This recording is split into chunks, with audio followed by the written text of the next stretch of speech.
Hello everyone, welcome to What If Naruto Was Son of Beelzebub from Helluva Boss movie. Before we start, please go support marioiale for writing that awesome fanfic. This is the translated version I made. There will be some mistake in character's gender, but of course Naruto is a male. Chapter 1. An Incredible and Unexpected Guardian. This is a work of fan fiction.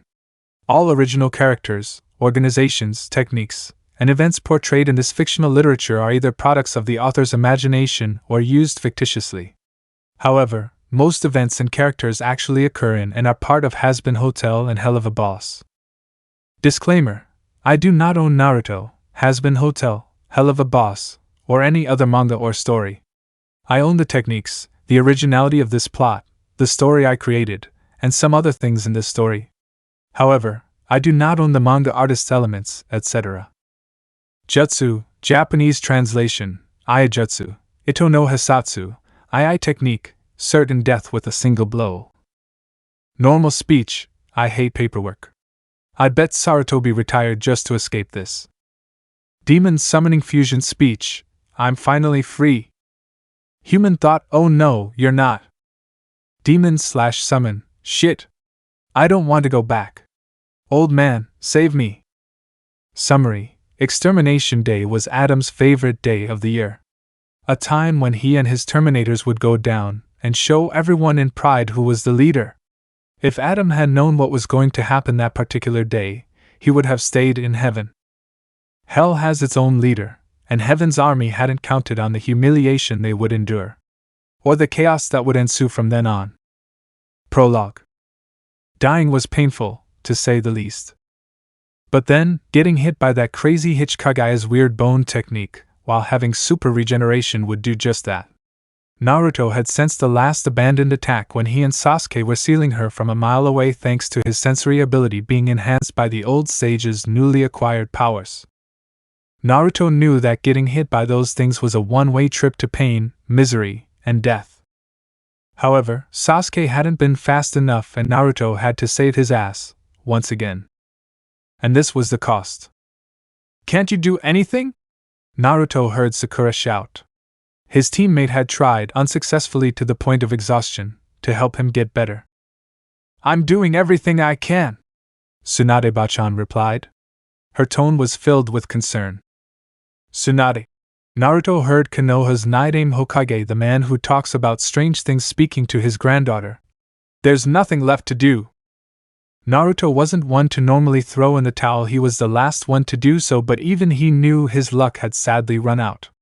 Kaguya's ash-killing bones, or whatever the hell Kurama called it, lived up to its name, unlike most other surefire killing techniques. Its healing powers were at their maximum, healing, repairing, and replacing missing limbs as quickly as they disintegrated. Basically, at that point I was just delaying the inevitable. Isn't there anything to do? Naruto heard Hinata shout in a shaky voice. I'm not afraid, Senju Hashirama said. This technique is destroying everything on a cellular level and is spreading everywhere and reproducing too quickly. Even after putting my blood into him, all we've done is prolong his suffering. It's a miracle he's lasted this long. His blood? When did that happen? Oh, right, when he fainted, Naruto recalled. The Fourth Shinobi World War had ended 4 days ago, Naruto recalled. That?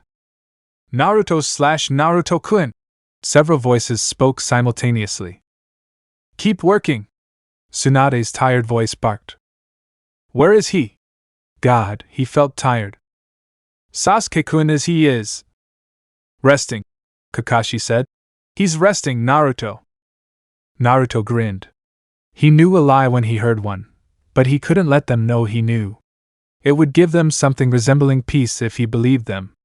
So Sasuke kicked the bucket. I'm afraid so, boy. Kurama? What happened? The Uchiha brat got cut by a bone. That's all it takes. Makes you feel better, it was quick. Actually, yes, but no. Sasuke being dead was beyond annoying, especially after all the time and effort he'd put into getting his friend back. But it was better for his death to be quick and painless than what Naruto was currently experiencing. The blonde was under no illusion that he wouldn't make it. Well, at least he'd get to spend time with his parents and Ero-senin. Even Asuma-sensei and Gigi. Just thinking about that made Naruto feel a deep sense of relief. But he also didn't want to leave his friend behind. They'll be fine, brat, Kurama said. I'll take care of them. Do you promise not to eat them? As long as they don't deserve it. Naruto laughed one last time before the light took over his vision. Well, Naruto guessed it was about time. Slap. Hey! Who slapped him on the butt? Naruto was confused by the moan that escaped her throat. Why was her voice different? Congratulations! It's a boy! Hey, you're a cute kid, aren't you? I guess I'm your mom. She heard Naruto laugh. What do you say now? Happy Hotel, many years later. And what can you do, my handsome, effeminate friend? I can suck your hock. Ha! No! Your loss. I doubt it. As far as Vaggie knew, the infamous overlord was never shown or rumored to have any desires that involved pleasures of the flesh unless it involved eating or ripping apart demons, of course. Well, this isn't going to work, Alastor suddenly declared. I suppose I can call in a few favors to liven things up. With a snap of his fingers, Alastor repaired the hall fireplace, and from its remains emerged a small, blackened humanoid figure with a large eye, which the infamous overlord held up for all to see. With a poof, the soot covering them disappeared to reveal a red-haired maid. This little cutie is Nifty, Alastor revealed. Hi, I'm Nifty, the little demon greeted. Shortly after, the group met Husk, who disliked being invited, especially since he was about to make a ton of money, despite being put in charge of one of the few things he enjoyed in his miserable life and being paid in his favorite thing, cheap alcohol. Vaggie was immediately disgusted by the new addition to the bar. Angel wasn't. Charlie was just happy to have new people joining the team. And last but not least, here a burning pentagram formed in the middle of the hall, and everyone watched as a figure engulfed in flames formed. Blood-red eyes pierced the flames, leaving Charlie, Vaggie, and Angel dust bewildered. And then they weren't as the flames died down to reveal a dark orange vulpine-like hellhound with black markings extending from its eyes to its ears and other parts of its body like its shoulders and arms. Its clothing consisted of a short-sleeved black haori with crimson flames on its edges. It was shirtless underneath, which showed off its very well-defined abdominal muscles, and it wore a pair of black pants and bandages wrapped around its feet. Unlike most hellhounds, its legs were plantigrade instead of digitigrade, an uncommon but not unheard of trait. The hellhound was slurping from a very large bowl containing ramen, and there were other bowls stacked to its left and right. Finally, opening its eyes and noticing the change in scenery, the fox-like hellhound swallowed the rest of its noodles. The group noticed its eyes were an ocean blue in contrast to the red, white, or yellow eyes hellhounds were known for. What the hell? Where? I was missing 5 more bowls, he declared. Ah, Naruto, my boy. You. Alastor quickly moved out of the way as the hellhound lunged at his previous location. Now! There's no need for violence, my dear boy. Screw that. Naruto grabbed a nearby couch and threw it at the overlord, who was easily caught by a dark, otherworldly tentacle Alastor summoned. Now standing, Charlie noticed he was almost the same height as her, if not shorter by an inch and a half at most. Do you have any idea how long it took me to get that reservation? Hell! The shit I went through after you left. Possibly. The headaches I had to endure. The people I had to kill to keep their territories under control. I can only do so much on my own, Databeo. And Rosie has her own territories to take care of. Some of which had to be sacrificed since she couldn't be everywhere at once. God, I miss being able to make shadow clones. Databe what? Charlie asked Vaggie. His girlfriend shrugged. It's a weird, messed up tic he has, Husk told the two. Husk? You're here to wait, who else? Naruto! A demented voice laughed. Oh no, not you! Naruto jumped a good 10 feet as the little demon rushed to grab him. The first time she'd allowed Nifty to do so was many years ago. The man-crazed Cyclops had been rubbing her leg hard for over an hour. He'd almost had to cut his leg off to get her to hum. And that was the least of her worries. Sometimes Naruto would find her in his bed watching him sleep. And she liked to collect any of his discarded hairs, while other times she'd just pull them out.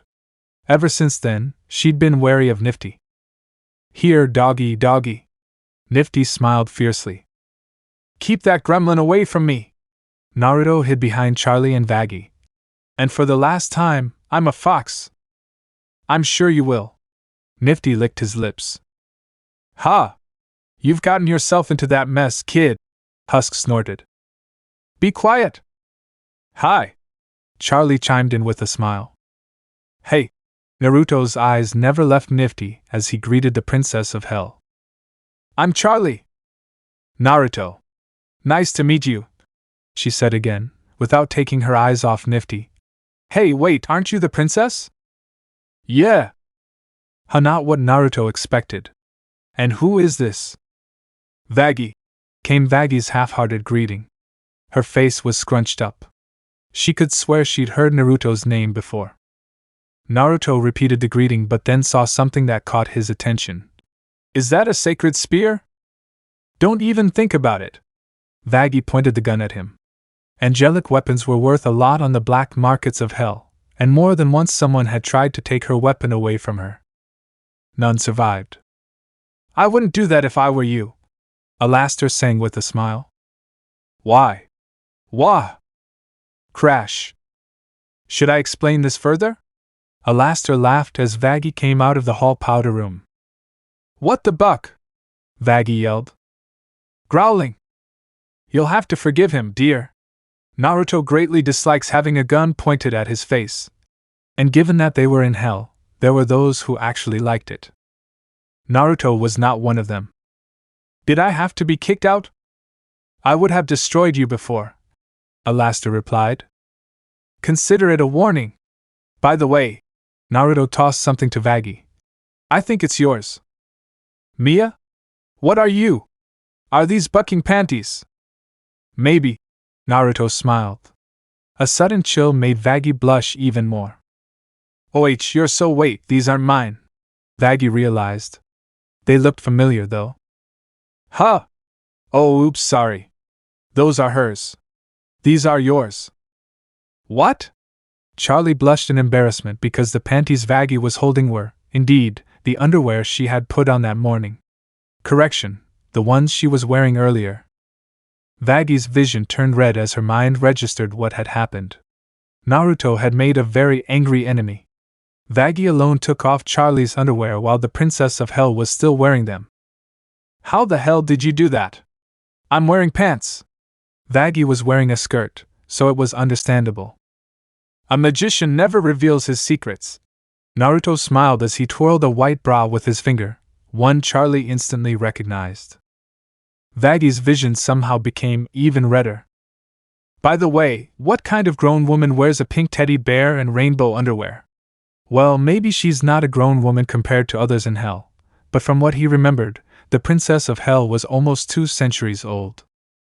Charlie blushed with embarrassment, for a variety of reasons, as she snatched the bra from his hands. And he thought her ex-boyfriend Leviathan had been mean. "Wait. Orange fox like hellhound, amazing thieving skills, ramen lover, all-around pervert. Oh, of course not. You're Crimson Paw." I hate that name. It didn't make any sense. His fur is orange. Orange. Not crimson, but orange. Were people colorblind? Although I had to admit, Orange Paw's name didn't sound nearly as good.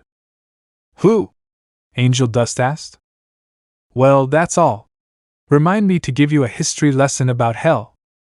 "Come in." Angel wasn't into politics. And history was an even more boring subject. "Phew! He's an expert thief! And a very good one, too! And a lord of the underworld," Vaggie explained. "A what?" "It's one step below the overlord. Although it's not officially recognized as part of the hierarchy of hell. They are very strong sinners, but not strong enough to cross the threshold of the overlord. It was basically a term used to describe an overlord who had power, influence, and territory, but their control over them wasn't the greatest. Most importantly, they also didn't have that many souls to their name. While there were exceptions to the rules, a demon was unofficially expected to have at least 100,000 souls to their name to be considered an overlord, though that was considered the bare minimum, so they were practically considered the worst of the bunch. The V's, on the other hand, possessed millions of souls, both hellborn and sinners. The more souls they had to their name, the more powerful they became. I'm not an overlord, okay? I only watched over Alastor's territories as a favor to him. I don't need or want that kind of hassle. Secondly, I only steal when I'm bored or if someone's bothering me or I need to relax or if I ran out of ramen. Did I say bored? You did it, Charlie confirmed. Okay then. Besides, I mostly rob rich guys with self-righteous assholes. Either mobsters or other criminals or bad guys, but the less known about that, the better. And in the process, I play tricks on them, Vagatha added, although he acknowledged that he mostly stole from idiots, as he liked to call them. Sure. They don't call me the legendary king of pranks for nothing. The king of pranks, Angel Dust exclaimed. It was a name he did recognize. Shit. These better not know you're here. Hey, that giant bastard had it coming. Naruto defended himself. And Valentino did, given the way he treated his possessions or those who caught his eye. Naruto had caught his interest, and Valentino hadn't taken no for an answer very well. Naruto stole some of his weapons in retaliation, and he added an intense itching powder to his toys. In hindsight, it only made the situation worse. Don't deny it, but what about Vox and Vel? All Angel heard was that they were looking for him, but not why. Vox deserved it because they're flooding TV channels and markets with a bunch of useless garbage. Seriously, what kind of TV show is I bucked your sister, so what? And who makes spy drones? It was nothing but pure bullshit. Naruto had downloaded a bunch of stuff into the TV Demon's system that caused it to crash and reboot several times unexpectedly for a week. Alastor was very proud. And Vel? Oh, she just wants me as her model and personal companion. Vel wants to sleep with you. That was new. Angel Dust could understand the model look. Naruto had a pretty good body, but of the three, Velvet never showed any desire for Hex as far as the famous porn star could remember. She really likes what I can do with my tongue, apparently, Naruto explained. Angel Dust quickly understood the implication of that statement. You slept with Vel? It wasn't one of my finer moments, I'll admit. I still don't remember how it actually happened. All he remembered was waking up naked in a bed next to an equally naked and seemingly very satisfied Velvet, and taking her again that same morning. She'd been chasing him ever since. Were you drunk? I can't get drunk. And it was true, which only raised more questions. Drugged? Naruto frowned. While it was unlikely given his abilities and bloodline, it wasn't impossible. But Naruto hadn't felt any of the side effects of being drugged when he woke up at that time. Crazy, horny via side, wasn't it rumored that you stole Lucifer's cane and hat? Vaggie frowned. I returned them, Naruto admitted. Was that you? Charlie's eyes were wide open. Sure, his father had more than one, but apparently he played favorites. I was bored, Naruto admitted. And I wanted to see if I could pull it off. It was really disappointing, to be honest. Naruto had been expecting a challenge. It was more or less like stealing candy from a sleeping baby. Naruto was still wondering why the King of Hell had a room full of yellow rubber duckies. Part of him didn't want to know either. You stole from Big Hick himself? Angel Dust's mouth hung open. You must be carrying a heavy bronze if you did that. Well, I don't like to brag. It's as big as a horse. Nifty smiled lustfully. A fact I really wish you didn't know, Naruto complained. Nifty exaggerated, but he was still blessed. Naruto was sure it was just another reason the man-crazed demon and Velvet were after him. Oh, baby, mommy likes it, Angel purred. He could understand why Velvet was chasing him. Great! Now that makes 3! Perfect, just perfect, Naruto's eye twitched. Well, at least they weren't as bad as some of the succubi and incubi he knew. Those guys were hex fiends. Sweet hex fiends, he meant the succubi, but fiends nonetheless. Why is he here anyway? Vaggie finally managed to ask. With nifty Vaggie she could understand, since the little Cyclops was a maid and quick to clean things up. Husk, though she didn't approve, was in charge of the bar. But what did Naruto bring to the table? All she saw was a perverted kleptomaniac. Protection, dear! Every hotel requires security to keep the riffraff out. Alastair, I love the enthusiasm and support, I really do. But a hotel security is Vaggie's responsibility, Charlie pointed out, and Charlie wasn't going to replace his girlfriend in any way.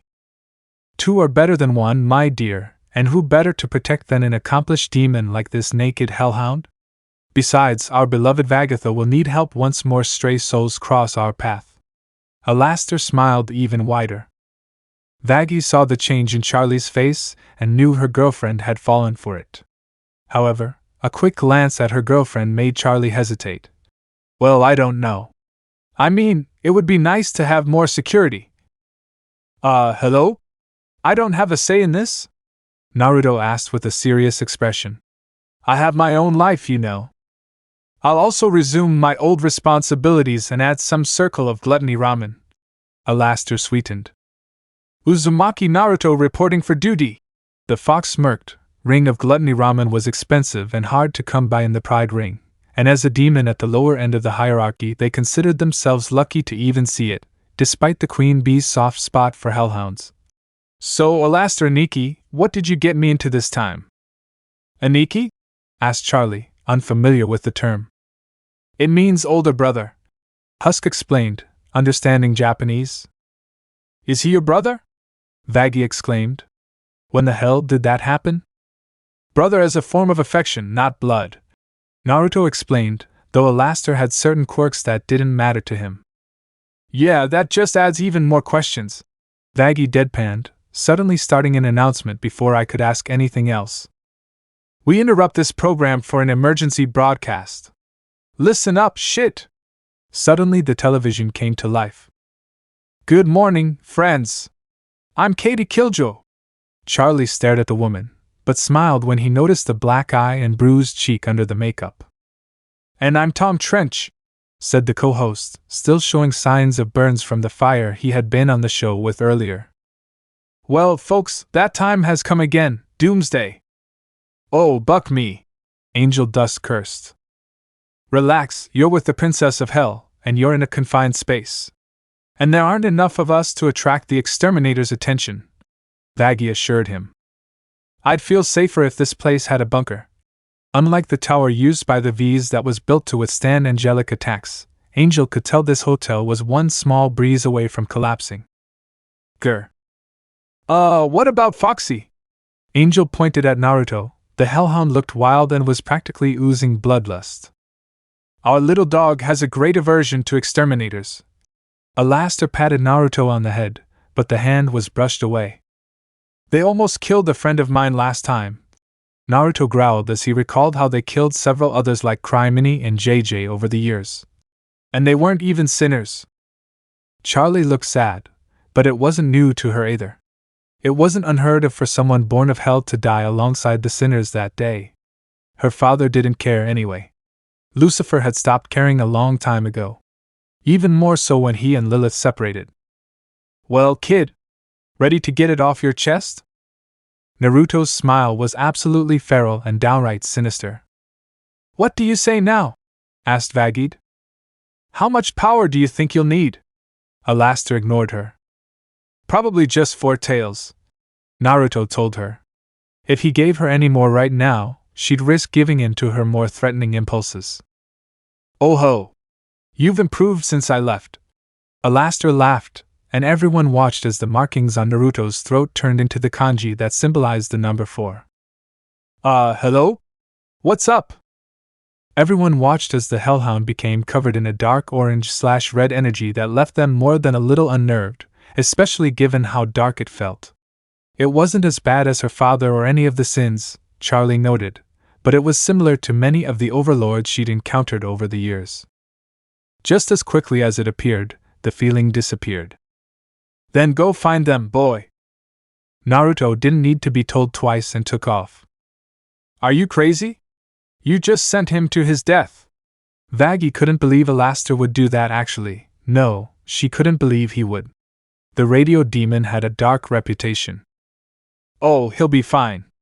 He might have a few cuts here and there, but he'll recover pretty quickly. Alastair waved him off. Okay. You think it'll be fine? That's over 1,000 Terminators, shit! Vaggie pointed towards the heavenly gate. The flock, more of a murder actually, of cruel angels in dark clothes looked like a horde of locusts as they descended from the heavens. PFT, trust me, that kid will be fine. Husk laughed. Naruto is a bad boy, Nifty exclaimed. I'm missing something here, aren't I? Vaggie asked. Alastair chuckled as he prepared for the entertainment. Popcorn? Hours later. Today was a day of celebration and relaxation. A day when the angels of heaven descended into hell to slaughter the bastards known as sinners. A day when the wicked got their just deserts and a reminder to everyone that heaven was the top dog in all of existence. A day that Adam and many others thoroughly enjoyed. And whoever had the most kills, aside from Adam himself, received a gift card to any heaven store. But only at participating stores. It was an amazing day, a fantastic day for fans. Or at least, that's how it was supposed to be. What the hell is going on? Adam asked his lieutenant, Loot for short. Adam never bothered to learn his real name.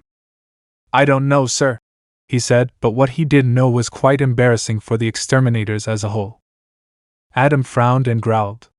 It started out well for the first hour or so. He and his hitches went down that cesspool, killed some demonic bastards, like always, and then everything went to shit. The only silver lining was that none of his exterminators were killed. Humiliated? Yes. Bruised? Yes.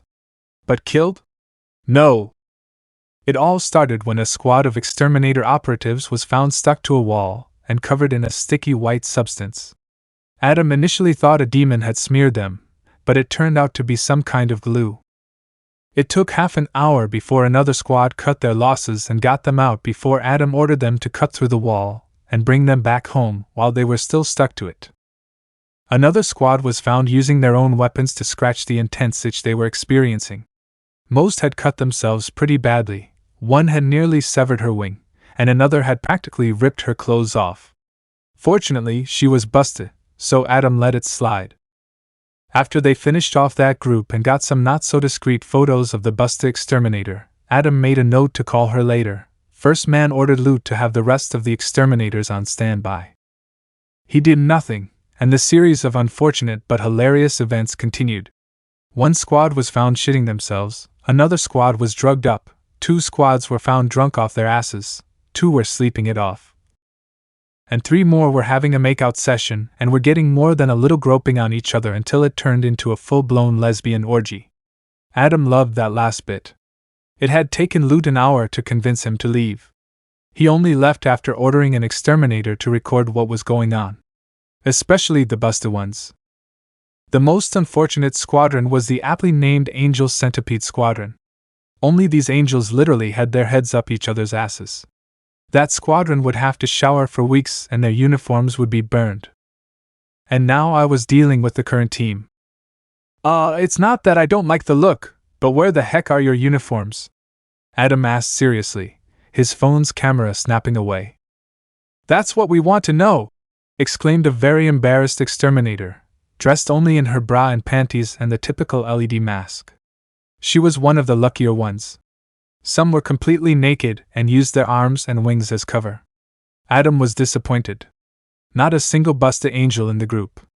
Some had nice butts, but he was a boob man. Where are your weapons? Loot commented that some of them lacked their angelic armaments. Where do you think you are, genius? In our damn clothes. Got you there, Loot. What a silly question. Adam nodded. Loot's eye began to twitch. This couldn't have been more embarrassing for them. Hey, Looty? That? Where are your pants and your underwear? He shaved down there. What? Oh. What the buck? Loot covered his face. The question still remained, Where were his pants? They were there a second ago. And when he looked around, Lute saw something else. Hey, sir? What? The exterminator pointed upwards and everyone saw the current situation on a giant screen. Ha! Oh, that's so funny, what the hell? Today! I don't like being Hina CD! Adam exclaimed as a message appeared on the screen, followed by an anime version of him being penetrated by other angels. You have to admit they did a good job capturing her image, sir, said an exterminator. She was vaporized a second later. If she'd been busted, I might have let it go. Does anyone else have a flippant comment to make, no matter how accurate it was? Adam asked, his fingers smoking like the barrel of a freshly fired gun. That's what I thought. Buzz. Buzz. Buzz. What the buck? Is that a phone? It's not mine. It's not mine. Hey, is that the I-Heaven 15? How did you get it? I have a life outside of the exterminators, you know? What a lucky hitch! It's coming from that dumpster. Shit! Adam watched as a gray and white-furred wolf-like demon, likely a hellhound, charged out of the dumpster, but slipped on a pile of trash and crashed headfirst into a wall. The impact left her stunned and lying on the floor. Okay, look here, hitches! Fresh meat! Adam grinned as the Hellborn found herself surrounded by Terminators. Why the buck are most of you naked? None of the naked or nearly naked exterminators seemed amused. Well, at least the demon had his last words. Plop! Ah! What the buck? What is this? Adam shouted. Whistle! Adam and his exterminators turned around and saw a fox-like hellhound waving at them and grinning mischievously. This way, you big turkeys! They took the bait and ran after him, while the hitch from hell ran in the opposite direction a few minutes later, once the world stopped spinning and she was sure the Terminators were no longer around. As she left the alley, she suddenly found herself trapped, her muzzle covered, and she was dragged toward a building. Her heart was beating 100 miles per hour as she fought off the physically superior assailant. Ship, said the one holding her. The hitch from hell squinted at him, then widened her eyes in recognition. Stay down, stay hidden, she heard him order before he let go of her and walked away. All the hell hitch could hear was her own heart beating faster than before, even as she heard Naruto yell, This way, idiots! And peered through a crack as the fox-like hell hitch ran away from the building she was hiding in while the Terminators gave chase. Buzz. Shit! The hellhound cursed. Blitzo! What the buck is wrong with you? Loony! Oh, thanks Satan, you're okay. Yeah, no thanks to you. You almost got me killed, you idiot. Where are? Look, I can't talk. I'm surrounded by exterminators right now. Just text me. No calls.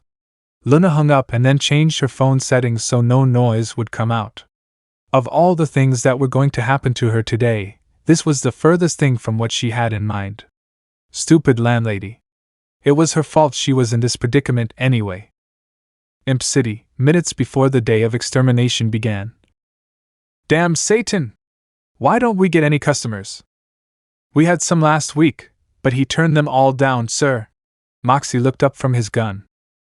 Hey, I did it because I was doing other important things that week. Last week all you did was watch those stupid My Little Pony marathons one after another. How hell was able to get hold of that damn show remained a mystery, just as Blitzo's strange love/obsession with equine creatures and everything associated with them was unknown.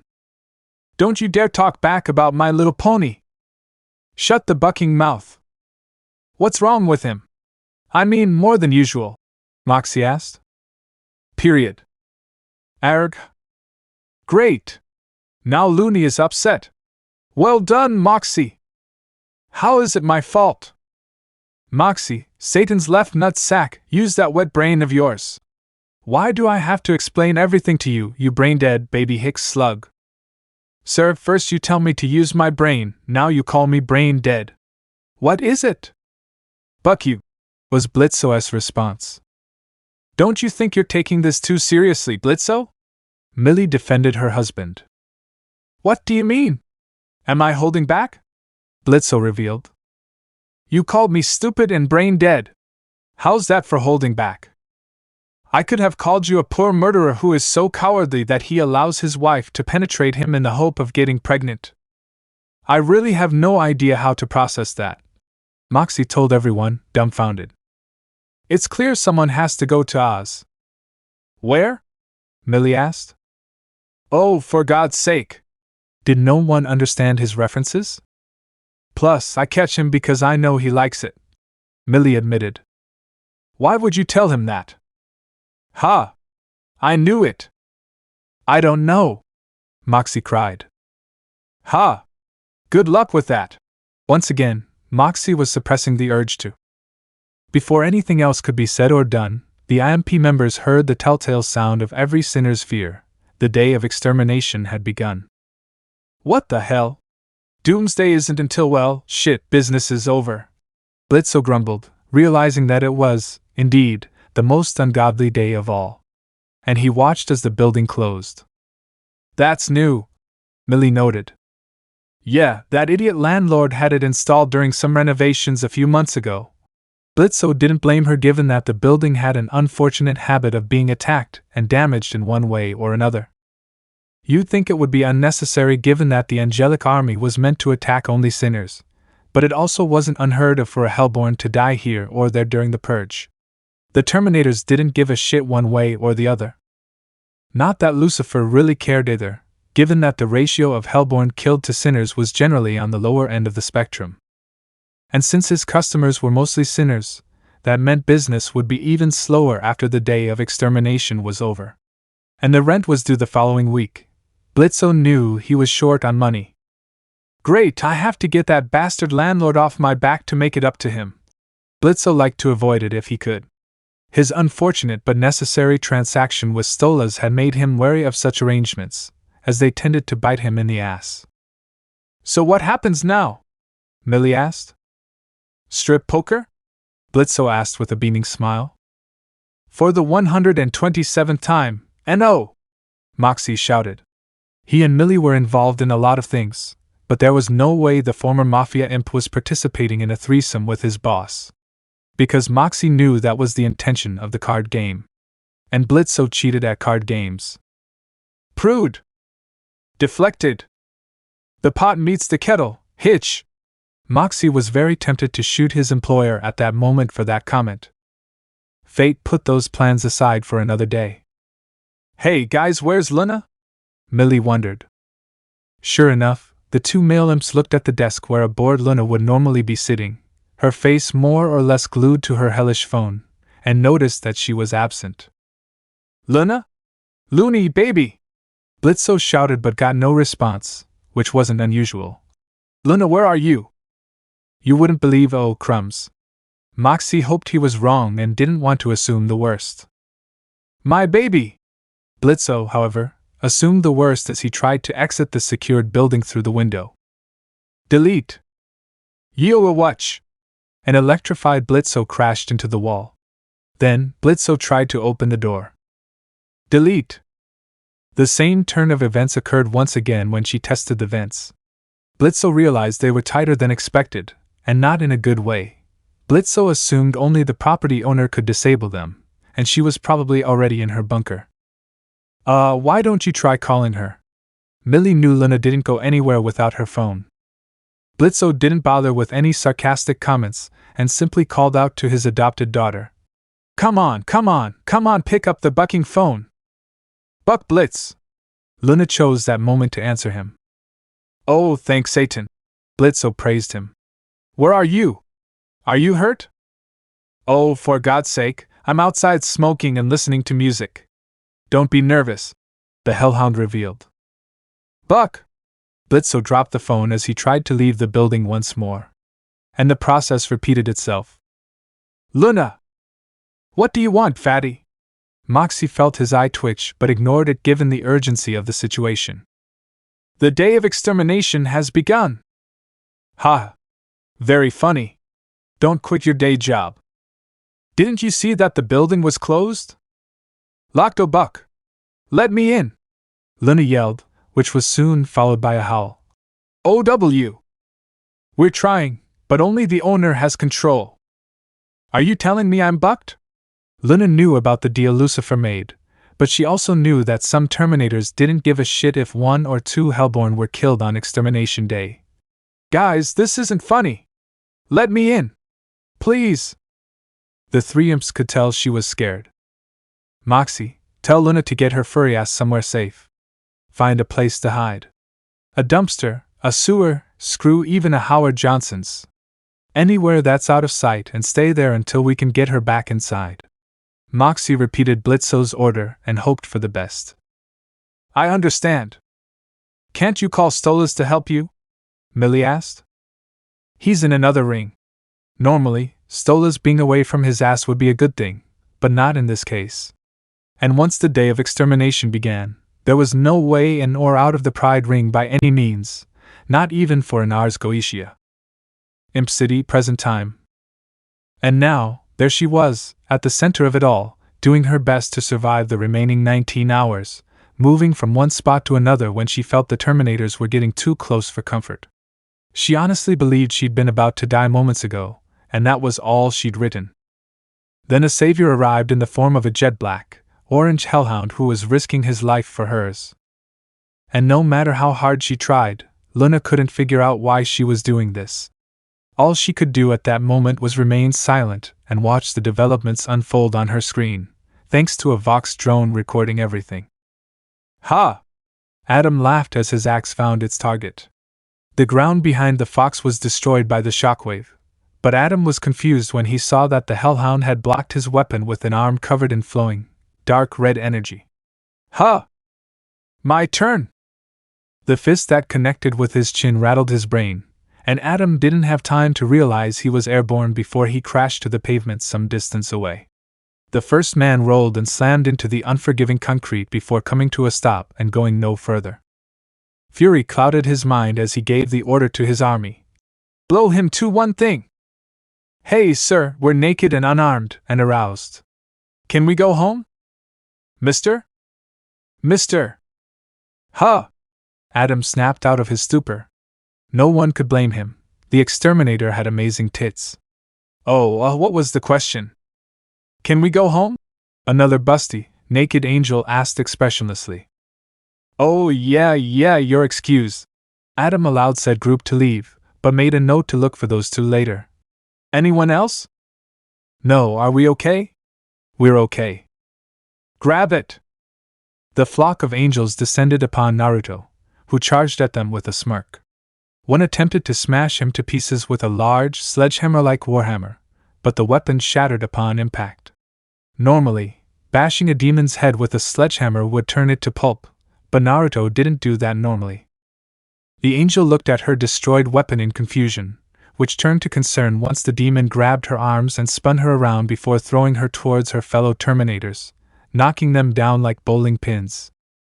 One lunged at him with a spear. Naruto pinned it to the ground with his foot, and then proceeded to knock it unconscious by slamming its head into the concrete. Another threw some axes that Naruto easily caught. Oh, thanks! But I didn't get you anything. The exterminators looked indifferently at their comrade, who was ashamed of his mistake. Damn rookie! An exterminator was heard muttering. Oh, I know! Wah! The exterminator suddenly found her lips closed. Mwamway! Naruto released the now hot Terminator by the neck, who proceeded to sway while hearts danced around her head before passing out. Demon or not, she couldn't deny that Naruto was a good kisser. For God's sake! He's only one and there are thousands of us. Kill him! Lute ordered. Oh hi, I know you! You're the one who recently shaved in Australia! Many angels who understood the reference laughed at the comment. Lute had never hated a demon more than at that moment. Until Naruto pulled something out of nowhere. This is yours, right? You wear Teenage Mutant Ninja Turtles underwear? One exterminator exclaimed. Others started laughing or biting their lower lips and turned away. Oh God, that's fucking funny! Adam, despite being angry, couldn't help but burst out laughing when Lute turned a new shade of scarlet. I'm not wearing underwear! She screamed, quickly realizing what she just revealed. And judging by the demon's smirk, she also realized she'd been tricked. "I called him!" exclaimed one exterminator. "You owe me 200 thanks." "Ah, buck me!" "Well, that explains his camel-like behavior," another was heard to say. Lute gave up. She hated that demon. "Die, buck!" Lute roared. The angel's attacks were crazy and aggressive, a stark contrast to his more dignified fighting style. They allowed Naruto to easily dodge his attacks. "Slow!" Naruto mocked at his mistake. "Careless!" Naruto ducked to avoid a blow aimed at his head. "Sad!" Naruto turned around, and she missed him by a mile. The song and dance continued for a few more seconds before Naruto slammed Lute's sword down on him as she lunged at him, then proceeded to pull her closer. "You know, you guys really aren't living up to your reputation." "Reiwawoa!" Lute's roar turned into screams as Naruto dragged her across the pavement. The angel clawed him, but was thrown into a group of Terminators and left a mess. "Swarm formation!" Lute ordered from the pile. The Terminators, both clothed and naked, formed a long line as they rushed towards Naruto with their weapons raised. Naruto simply attacked, and when he was only 10 feet away from them, he activated his trap. "Tsuga, through Fang!" The angels watched as their prey transformed into a tornado that tore through them and sent the Terminators flying in all directions. Two of them, naked, bumped into each other and accidentally cut each other, which became even more awkward when one asked the other if they wanted to go out to dinner afterward. Oddly enough, she never said no. The spinning mass that was Naruto continued attacking the exorcists for nearly 20 seconds before he was forced to stop. Ugh! Note to self, Herc, more training required. Oh, she felt like throwing up. She'd never know how the Inuzuka clan managed to do that. It had taken her months of trial and error to learn that technique effectively. However, using it in combat was a completely different concept. Naruto's thoughts were interrupted when a rope was wrapped around his neck. Got it! More ropes were used to tie his limbs and prevent him from moving. Each Terminator anchored himself with the help of other angels and nearby buildings, and items to ensure he wouldn't break free. It was of no use to them, not that they needed to know. The Terminators descended upon him with the intent to kill him, and once they were close enough, Naruto activated his second trap. Futon, Tatsumaki, Wind Release, Dragon Twister! A small but powerful tornado formed around Naruto as he spun, the action catching Terminators too stupid to let go, and those too close to avoid being sucked into the swirling winds. Holy crap! Those are angelic ropes! How the hell can he use his powers? Adam exclaimed before gagging as a rope wrapped around his neck. Oh no! Adam gasped. He could already guess where this was all going, a world of pain. Ha ha ha ha ha! Alastair laughed as he, Husk, and Nifty ate popcorn in the lobby. Alastair disliked television immensely, but in this case, he made an exception, as he and everyone in hell watched the entertainment Naruto brought. What the buck? Vaggie exclaimed. How is that possible? No sinner is that strong. Charlie couldn't tear his eyes away from the screen. Oh, I never said I was a sinner, my dear, Alastair revealed. Okay, so how is a hellhound so strong? Sometimes, angel dust wasn't the sharpest knife, but she knew that hellhounds, along with imps, were the worst of hell. It's quite a unique specimen, isn't it? Alastair continued to smile. That doesn't answer any shit, Angel said. My dear friend, you're really going to have to do something about that filthy mouth of yours. There are ladies present. Please, would you be so kind as to tone it down or say nothing at all? Angel wisely chose the latter. Oh, nice tits!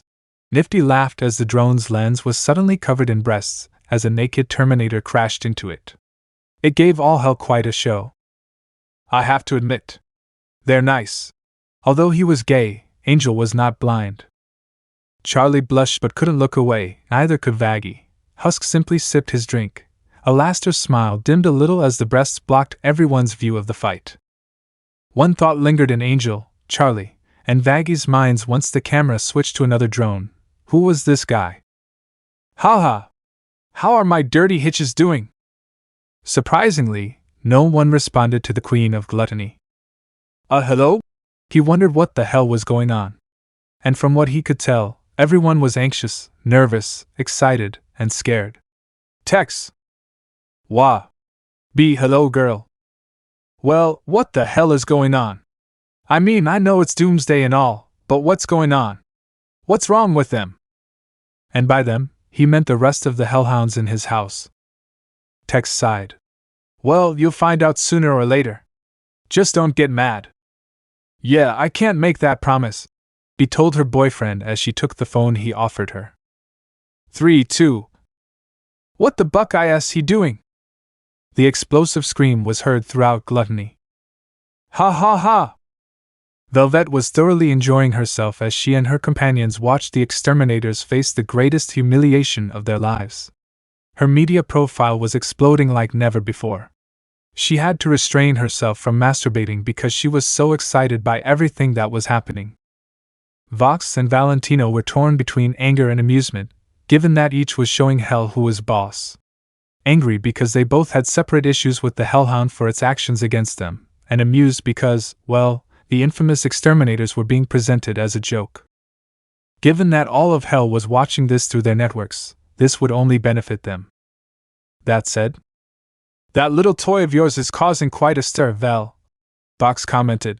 And it's also upsetting the status quo in Hell. The V's were powerful, but even they didn't dare go against Heaven and its army. Now some low-class demon was making them look like a bunch of fools and the V's like cowards. Well, if he screws up and gets killed, it'll make a nice coat. Valentino laughed darkly. Hands off him. He's mine, Velvet ordered. Valentino laughed as the red smoke swirled around him. Not if I get my hands on it first. Velvet, in retaliation, had dangerous-looking hashtags and emojis floating around her. Valentino, I swear if you... Enough. Vox ordered them both. Something's happening. Die, damn it!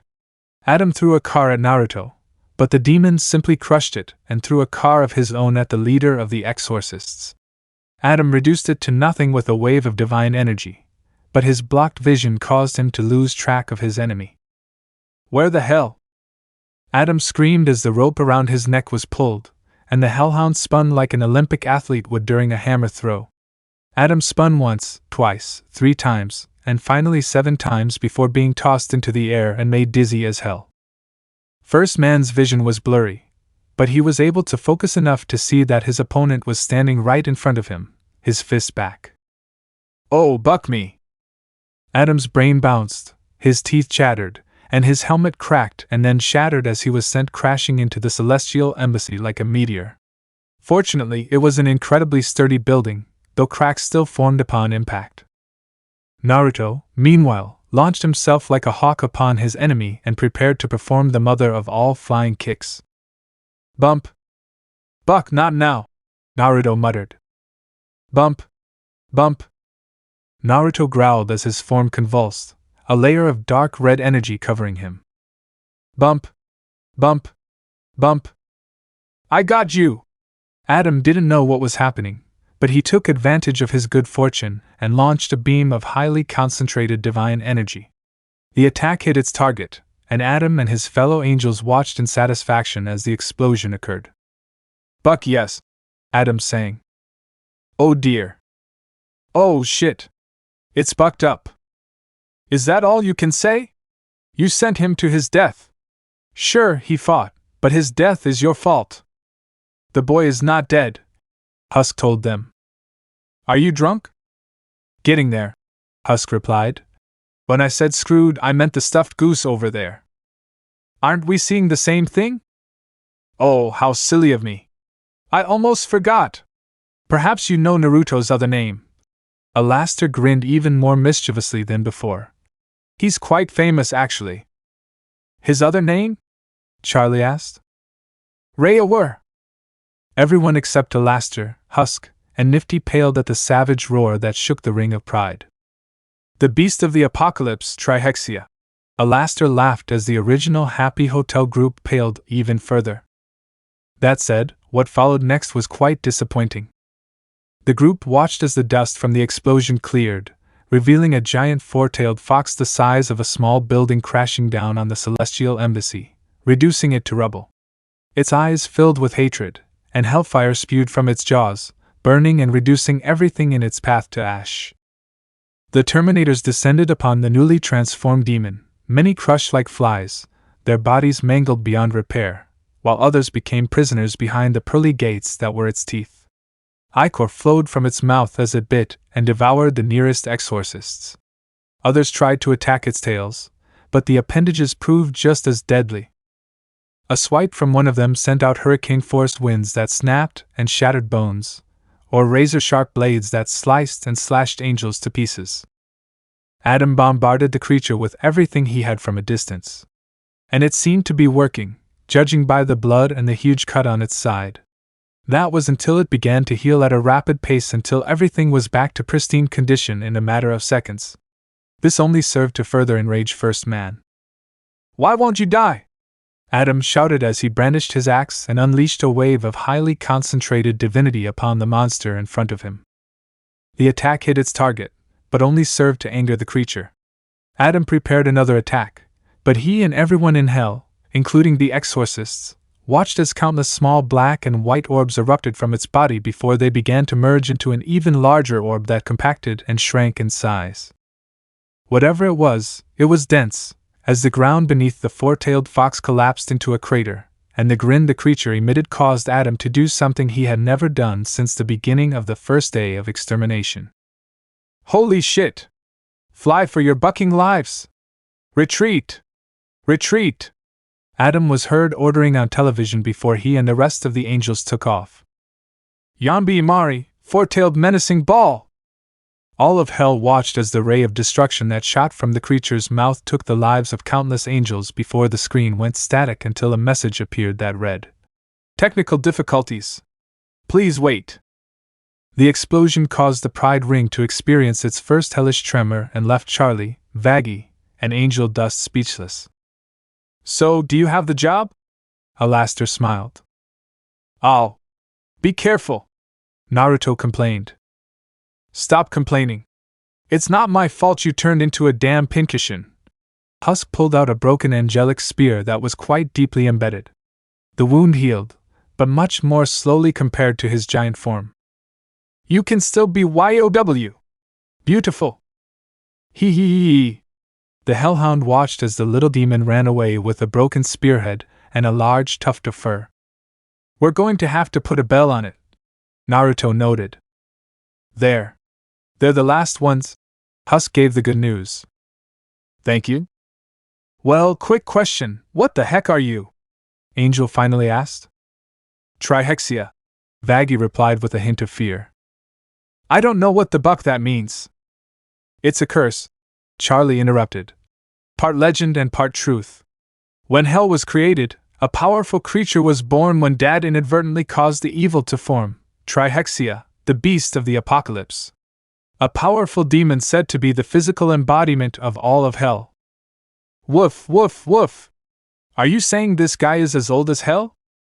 Charlie shook his head. "Not exactly. Trihexia, the first, was a mindless entity who had to be defeated by my parents and the seven sins. Despite all the good she did.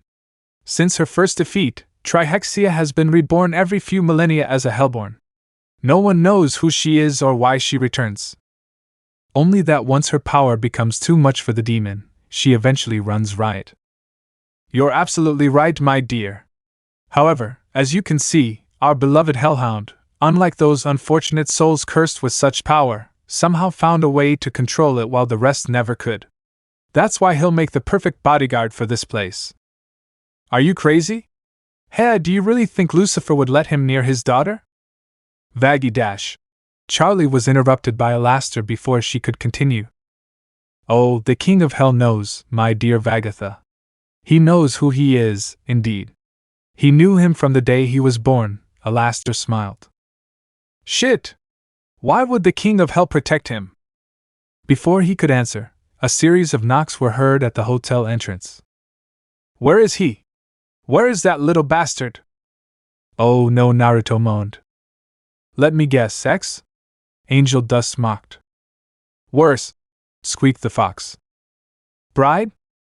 No! Zam! Standing at the entrance of the Happy Hotel was a fox-like woman with 4 arms, 2 insect-like wings, hair and a tail that flowed and changed color like a lava lamp, wearing a bad girl outfit. Charlie recognized her instantly. And why not? It was the Queen Bee, the Prince of the Third Hell, the sin of gluttony personified, Beelzebub. Or as Charlie liked to call her, Aunt Bee? Charlie, how is my daughter from hell? Sin asked. Daughter of hell? Angel asked. Hell's version of a goddaughter, you idiot, Husk told Angel. They have them here? Hey, imagine? How are you? Wait. Sorry, I can't get distracted. Where's Naruto? Oh man, Naruto complained as he was grabbed from behind. Well, they couldn't escape unseen. You were amazing! Bee hugged Naruto in a way that would have made many envious. And you're in so much trouble! I thought you said she wasn't your girlfriend, right? Angel asked. It isn't. Never in a billion years would Beelzebub be his girlfriend. Yeah, sure. Because from my point of view, he behaves like one. Angel laughed.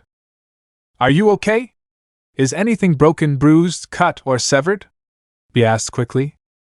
Naruto finally had enough. Mom! You're suffocating me! Mother! Chapter 2. I thought you said she wasn't your girlfriend. Angel was heard asking.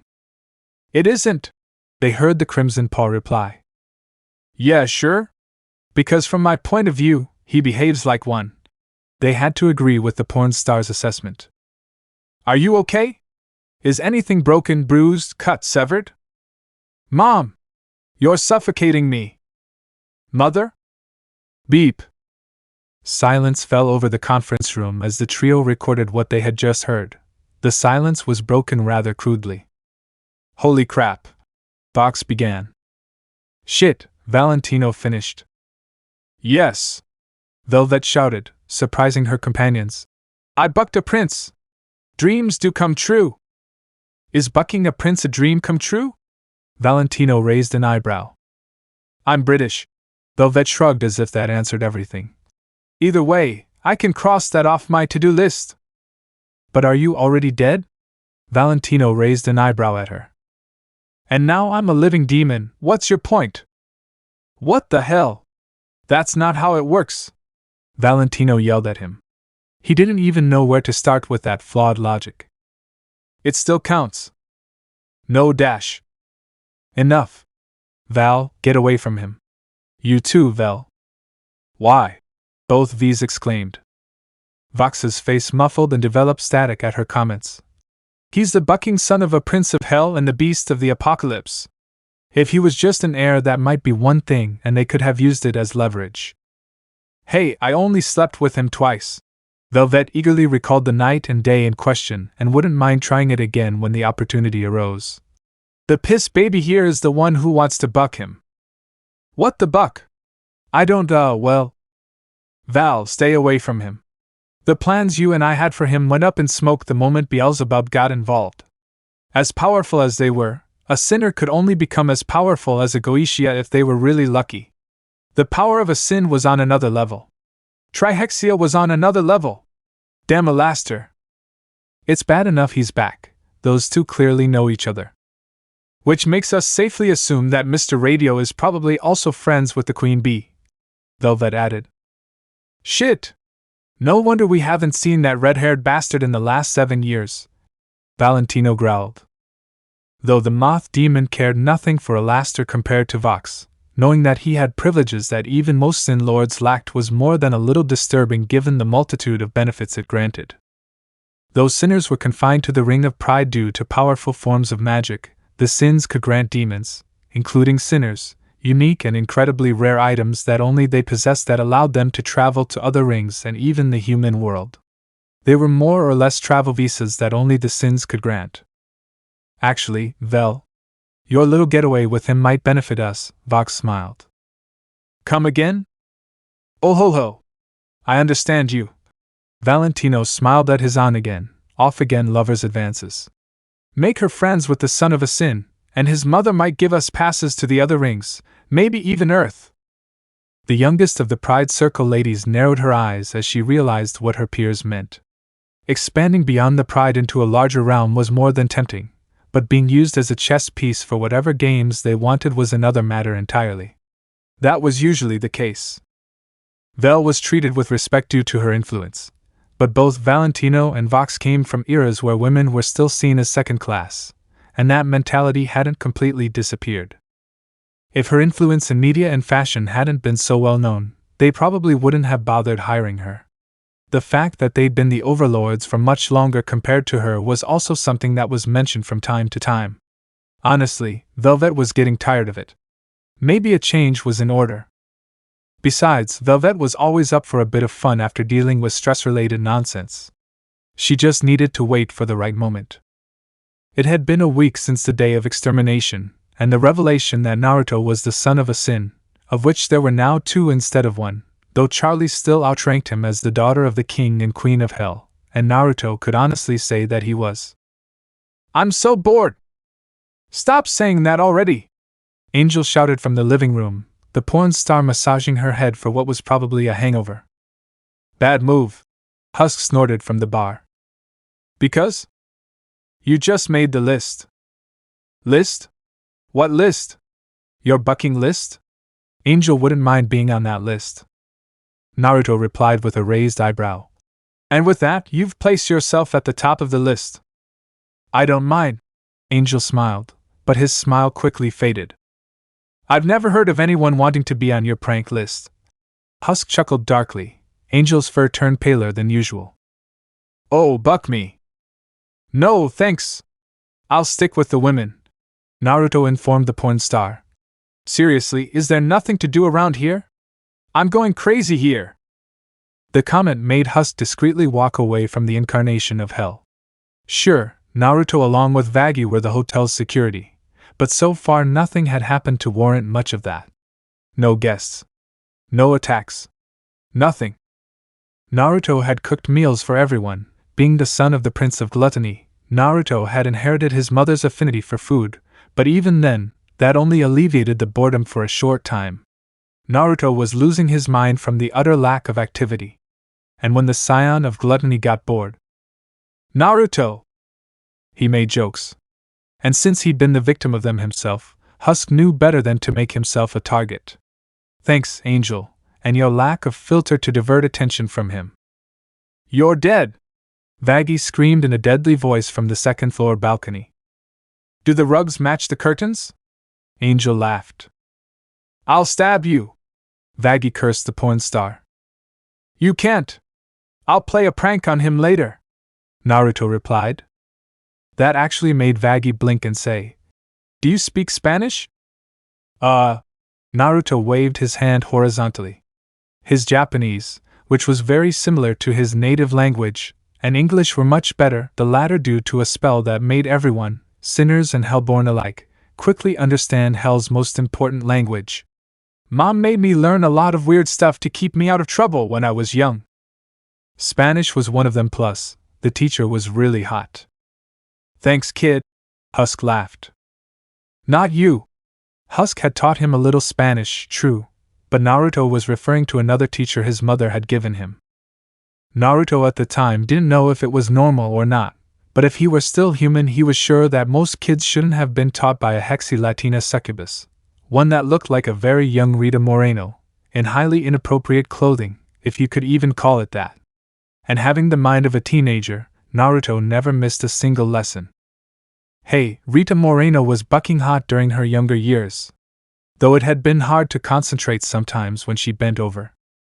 Like most incubi and succubi, she didn't wear underwear. Not that he complained. However, his mother laughing and joking about his early development and the fact that she would bring it up at parties was highly embarrassing. It didn't help that succubi and incubi didn't age the same way most demons did. "Hey, Foxy! Do the rugs match the curtains?" Angel asked again. Vaggie had skulls in her eyes. "What? I'm curious." "As tempting as it may be, I am a gentleman." Naruto seemed to look dignified. "There was no rug in the first place, huh?" Angel called to his bull. Softer than the Ken doll. Oh, that's all. What's going on? Pthahaha. Charlie covered her mouth but couldn't help but laugh. Oh ho! Well done, lad, laughed Alastair alongside the giggling princess of hell.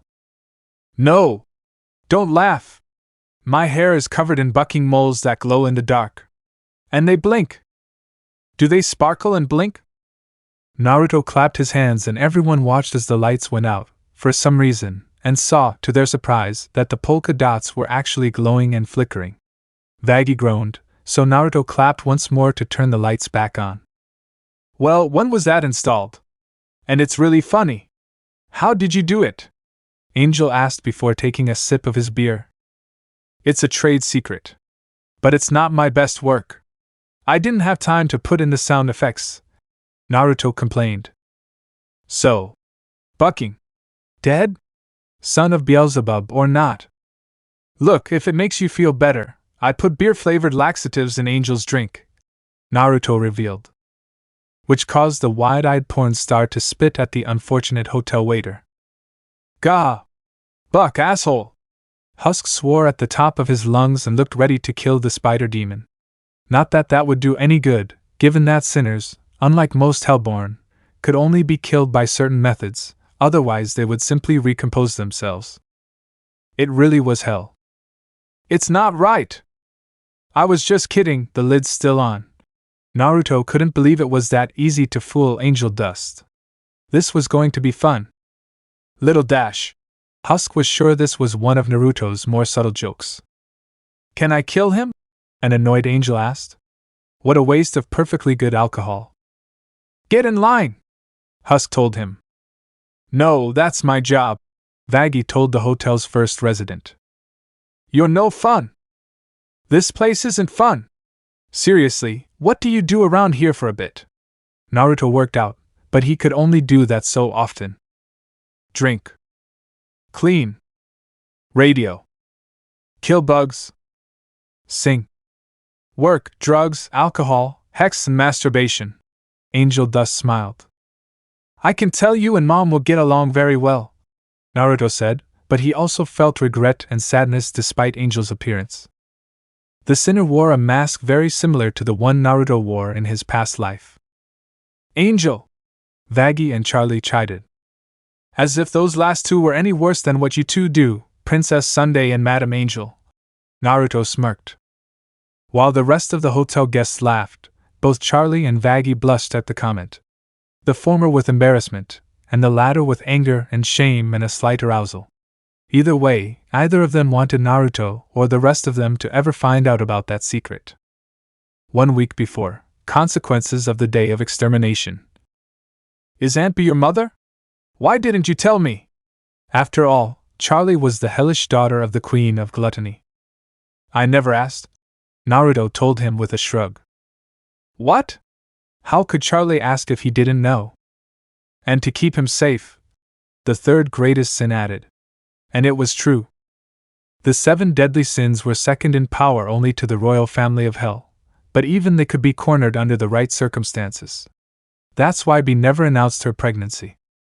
Unlike Ozzy and Fitzgerald, whose relationship was considered one of hell's worst kept secrets, even though it was never made official, Bee made sure their secret never got out. Especially when Mammon, the enormous, exploitative jerk that he was, used that secret to his advantage. There wasn't much point in keeping it a secret now that his son had shown everyone what he could do. And who he was. And what he was. When did this happen? About 22 years ago? 22 years. Okay, so it's clear you scream a lot in bed, Naruto said with a wince. Enhanced hearing had its pros and cons, and Charlie had a decent pair of lungs. She is. Angel! What? The walls are thin and you have a set of pipes in your face, doll. Angel defended herself. As much as I want to disagree, you can be quite loud, honey. Vaggie lost count of the number of times she lost her hearing. She got it from her mother, Bee added casually, savoring the shame emanating from her daughter of hell. Charlie had never felt so embarrassed in his entire life. But let's get back to the point. The fewer people who know about Naruto, the better. Only a select few, like Bell, Satan, Ozzy, and your parents, know. They're the ones who convinced me to keep it a secret. Even more so when I learned he had the power of Trihexia. Because? Naruto sighed. There are many reasons, but at the top of the list are the heavens and Mammon. Mammon? Oh, right. Heaven Charlie could understand, but after a quick contemplation she couldn't refute the part about her less-than-honorary uncle. Of all the sins, Mammon had no qualms about exploiting the dirty secrets of his fellow princes of hell for his own benefit. Except for Lucifer, of course. Mammon was greedy and selfish, but he wasn't stupid or suicidal. Well, he wasn't suicidal. He could be stupid sometimes. Yes, Mammon. Just thinking about him infuriated Beelzebub. The Prince of Greed, or the Clown as she and the others liked to call him, had a nasty habit of making poor people's versions of his products and ideas. The 7 deadly sins were originally angels who followed Lucifer for one reason or another when they were known as the 7 virtuous lords of heaven. When Lucifer was overthrown and branded with the sin of pride and those who followed him, the remaining 6 and their subordinates followed shortly after during a failed rebellion. As a result of their actions, heaven punished each of them with the evil mark of sin, the antithesis of the holy virtues that emerged as a result of the birth of evil in the world. Lucifer had been the first to be marked, the mark of pride. The remaining 6 were marked with the remaining opposite nature of the virtues. Mammon became the sin of greed. Beelzebub, however, honestly believed it only made him a more greedy bastard than he already was. A sentiment that Asmodeus, the sin of lust, shared. Mom, I'll let you know now if the clown starts making stuffed animals with my image. I already own the rights to your image. Bee quickly interjected. But I can't do anything about your imitations. Leave that to me and Oz. Naruto knew the Prince of Lust would love to annoy the clown. And speaking of which, is Uncle Ozzy the father? Charlie knew how close the two were and was curious to know who the father was. Ha! Naruto laughed when he saw his mother gag. Yuck! Not in a million years! Ozzy was more like a brother to her. Sure, it was hell, and who cares about lawsuits like incest, but yuck! And most importantly, Sir Kaiju's penis is too big. I like it hard, but not that hard. I'm pretty sure a simple no would have sufficed, Mom. Naruto deadpanned, though the incarnation of hell wouldn't admit it, it certainly painted a picture. Okay, Satan? It was no secret to Charlie that Sin of Gluttony was in love with his hellish father. Pfft. Naruto struggled to contain his snort. That drag queen? I'm sure he's the biggest fan in hell. Not that you know it just by looking at him. Really? That Charlie began to recall certain moments from her life with the Sin of Wrath. The tea parties, the painted nails, the costume parties, him helping her pick out her prom outfits, the songs he helped her with. Yeah, I really should have seen that coming. Oops. Did you finally remember that Satan asked you not to tell anyone when we found out? Naruto looked at his mother. She, too, had been in love with the second strongest sin for a long time, until she and Naruto found out by pure chance during an unexpected visit. His mother had been devastated and sulking for almost a week before Vortex snapped her out of it. The two began dating some time later. Yeah. So if you don't mind not saying anything, that would be great. I don't want to have to kill you. He smiled, but the underlying tone was clear. Ha! We're sinners, boys. Good luck with that. You're an idiot. Husk sighed. He couldn't believe Angel Dust was so ignorant. She's a sin. They have the power to kill sinners without the need for holy weapons. No, they aren't, right? Would you mind finding out? Alastair grinned wickedly. I could use some exercise, Bee said, stretching his limbs. They do. Charlie and Vaggie quickly saved Angel Dust's ass. Well, that's no fun. Alastair snorted, annoyed at the loss of entertainment. Boo! Bee and Nifty voiced their disapproval. Very mature, Mom. This comes from the boy who once stole Lilith's teddy bear and bra. What are you saying now? Charlie exclaimed. Vaggie had a wicked look on her face. She would make sure Lucifer knew about this. Snitch! Oh, is anyone still in love with the Queen of Hell? mocked her son. I hate you so much right now, Naruto growled, burning with embarrassment. I don't understand and know, my dear boy, joked Alastor next to the Prince of Gluttony. Shut up. Naruto looked away as everyone laughed. And before you go telling Lucifer, I got caught, so he already knows. Damn! Vaggie stopped laughing as her blackmail became null and void. Back to Satan, I wish I had. I mean, slept with him. It's a shame he's gay, honestly. I would have rocked his world. I'm pretty sure you can still do that, Angel Dust said. Hey, I like a lot of things, and I don't like pegging. Not that there's anything wrong with that if that's your thing. Angel was about to comment that this wasn't where he was going with this, but Charlie spoke before he could. Don't remind me. I still can't believe you gave me that giant dildo you sent me for my last birthday, Charlie said, his expression deadpan. He still remembered that day. He opened the large gift, and as he opened it and unpacked its contents, his father was furious, and his mother made some embarrassing comments that were best left unsaid and shouldn't be said to a child. Charlie felt even more embarrassed when he broke the damn thing and smashed it that same night with Vaggie. Ozzy's still curious how they broke that damn thing, he asked Supernova Charlie and Vaggie. No comment, both women exclaimed. Hey, I'm not judging you. I've lost count of how many toys I've broken. Naruto slapped his forehead. Why was he even part of this conversation? He may not have had a mother and father raising him in his past life, but he was pretty sure this wasn't a normal father-son conversation. Sure, he was a pervert for what he did to the angels and other demons, but even so, there were some things you just didn't talk about with your child. Naruto practically drew a blank whenever he tried to recall the talk his mother had given him. He came to the conclusion that it had been traumatizing. Charlie continued to blush and looked a little uncomfortable at the casual revelation, especially the way Angel Dust was looking at her smugly, but her mother from hell had always been direct as buck. Okay, so who's the father? Ugh! Naruto moaned, knowing what was coming. I don't know. He laughed loudly. I had many partners every night during the weeks I was conceived, women included. Ha! You're a gangbang baby! Angel laughed as she held her pet. I'll eat your pig! Angel Dust held her hellish piglet protectively. Leave Fat Nuggets out of this! You named your pet Fat Nuggets? That's pretty clever, actually. Congratulations, Naruto told him. Thank you. I'll still eat it if you make fun of it. Naruto, I mean, it's not so bad that you're a gangbang baby. Charlie cringed at the word. It's not the worst thing that can happen. Unless it wasn't consensual. Exactly. Your cousin from hell was conceived during a threesome with her Aunt Eve, so she would know, be added.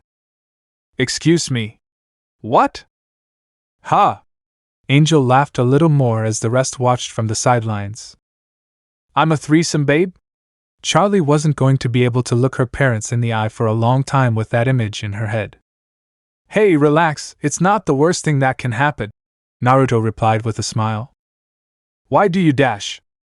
Sorry, I thought your parents told you. I mean, your half-sisters know. Pardon?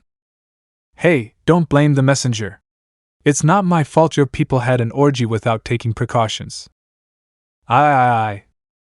Oh shit. You broke it. Angel laughed, but had a worried look when Charlie didn't stop. Anyone want to rip it out? Allow me. Alastor offered, smiling. Bang. Do I have sisters? Charlie finally said. Besides, oh. Sorry, dear, but you were more out of place than my mother's Victrola. Alastor smiled. A what? They all asked. Alastor's eye twitched again when no one understood the word. Tfahahahaha. Oh, man, I'm sorry, it's just that oh, your face was priceless. The sin of gluttony grabbed her by the sides. All right. Naruto high-fived his mother, having sensed her intention and playing along. I've been saving it for a while. He smiled. Oh, that's too bad. Well, at least it was just a joke. A bad joke, but a joke nonetheless. But you were conceived during a threesome. That part's true. And I know because I was there. 5,000-year-old Beelzebub. All it took was one shot and well, the next thing I knew, they were asking me to be your Hell Mother. Charlie felt his brain shut down as smoke billowed from his ears. Oh man, that can't be good. I think we actually destroyed her. Naruto snapped his fingers in front of his cousin from hell without any reaction. Yeah. We destroyed her. Yeah, well, leave her there. She'll come sooner or later. They always do, be laughed. Charlie, honey? Vaggie asked. Baby? Don't make me do this. Ha, well, you asked for it. Vaggie whispered into her girlfriend's ear. Unbeknownst to her, Naruto and Beelzebub's ears twitched, and they both blinked. Damn! Were the thoughts of mother and son. I'll get the strawberries and whipped cream! Charlie suddenly snapped out of his funk. Please lie and tell me I didn't say that out loud. Do you want some chocolate syrup with that? Naruto commented before Vaggie could say anything. We prefer molasses, the princess said before she could stop herself. Good job, Charlie. Well done. Vaggie looked more than a little annoyed with her girlfriend and did her best to avoid eye contact with the smiling angel. I want to die, Charlie said, ashamed, placing her head in her hands. Are you sure you don't want to make a princess-sized sundae instead? The sin of gluttony further shamed his daughter from hell by conjuring strawberries, a can of whipped cream, and a bowl of chocolate sauce.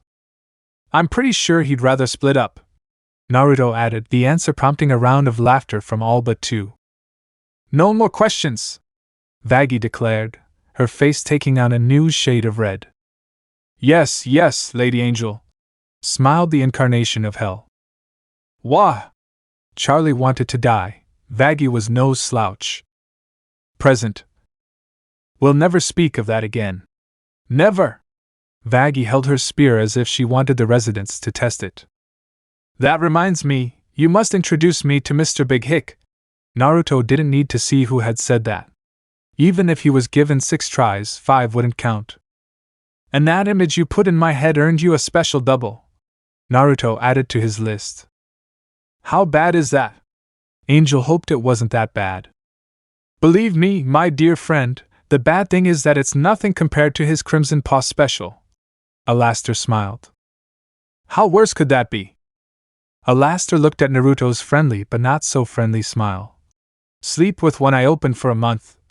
Alastor's smile tightened and his eye twitched as he began to recall a past incident. As if that's going to do him any good, Husk said with a twitch in his eye. Nifty didn't react. Nifty was, well, nifty. Shit! Angel cursed. Charlie and Vaggie hoped they wouldn't fall victim to such a prank. It's a little hell after all. It's a little hell after all. It's a small hell. For the love of Uncle Christ! Turn off the phone! Charlie begged, as memories of his father's horrible taste in music and the worst, longest journey in the world, Lulu, surfaced. Beep! Uncle Lucy! What's up? Naruto replied to his phone. Do you have any shit? Beep! Yes, he's angry. Did you just hang up on the King of Hell? Vaggie couldn't believe Naruto's balls. I'm your son from hell. I can get away with anything. You're his dash. Buzz. Buzz. Hold that thought. Beep.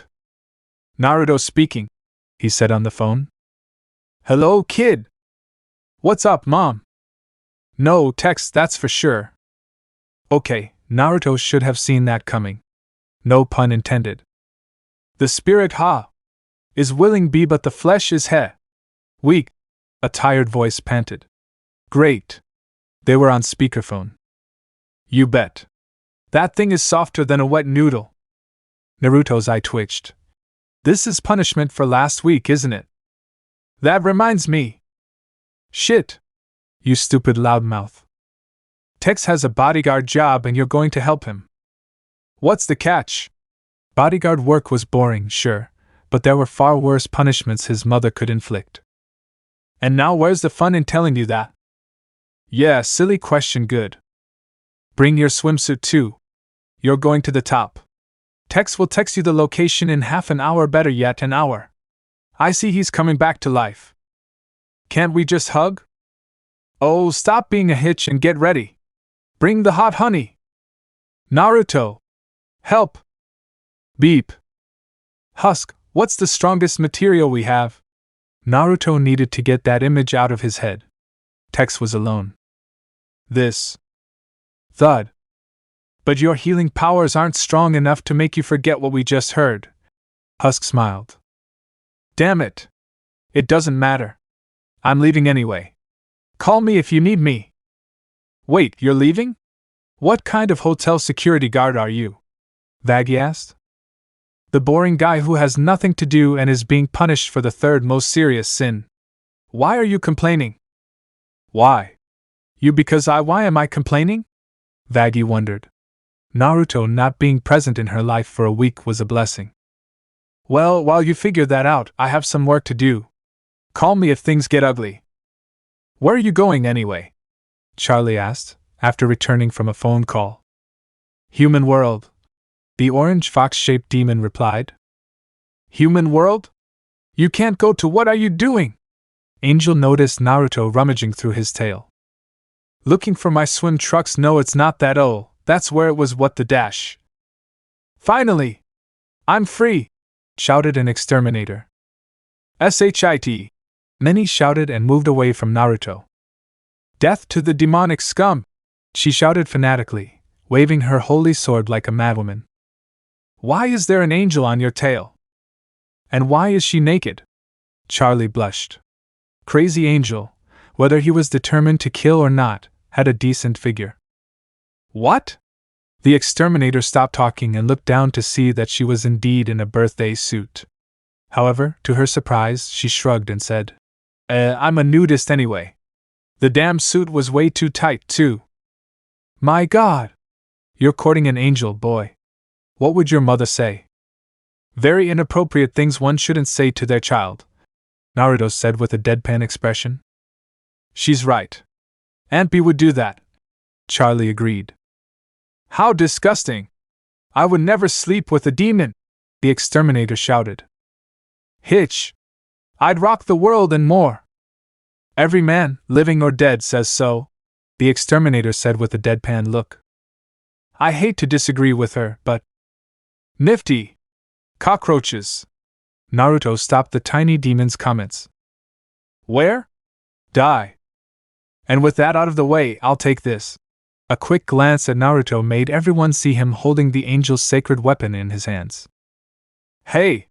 The angel made a futile effort to retrieve his stolen weapon before he realized something. How did you do that? That's what I'd like to know. Charlie and Vaggie, past and present victims of Naruto's theft, were also curious. One moment the gun was in the angel's hands, and the next it was somehow in Naruto's. And come back in. Naruto pressed a pressure point on the Terminator's head instead of answering. He was tempted to kill her given what she and the other Terminators had done, but Naruto was feeling generous. And oh, her screams faded as she sank deeper and deeper into the sea of long orange fur until she could no longer be heard. Well, that was creepy. An angel had seen some live-action vor too. What the buck was that anyway? Space hammer. My tail can store a lot of stuff. I guess one of them got stuck in there without me knowing, which also made it easier for him to steal things. Will he live? Charlie asked, a mixture of curiosity and concern. Naruto looked thoughtful. I've never had a living thing in there before. Nothing's ever spoiled. Besides, she can't get out unless I let her. She's an exterminator anyway. So, meh. You'd better get rid of her, and fast. A rogue exterminator on the loose is the last thing we need, Vaggie added, pointing to her eye. Naruto just gave her a quick glance that made Vaggie feel uncomfortable before going back to his search. Now, where are they? Aha! I found them. Orange? Don't you think that's a bit over the top? Angel asked. But how can you go to Earth? Demons can't do that. It's okay, I don't care if you hate it, you and I are just spending some time teaching you how hell works. Vaggie was fed up with Angel's ignorance. The porn star had been in hell since the late 40s, for God's sake. Stuff like this should be known. Perks of being the son of a sin, Naruto told the sinner as he dusted off the swimming trucks. Okay. And how do you expect them not to go all exorcist happy and gangster happy on your crimson ass? Naruto simply snapped his fingers and was engulfed in flames the color of a lava lamp, the fire dancing around his form for a few seconds before dying and revealing a transformed Naruto. The son of gluttony looked quite similar to his former human form, only with longer hair and a chiseled face. His height increased by an inch or two, making him closer to Charlie's height, though he could make himself shorter if he wanted. His hair was now blonde, which some found a little odd given that they expected it to be orange like his fur. "Oh, baby, I love you," Angel purred at Naruto's sculpted form. And she looked down, not so subtly. "Should have done it in private, huh?" "That's a silly question," Husk said, jerking his thumb to his side. "Hey, there wasn't any come to MOM. Nifty pounced upon seeing Naruto's human form. "No!" The blonde ninja jumped to avoid the blow to his leg. Crash. "Yes. Pain. And that's my cue later." Naruto ran as things went along. "Damn, that's so good," Charlie finally said, drooling a little. "Stay here, baby." Vaggie had a scathing look. "What? I'm just saying there was nothing wrong with a little eye candy." "Oh. Is our dear Vagatha jealous?" Alastor poked the bear. The bear growled in response. "I'm not jealous." Vaggie couldn't stop the scream that escaped her fanged maw. "Yes, of course not." Angel smiled. "There will be no bar for you for a week," he said, wiping away his mocking smile. "Oh, come on." "Oh, shit." Charlie cursed as the events distracting her made her forget why she'd come out to the lobby in the first place. "Does anyone have her number?" "Because I have a lock of hair," Nifty declared. "It's no help, Nifty." "Yes, dear. But may I ask why?" the radio demon inquired. "Well, after I hung up on Dad, he called me and told me that because of that little trick he pulled on Extermination Day, heaven is angry. I can't blame them. I mean, they can go buck themselves, but I can't really blame them." Angel knew all too well about revenge with his mob past. "Oh no, totally, but here's the thing, they're organizing a meeting and they want Naruto to be there," Charlie finished. Oh boy, Angel didn't need to be Einstein to know where this was going and how it was going to end. "That's a meeting I'd love to be a part of." Alastor could only imagine the entertainment that would ensue, the chaos, the bloodshed. Oh, just thinking about it made him smile, and others began to distrust the radio demon. Luna wouldn't say it out loud, but she was glad to have been adopted by Blitzo. Sure, he wasn't what you'd call an ideal father, but he could have been a lot worse. But then there were times when he really bothered her and pressured her and said that her love for him took a back seat and his well-known hellhound rage made itself felt. This was one of those moments. "I love this song!" "Oh, shoot him now. You were a spicy little demon with the bleached blonde hair. Craving that hum when I caught your eye. I thought it might be love, but you left." "Oh shit! Shit!"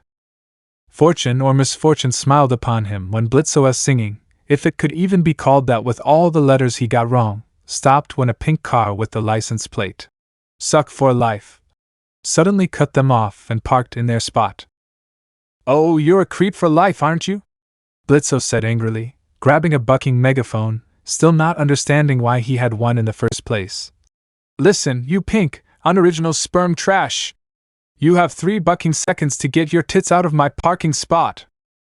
Her subsequent comments stopped when the driver got out of the car, and it was one of the few people Hell Blitzo wanted to see, an ex. In this case. "Oh shit! Verasika!" "Wait," Verasika said. "Like Verasika Mayday, the pop star?" Blitzo. "I should have known you'd be here. I could smell fish from miles away, which is weird. Because I think the nearest ocean is." The goblin fell flat on his face as he tried to get out of the truck, much to Luna's amusement and embarrassment. 3 rings down! And I should have known you'd be here when I heard the Amber Alerts." Luna groaned. She should have thought the news of them taking the little jerk from months ago would bite them in the ass. They hadn't exactly been subtle, and Stolas had almost gotten the book back as a result of Blitzo, being the womanizer he was, hadn't stayed up all night appeasing the Prince of Goetia along with damage control. Why are you parking here? This is the only parking spot my company has. So take your tampon racing car somewhere else. Actually, idiot. It has my name on it. Verasika pointed with her finger, the spray paint freshly written hastily on the pavement. I'm doing freelance work for one of the infinitely more successful companies in the building, and they wanted me in this week to lead their team during spring break. A week? No, you are not parking here for a bucking week. Are you crazy, Blitzo? You're going to run away, let someone else pay for the hotel room, steal their car, take 3 rings to Wrath, and use up MY credit cards on bad riding lessons? Both demons finished. Damn it, Hitch, you will not let that go. Choke on a sandpaper hick. The succubus, her conversation over, began to walk away from her ex in the direction of the building. Wait. You better move that cowardly cart or I'll. A growl behind the imp stopped his speech in its tracks. What will you do? Or I'll call human resources. The comment made them pause before the 3 of them laughed amicably. Oh, very well anyway, meet my new hellhound, Vortex, and where's Naruto? Vortex shrugged. B said he gave her the address. It should be Bonsai. Crash. Here. Oops. Whoever owns the white sedan left the lights on. And you're going to need a new coat of paint and a new car. Naruto muttered to the last 2. It wasn't one of your better innings. Tex gave it a 6 out of 10. Hey, Texas. So who's? God damn it, Mom. Naruto quickly understood why the sin of gluttony was so secretive about who was protecting him. It wasn't that he didn't like Verasika, they both knew each other through Ozzy, and the succubus was a regular at his mother's parties, but the succubus had some unique quirks that she always tried to convince him to participate in. Quirks that not even Erosenin wouldn't touch with a 20-foot pole. And the worst part was that she almost always succeeded, much to his shame. Stupid libido. Naruto! How is my favorite hellhound? The affectionate succubus asked. Oh shit. Start. I'm standing here, Vortex said blankly, feeling like chopped liver. Don't be jealous, Texas. How about I make it up to you? Naruto saw Verasika's look and quickly nipped that in the bud. No! It's not happening. Not in a billion years. This fox doesn't have a threesome with the devil. Let alone with his mother's boyfriend. No offense. I don't take it seriously. B would skin me alive if I wasn't part of this. Triply no! Of course, incest was considered one of the worst forms of sin, and in many circles they didn't care either way, but how disgusting. Oh, Fox, don't worry, Mom will take good care of you. Verasika purred, and he nearly melted in her hands. Naruto had to think of a not-so-pleasant memory to get it out of his mind. Last time you said there was lube involved, Naruto recalled. What's wrong with that? Tex asked. It wasn't for her, if you know what I mean, Tex grimaced. Oh yeah, no thanks. Lube was essential, but no thanks. Verasika pouted. Are you sure? I bet I can convince you otherwise.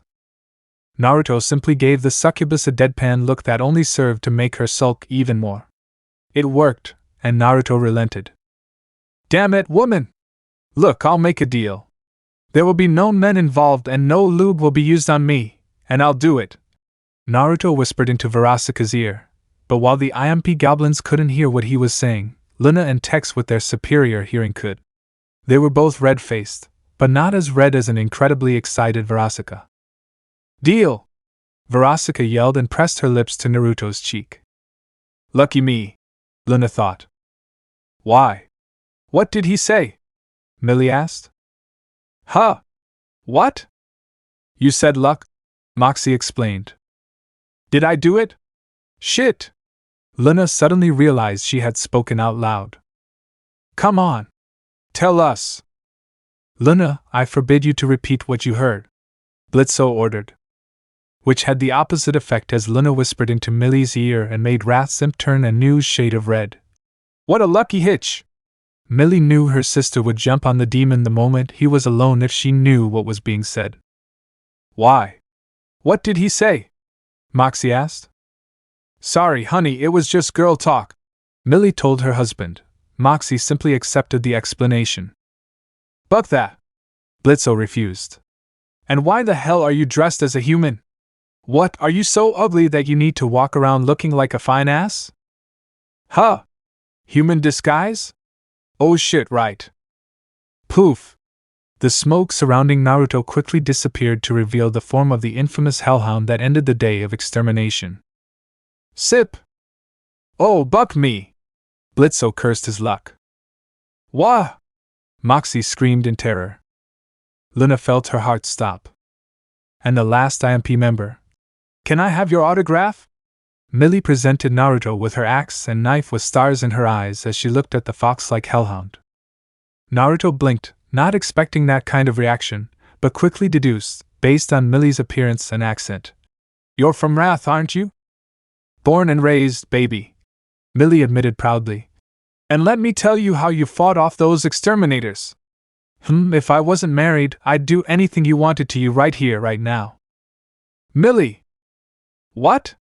I said if I wasn't married, honey. Well, aren't you sweet? Naruto's pat on her head made Millie melt into a pile of goo. I didn't know imps could do that. We can't. Moxie approached cautiously. Oh, well, Uncle Satan would give me the creeps if I forgot one of his lessons.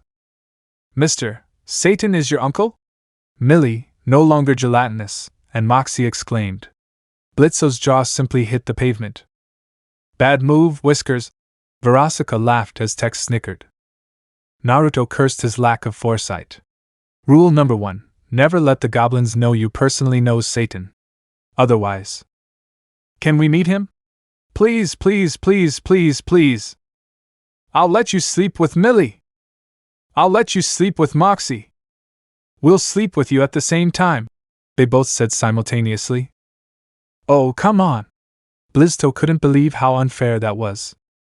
There were pleas, begs, and crazy negotiations. Huh? Naruto looked away from the pleading imps to see a wolf-like, gray-furred hitch from hell, one he quickly recognized. Hey, glad to see you turned out okay. Oh, shit. Why was it so hard? Is Luna blushing? Moxie couldn't believe it. Aw, Luna is in love, Millie said excitedly. Oh no. Blitzo was not happy. Hello? Luna wanted to die from how stupid that sounded. Hi, I'm Naruto, he introduced himself. I'm wet. I mean Luma. Loony. I mean oh, buck me. Luna wanted to die right then and there. Only if you play your cards right. Naruto simply laughed. Hey, wet. I'm hard. While B wasn't the perfect parent at times, again, being human at first, he had a different perspective. Naruto learned a lot from her nonetheless. Good and bad. Luna blushed but laughed anyway. Oh no, don't. Blitzo had an antique pistol pointed at Naruto's head. Bad move, Tex and Verasika told the imp. Because? Blitzo quickly and painfully learned why. It didn't end well for either the goblin or the cars surrounding them. Thanks for another unforgettable experience. Thank you for letting your guard down. Aha! Pensius gloated, having ripped off a chunk of Alastair's suit. Which was a big mistake, as the radio demon wasn't at all pleased with the snake's lack of proper behavior. Oh shit! Boom! Wah! Pensius yelled as he flew off into the distance. Well, looks like I'm off to the tailor. Good luck, folks! Wait, are you leaving? Alastair, we need your help. Without Naruto. If I remember correctly, dear, you're the hotel security, not me. And with Naruto leaving, that puts all those responsibilities on your shoulders. Isn't that what you wanted? Vaggie really disliked the radio demon's logic. Yeah, well, do we still need a wall? Angel pointed to the hotel's newly built but unwanted entrance. Oh, of course. I can't let my new project fall apart so soon. What will the newspapers say? With a snap of his fingers, black ink demons with construction tools appeared. Hello? Is it safe? And who are you, dear? Alastair asked the small, dark-skinned, white-haired woman wearing a modest but tattered shirt and jeans outfit who emerged from hiding. I'm totally interested in getting out of here, and I saw you guys were helping people get into heaven, or something. Can you help me? You're kidding me. Angel Dust couldn't believe what he was seeing and hearing. Alastair and Vaggie couldn't do it either. Charlie's eyes had sparkling stars and even a pink unicorn with a rainbow tail flashing before her eyes. Yes. Yes, yes, yes, yes, yes. You heard that right. Welcome to the Has-Been Hotel. See, I told you people would be interested. I can't believe it. Angel Dust still couldn't understand. Had the blow backfired? I'm sorry. Did I do something wrong? The little woman asked timidly. Oh, don't mind him. Charlie dismissed Angel's comment. I'm Charlie. That's Vaggie, that's Angel Dust, that's where Alastair was and you're there? I'm Veltef. From their headquarters, the two most senior members of V's watched the scene unfold from their hidden drone. And they both cringed. Valentino covered his face with his hands. Doh! Vox's face made Homer Simpson exclaim his favorite phrase. Both had serious doubts about their plan. We really should have expanded our selection process. Okay. Get Penchus on the phone. At least Vox hoped the snake's presence would divert Velvet's attention.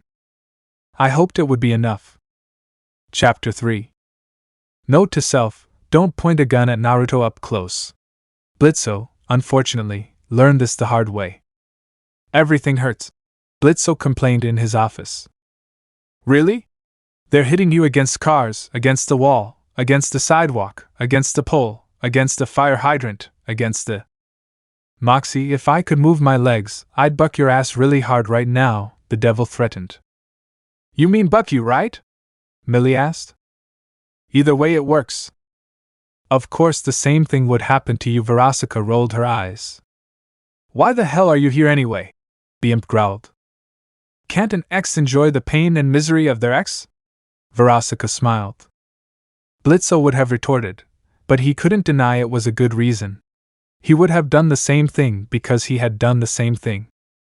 What were you thinking anyway? Tex asked. It wasn't.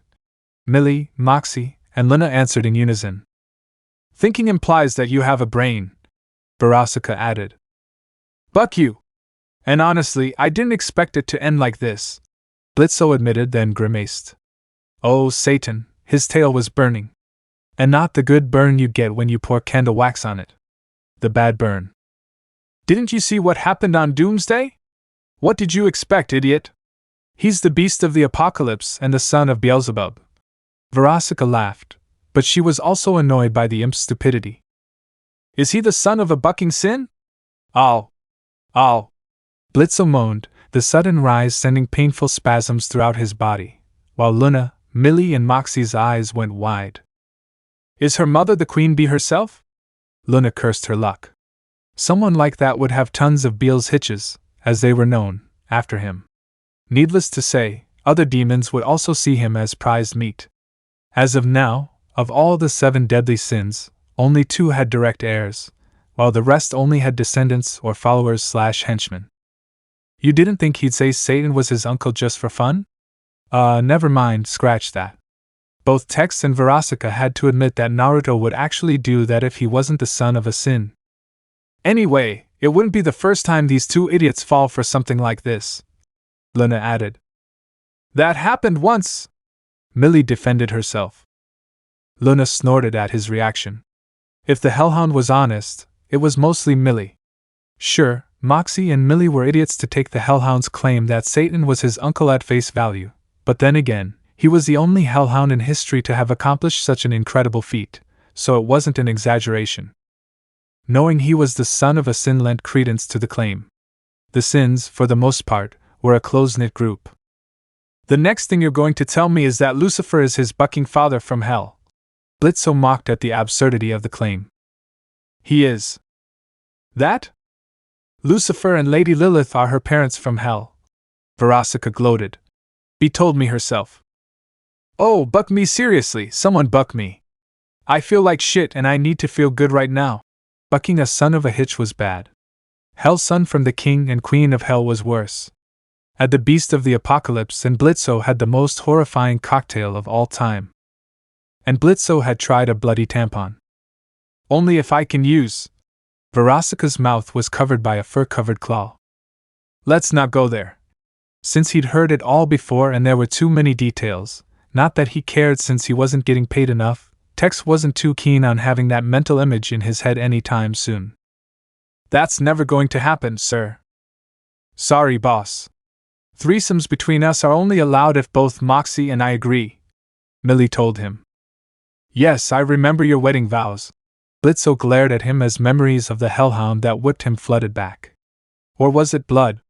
Either way, the orange-furred plushie succeeded within minutes, something Blitzo hadn't managed to do for a long time. We want that videotape back, by the way, Moxie reminded her employer. It's the only one we have. Oh, this was awkward. Ah, yeah, about that dash. Hey. What the F?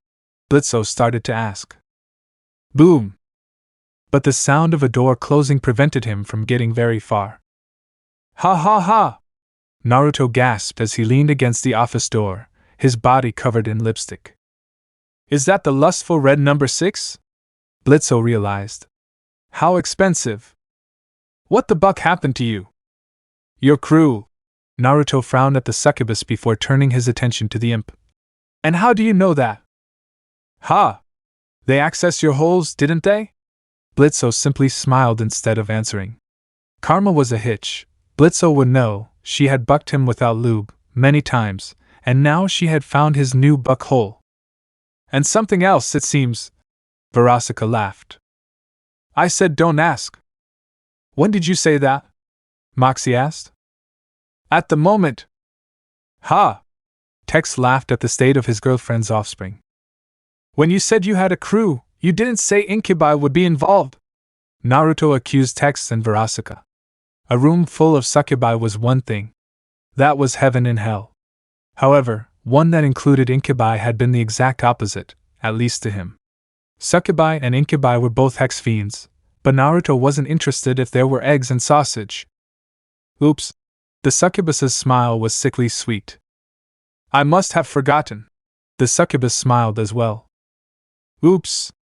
Naruto pulled out a piece of parchment, and they both lost their smiles and developed a pale pallor. A piece of paper? Luna didn't understand why the pop star and her bodyguard looked worried. You wouldn't dare, would you? Verasika practically begged. Last time, she hadn't been able to orgasm for over a week. For a succubus, that was worse than hell. Ah, come on, man! It took me weeks to get the dye out. The albino look wasn't for him. It didn't help that he had pheromones mixed and that drove the hellhounds crazy and be even crazier with lust. He didn't feel anything from the waist down for weeks. Don't ask him about his tongue. Don't worry, I'll make it permanent. I might as well have some siblings I can spoil. I've always wanted to be a big brother. Naruto smiled, as Vortex paled into even more unhealthy shades. Unless, of course, you can convince me otherwise. Naruto. Verasika approached the angry demon and whispered something to him. You're forgiven. Naruto crossed out Verasika's name. Tick-tock, Cyclops. Come on, man! Tex knew what his boss was offering, and the old hellhound didn't have anything as good. Grow a butt and tits like these. Eep! Verasika cried in surprise. And then we'll talk, Naruto said to his mother's boyfriend. No, we won't, Tex said arrogantly. Guilty. Did you have to pinch my ass? Said hand was still on said ass, kneading it like dough. They can't steal your bra or thong. You never wear them. They can't spank you either. That's a bedroom thing.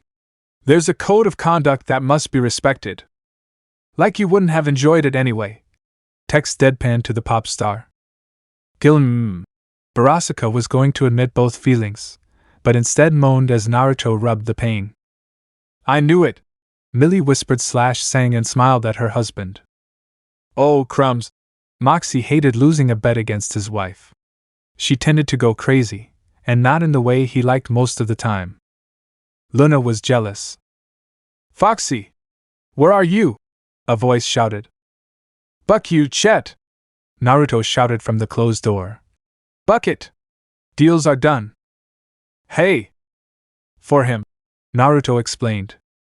Oh, well, you have my sympathy. Which was Verasika's way of saying Tex was screwed. Tex wished she'd thought of something sooner to appease her boyfriend's son. She knew he was going to pay for this. One could argue that she should go after his mother, but Naruto wasn't crazy. Well, not that crazy. Besides, like Naruto once said, the woman looked out for him. Which meant going after B was out of the question. So about our parking spot, Ms. Verasika Moxie began. I won't give it back, Verasika replied. She may have had nothing against Blitzo employees and her poor adopted daughter, but Blitzo was a completely different matter. Oh, come on! Blitzo fumed. It had been a pain to get that parking spot in the first place. What's your deal with him anyway? Luna couldn't understand the animosity, and this seemed too personal from the looks of it. They went out together, Naruto revealed, which surprised the opposing group. You dated Verasika Mayday? Luna couldn't believe it. Moxie couldn't either. You dated a pop star? Was that before or after you became a pop star? Millie asked. Unfortunately, he did, and when I was just starting out, Verasika told IMP in order. Why is everyone acting like this is such a surprise? Did people really think he couldn't land a pop star? Why? He was the epitome of devilish sensuality.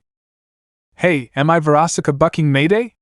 Luna said, as if it were the most obvious thing in the world. Seriously, how did Blitzo end up with Verasika bucking Mayday? Did he lose a bet? It's you, Millie continued. Blitzo wasn't exactly a gentleman like her Moxie. Was I blind? Did I have some kind of brain damage at the time? Moxie just couldn't wrap her head around it. It actually hurt just thinking about it. I'm standing here, you know? Verasika wasn't amused. Although she'd like to claim otherwise, she wasn't blind or brain damaged despite the amount of alcohol she drank. Did you lose a bet? Drunk? Naruto asked, echoing Luna's thoughts. Not knowing the full story made him curious. Not the first, and some of the time the second. Naruto would have asked her to explain, but Verasika's mood changed, and he didn't press the question when he felt sadness and heartbreak. The fox wrapped its tail around his hand, and Naruto allowed it to squeeze. Okay, look, you're all making this a much bigger deal than it should be. I'm not getting into your stupid private lives. You do that all the time, sir. You're joking, right? Come on, do that. You totally do that. How was Hex with her? Millie's sensual and unexpected question made the two male hellhounds and the single succubus look at the female devil in surprise. Millie! What? He's a pop star. You'd like to know what Hex with Michael Crawford was like. Michael Crawford? That was an image Naruto, Tex, and Verasika didn't need. Moxie looked ready to scold his smiling wife, but at the last second. Touché. For the record, Naruto began, and caught her attention. I know from personal experience, incredibly fantastic. You're only saying that because she popped your cherry. Tex snorted. You lost your virginity to her? Luna couldn't believe it. How? Well, when two people find each other attractive, and one asks jokingly, but the other surprises them by saying what the heck, this could be fun, and we go back to their house. You're playing with me right now, Luna interrupted. Any of us are naked and you're shouting my name for all the rings to hear? Naruto smirked. Luna blushed. Blitzo was ready to shoot him again. Nobody touches his innocent and precious Canadian dollar. To answer your question without implying anything, it isn't. That's exactly how it happened, Tex confirmed. The best 7 hours of my life, Verasika revealed. She got excited just thinking about it. 7 hours! Non-stop. The succubus's new revelation made Luna, Millie, and Moxie's jaws drop through the floor of their office. Come on, people! Stop messing up our office. The owner already hates me after the eel incident, Blitzo scolded. It was Moxie's fault, but the owner didn't give a damn. Luna ignored him because of how angry she was. Her first time only lasted a few seconds. Disappointing didn't even begin to describe it. Hell, it was almost disappointing. We could have lasted longer, but someone had to fall asleep. Hey, I was tired and my hips were hurting. Verasika defended herself. Succubi drew energy and power from other beings to enhance their own, preferably through sexual intercourse, but even then there were limits. My butt has never been redder. Oh, please. Like those used holes of yours. You really don't want to finish that sentence. Naruto defended the pop star with a growl. The tall imp said wisely. And anyway, why doesn't it surprise me that you're sleeping with the son of a prince of hell? I also wouldn't be surprised if you were sleeping with his mom, Gold Digger. Never mind. Let's ignore the wise part, friends. Tex, Naruto, and Verasika all shot dirty looks at the former circus performer. Sure, Verasika and B had had fun in the past, but that stopped when Verasika developed an interest in Beelzebub's offspring. Much less clumsy, and even a succubus had standards when it came to hex, despite the well-known but highly exaggerated claims. Most of them were true, but exaggerated nonetheless. And that earned you a Crimson Paw special. Naruto's comment drew dirty looks from Tex and Verasika. Crimson Paw special? Wait. Are you saying? Are you Crimson Paw too? Luna gasped. Any self-respecting hellhound knew about Crimson Paw. The one who stole from Lucifer himself, the other sins, Goichia, and the overlords?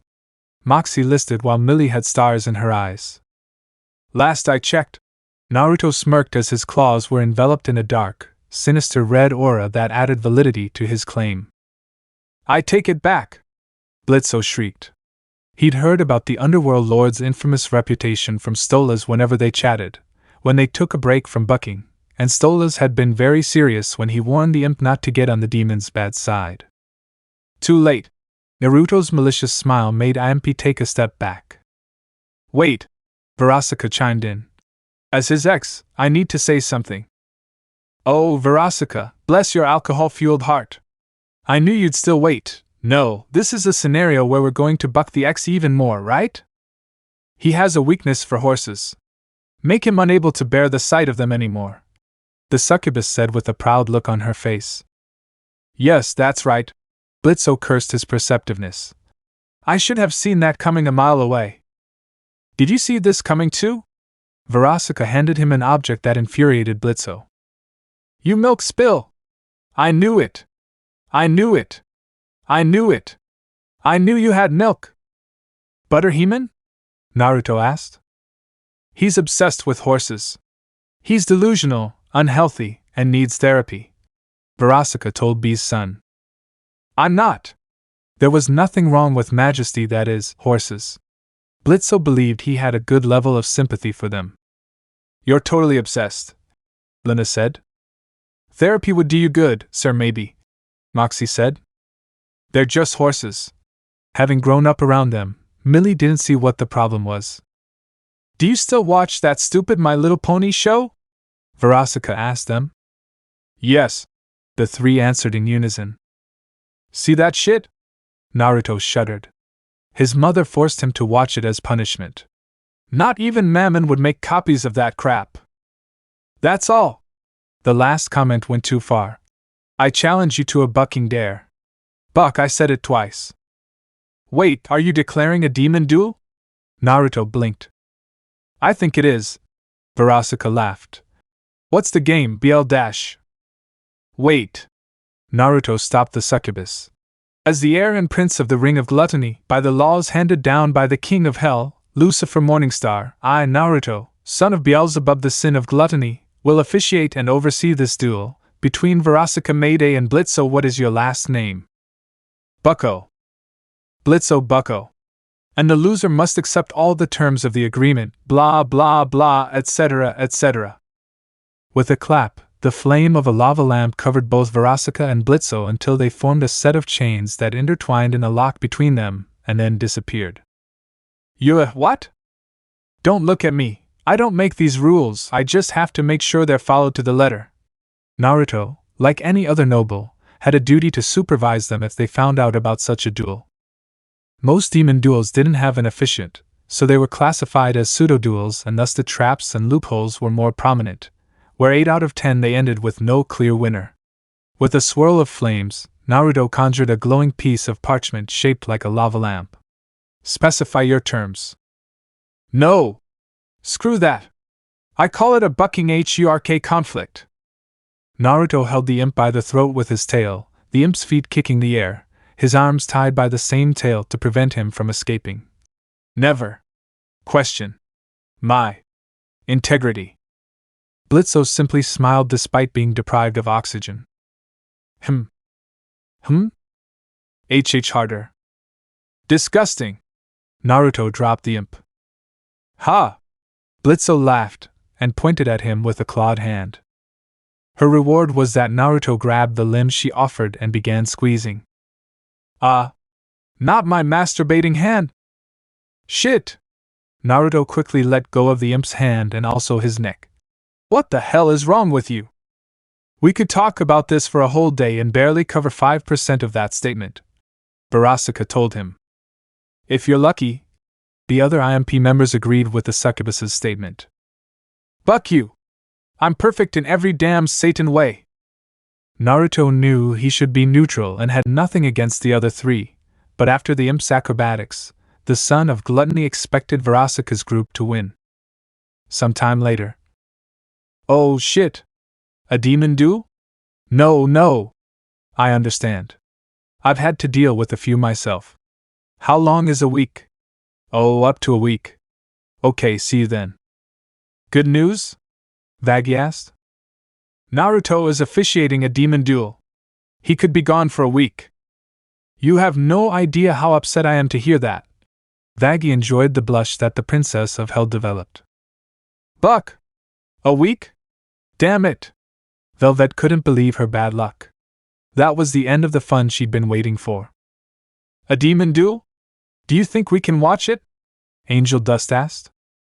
Do you even know what a demon duel is? Husk asked from the bar. Duh. It's when two demons enter into a competition and the loser has to comply with the winner's terms or face punishment from the one overseeing them. Angel explained. That? You know what a demon duel is, but you don't know that a demon can go to Earth? Vaggie wondered. Was Angel trying to piss her off? Yes.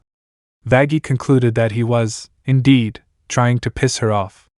You know what? I'm not going to ask. Good. Saves me time and trouble. Angel looked at her nails, the comment making Vaggie's bow curl into little horns. I guess Valentino's toy isn't as dumb as he looks. But the blind as hell porn man had a bad habit of underestimating those under his command. The joys of being a noble of hell. Alastair laughed. Well, I suppose I can replace the lad. It might prove entertaining. Do you even have security experience? I've been an overlord longer than you, my dear. Protecting one's territories is what is expected of my role. Neither Vaggie, nor Charlie, nor Velvet in disguise could argue with that. Alastair's methods, however, were a different story. Who are you talking about? Velvet asked. Naruto. He's our security guard. Well, he's under me. And he is the son of the Queen Bee. Queen Bee? Velvet feigned ignorance. Prince Beelzebub, the sin of gluttony and prince of the third circle of hell. Alastair smiled. Eep. Don't worry, he's very nice. Not when he's bored or angry. Husk chimed in from the bar. Remember the casino incident in Greed? Ah, how fun. Alastair remembered fondly. Not really. I still owe them $500,000. But Naruto and Alastair left them practically penniless. And they cheated at the casino. Greed? I thought Aunt B wanted to get him away from Mammon. Charlie asked. Interesting. Velvet thought, adding that it might be worth a try. He did it. The kid snuck out during one of his parties, Husk said, shuddering. And she didn't notice? Angel Dust asked. Aunt B's parties can last for hours, days, or even weeks, Charlie informed the hotel's first resident. 1. You have to get me an invitation to one of those, Angel commented. 2. Queen Bee found out, right? We weren't caught by Mammon, but yeah. Kid was banned from every ramen stand and bar in Gluttony for months. She still hasn't lifted the limit on what he's allowed to order. She forced me to drink alcohol until my guts burst. Literally. Sinners were immortal, but immortality had its downsides, even if they could put themselves back together. Nifty was tied to a chair and forced to stay in a filthy room with bugs without being able to clean it, and it only got dirtier. Boss Irk. That's enough, Husker. A supernatural chain and a sharp tug on the radio prevented the sinner from saying more. Some memories were better left forgotten or locked away. He was forced to watch TV, wasn't he? Vaggie knew she'd hit the nail on the head if Alastair's eye twitch and bitter smile were any indication. He made her watch music videos of Britney Spears, Spice Girls, and Avril Lavigne over and over again, Nifty said. Ugh, many said. What an exaggeration. No head pats or shoulder rides for you. Alastair discarded the chain from Husk's throat, the former lord wearing a smile the radio demon surely wished to erase. No! Nifty cried. By the way, how did you three meet Foxy? Angel Dust asked. That dash. Hit. Hit. Hit. We'll have to wait. Oh, come on. The person who knocked on the door was dead. Hello, my dear. Angel Dust smiled when she saw that it was Pencha standing at the door. Oh, great. The porn star pulled out her extra arms and machine guns. Target practice. Angel. Almost 7 days later. Everything was quiet, or as quiet as it could be in the house of the Prince of Gluttony. The mansion had to be renovated more than once every time a party got out of hand. Drunks, too much obscene hex, the smells, beer stains, food stains, vomit stains, hex stains, drug stains, stains of an unknown nature and of not wanting to know. So many. Damn. Stains. They were all common occurrences, but B didn't really care. Unless it happened to her, of course. Then her ugly side came out. Sedson stood on the dance floor among the hellhounds as she bobbed and swayed to the deafening music that echoed throughout the mansion. On either side of her were two female hellhounds, and B could taste their intentions, their desires, her. Not that she really cared, it went both ways, and she and Tex had an open relationship. However, Tex was her main chew toy, as she affectionately called him. He wasn't the biggest fan of his nickname, at least openly. That said, since the incident 22 years ago that ended with her pregnancy with her only child, a fact that still baffled her if she was honest but which she didn't regret, she loved the little one with all her being. B had since taken better precautions when it came to choosing her partners. Fortunately, she couldn't get pregnant by women. However, as Modius had mentioned, he was working on a top-secret project related to that after learning of a strange Japanese fetish. Why, she didn't know, nor did she bother to ask. The flaming rooster had some strange tastes. Although, doing it with a girl with a penis, and not those who were just men with implanted tits, they'd already done that, thank you very much, was a kinky idea if she was honest. B was always up for trying something new at least once. Slightly excited, B pulled the two hitches from hell towards her and her excitement increased. So you too. Pop. B. Ah shit. Party's over. And so was her excitement, and that of her two potential bedmates. Damn faggot. Everyone out now! No one asked them, no one answered them, no one said a word. They just left, and they left quickly. It wasn't as if they had much room to dispute it when the order came from the most powerful of demons, the most powerful sin, the fallen angel, the second son of God, and the king of hell himself. Lucifer Morningstar. Really, Lucy? Whether she was an old friend or not, she was upset that Lucifer was ruining her and everyone else's fun. A huge disappointment. Have I not been kind?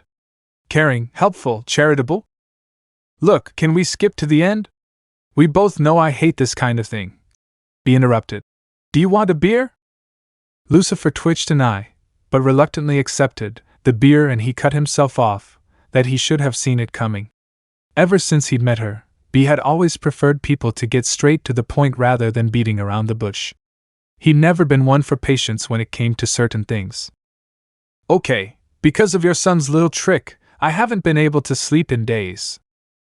What prank did he pull this time? Refill your duckies with peanuts and jelly? Make them explode into a gooey mess? Dance and sing those silly TV show songs, or take over the world? B laughed at the memory. Was it him? I thought I did it. Lucifer had been sleep-deprived at the time, and thought he made a mistake when he woke up bound and gagged by his own creations bent on world domination. It had been humiliating, to say the least. At least that said what the peanut butter and jelly guys did. It took him days to get them under control. Lucifer made a mental note to get revenge on the little jerk. Dude, it's been a long time. Let it go. It was last month. Actually, it was only last month. Potato, potato. B shrugged. And no, that's not what it's about. This is because of other flying shit. Goishia? Lucifer snorted, but he'd come back to that later. You know not everyone is like birds, right? B simply shrugged and took a long gulp of alcohol. He didn't give a damn about Ozzy's descendants and followers.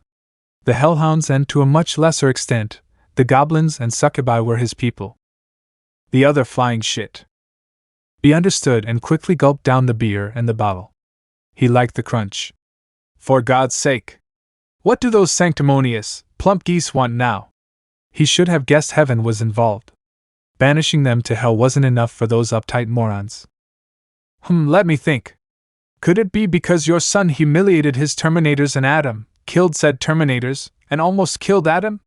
Gee, I wonder what they want. Hardy har har, Lucy. B wasn't amused, and neither was Lucy, based on the vibe she was catching.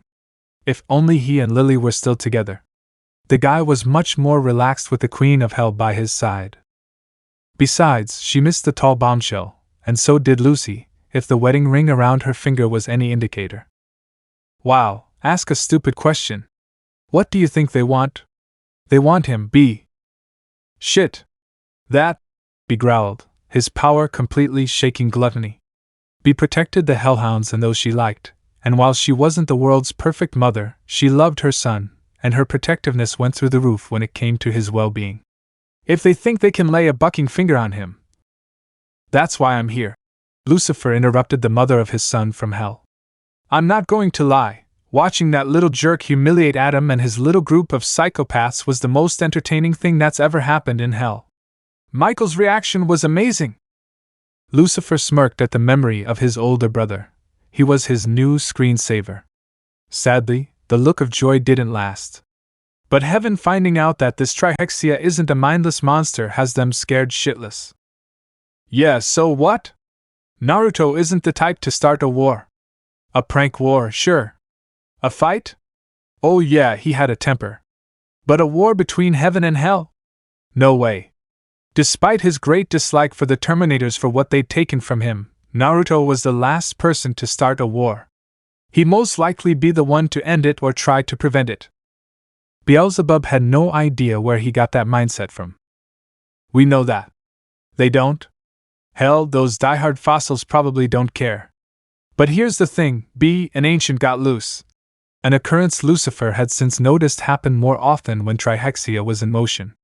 The ancients were accidental creations when the universe was created during the Big Bang. Or as the four-eyed old fart liked to call it, the best hex of her life. God's wife had given him more than a scolding when she found out. Thanks, Mom. Which one? Octopus-headed? His children? Afumza? They had nothing to worry about if it was someone like Azathoth, since unlike how Lovecraft described them, some of the great old ones were actually quite nice, and most were neutral and hid among the population of their surroundings. The rest were just very powerful cosmic morons and idiots, or had very twisted senses of humor. But the presence of the more malevolent ones was known to infect and warp humans in a negative way, and whenever those humans died, they went to hell en masse, and the worst part was that those humans had no idea why they were in hell. It was like coming out of a haze or a drug trip. Speaking of which, he'd have to figure out how to undo those stupid locks Bell put on his safe for the party drugs. Tense hitch. That? You really need to stop being so blank. Anyway, the one who got away was Zathig, Lucifer repeated, laughing. This guy doesn't know when to give up, does he? This is his 17th time? B laughed too. Sure, Zathig was a powerful being, but he didn't exactly have the best track record when it came to success compared to the other members of his strange family. He was more of a joke. Oh, letting him roam free wasn't a good idea, and he was hard to track down, but not exactly a big threat to an archangel, or a sin. 16th. Last time didn't count because the fatso got stuck halfway through his escape. And you know my brothers are the only ones in heaven strong enough to deal with that horrible cosmic shit, Lucifer reminded. And that's where it really gets complicated, B. Azrael is involved. That awesome traitor. It gets worse, B. He's been promoted. And since the jerk had been promoted to Seraph centuries ago, there was only one higher rank, Archangel.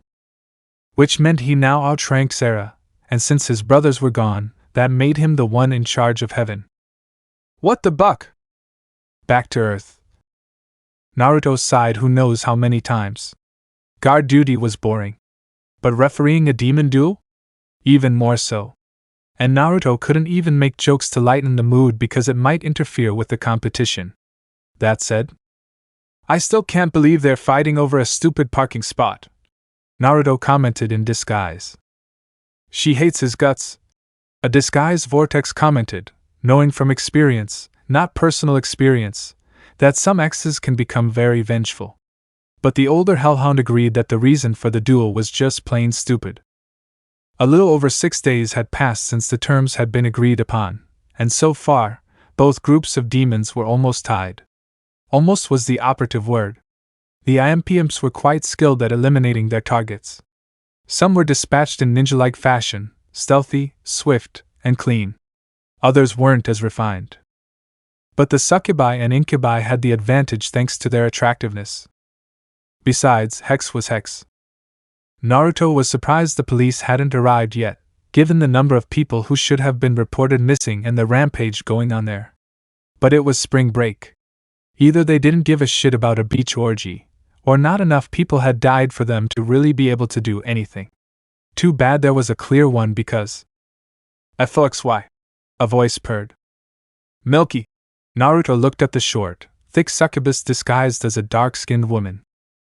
My shift just ended. Do you want to have some fun? She got straight to the point. I can't. I'd love to, but I can't. And Naruto was being honest.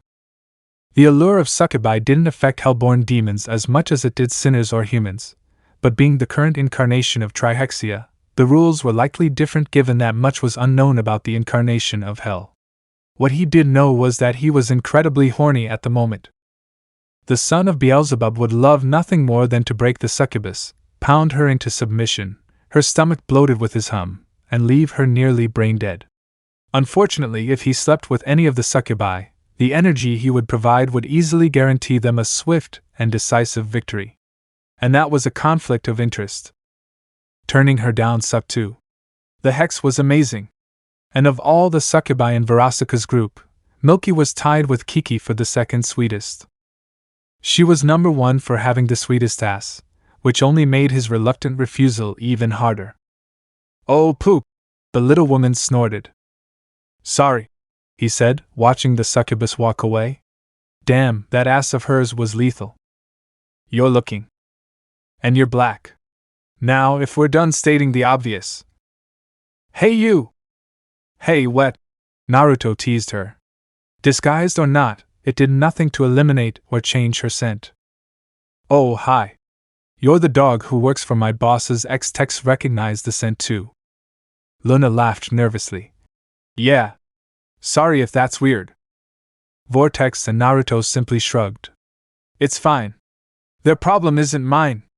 I don't get paid enough to care.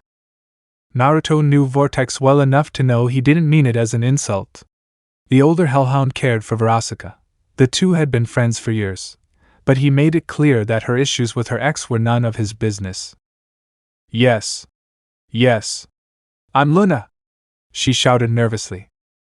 Yes, we met 5 days ago, remember? Ah, right. Shit. Stupid. Naruto laughed. The hitch from hell was cute when she was flustered. She reminded him of Hinata. And he loved the gothic style. You don't go out much, do you? Luna's head fell at his comment. You're on fire, man. Vortex applauded. No, keep going. Naruto had to agree with his mother's boyfriend. That wasn't one of his kindest comments. I'm sorry. Fortunately, Luna waved her off. It's okay. I don't go out much, she admitted. Your dad? He's not my dad! Luna snarled, and both male hellhounds blinked at her aggressive tone. Luna's eyes widened as she realized what she did. Oh shit! I just. How about we start over? Naruto suggested. Sound good? Yeah. Okay. I'm Vortex. I'm Naruto. Both hellhounds mimicked Luna's nervous greeting, and it served to ease the tension. That's hot.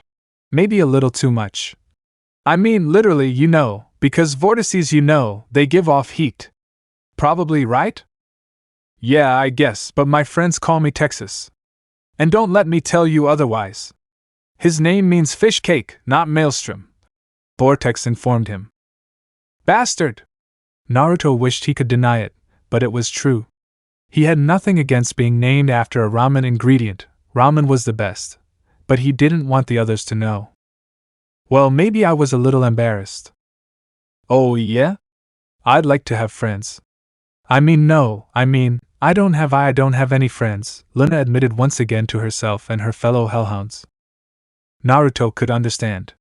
It wasn't the case now, but in his previous life, he didn't have many friends as a child either. Even now, the number of true friends he had was quite low in comparison. The blonde felt bad for the hellhound, to be honest. But before he could say anything, an overprotective father intervened. Am I interrupting something? Damn Blitzo. No, man. We're just having a conversation. The devil disagreed. Conversation leads to HPV. You saw the movie Footloose, right? Naruto didn't ask, he knew. They made us watch that shit in prison as punishment. Satan, that movie had been horrible. Half the inmates had to be restrained from biting their tongues. And don't go near this cute boy. The goblin was an enigma. His fear and dislike of Naruto ebbed and flowed whenever the goblin felt daring or, more commonly, just plain stupid. Blitzo, get out of here! Luna yelled at her adoptive father. Oh. Family drama. Naruto could see this wasn't going to be cute. Did you forget we have a parking space in the line? I still can't believe they're competing for a parking spot, Naruto commented. Luna snorted. I can.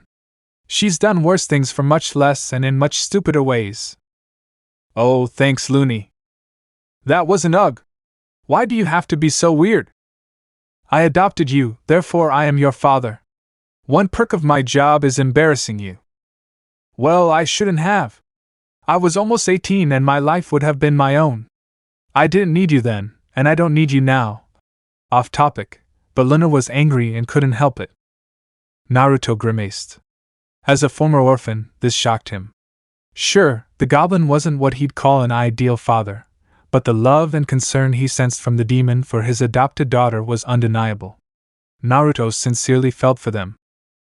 Damn kid! That was wild. Naruto heard Tex's voice and realized Blitzo was gone. Are you okay? Luna blushed at the contact. Yeah, I'm fine. She'll get over it. She always does. I'm glad you were at least able to defend yourself. It takes courage. Dude, I get that you and Mom are in an open relationship, but you're flirting elsewhere. Naruto interrupted. Are you dating Beelzebub? Yes. Tex looked proud, but not conceited. Luna had a small, wounded puppy dog look on her human face. Naruto was the biggest prize, but being who she was, Luna knew a common stray like her didn't stand a chance with royalty. Her father's relationship with the Prince of Goishia didn't count since that was transactional. Tex seemed like a decent guy, but learning he was Queen Bee's boyfriend, open relationship or not, made her shut down those plans just as quickly. Damn, his life sucked. Hey! Where are you going? Luna looked around and blinked. How? You just walked away after Tex told you he was Mom's boyfriend, Naruto explained. Oh, Buck. How embarrassing. Look, I'm not going to bother asking if you're okay. How do you know? Luna almost snapped, mentally beating herself up for it. Mom can feel and taste how those close to her feel. She gave me that gift. Believe it or not, I know what you're going through. Yeah, right. Mr. Royal knows what a stray like me is going through, Luna mocked. Did you ever wonder why no one had heard of me until Doomsday? Luna went to answer, but her mind quickly stopped her when she couldn't recall a single event, post, or news story about the heir of gluttony. Princess Morningstar was born over 200 years ago, and the celebrations the King and Queen of Hell held for the occasion are still mentioned to this day as one of the greatest events to ever grace Hell. Even if that's the case, parents can be overprotective. It can be a real pain in the ass, believe me. But then again, I'd rather have a mother who cares about me and knows she loves me than none at all. There aren't many decent parents in Hell. While Uzumaki Kushina and Namake's Minato would always be his parents, Beelzebub gave birth to him, raised him, and protected him like the mother he always wanted. However, Naruto had to admit that the Prince of the Third Ring tended to act more like a cool aunt and older sister than a mother at times. He was pretty sure a normal mother wouldn't have given him his first sip of alcohol at the tender age of 9. But then again, it was Hell, so that was pretty mild. And despite all that guy's flaws, and I don't have to taste or smell them to know he has plenty, he loves you without a doubt. Luna didn't want to admit it, but she was forced to acknowledge that she could have done a lot worse than the overprotective little devil. It's okay, I guess. It's annoying as Buck, but it's okay. Everything else that needed to be said fell through when a giant catfish-like kaiju crashed the party. What the buck? Oh, finally. Some action. Naruto smiled and cracked his knuckles, neck, and back as he stretched. I was going crazy.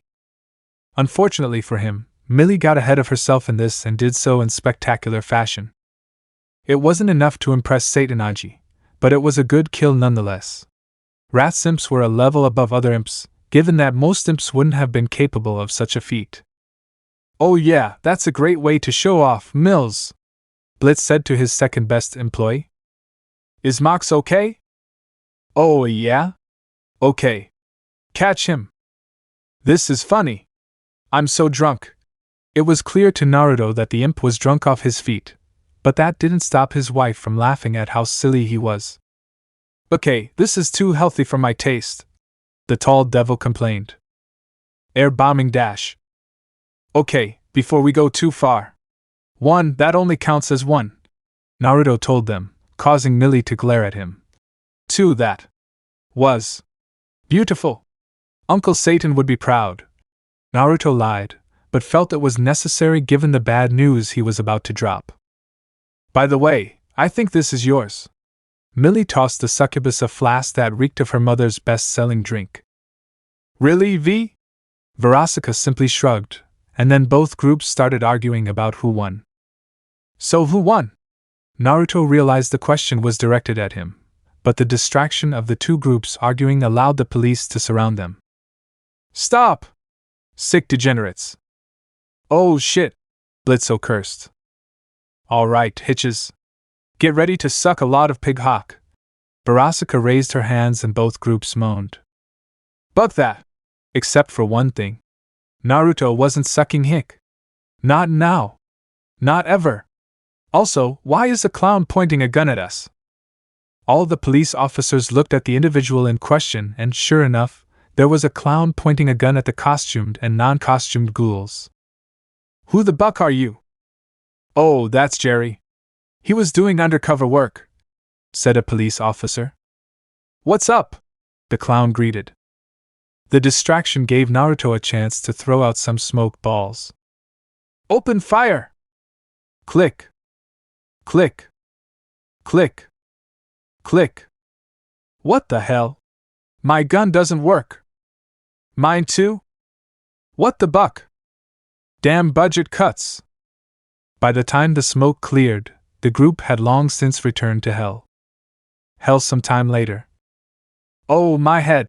Moxie complained. The pain in her skull was unbearable. Light! Verasika laughed. What self-respecting demon gets drunk on human alcohol anyway? Listen, Hitch! Millie defended her husband. Ladies, don't fight until I set up the camera, Naruto ordered. Camera? Luna gave him a look. Do you know how much people would pay to see Verasika bucking Mayday fight a devil? You better get a 25% cut, the succubus told him. Maid! Excuse me? Millie was confused. Don't worry. As a newcomer, you'll get 10%. 15% if you kiss, the fox-like hellhound said. So it's 30%. Verasika raised her price. Excuse me, but am I invisible? Blitzo intervened. Possibly from Pluto. Blitzo grunted. The little devil knew a big joke when he heard one. Luna made a mental note to use that phrase later, whenever Fatty angered or annoyed her. Or if she was bored. It's not nice to be made fun of for your weight, is it? Why do you dash? Anyway, let's get to the point. Verasika won. That? Buck yes. Buck you, Blitzo. As? Well, first of all, read this. Naruto handed IMP a book titled Demon Duels for Idiots. Read Chapter 2. Despite his pounding head, Moxie grabbed the book and quickly flipped through the pages until he found the chapter titled Chapter 2, Dos and Don'ts. The goblin read quickly, muttering to himself as he skimmed through the contents until his eyes bulged out of his head and he cursed out loud. His headache momentarily disappeared. What's up, Mox? Millie asked. We missed the moment we stepped on Earth without disguises. That? Here. Moxie handed the book to his wife and asked her to read a specific sentence. Any duel between demons that takes place on Earth must require the use of demon costumes then? Moxie flipped through a few more pages before pointing out a second callback. As was the case with Mephisto versus Amon, while Mephisto was the clear victor in terms of the outcome of the duel, Mephisto's lack of a human disguise while on Earth was a direct violation of demon dueling law, and thus the duel was ruled victorious in favor of Amon. Wait, does that mean? That means even if you killed more people than Verasika's group seduced, since only Luna was in human disguise, technically only their deaths would count. And no, leading them somewhere so someone else can kill them doesn't count. Oh, Buck, Luna quickly realized. Yes. Even if you did, since those three weren't in human disguise and this was a group duel. We automatically lost the duel by default since the rest of our group didn't have costumes while theirs did. Moxie finished with a grunt. Bingo. In other words, the parking spot is mine, Hitch. Verasika gloated, looking at Blitzo. Redo! Come in. Verasika denied the imp. Wait a minute, what if she turns that catfish into a kaiju? Millie believed that should be considered. Shit! Verasika cursed and frowned. Blitzo laughed and smiled. None of them lasted long. Actually, this isn't the first time this has happened. It's just another precedent.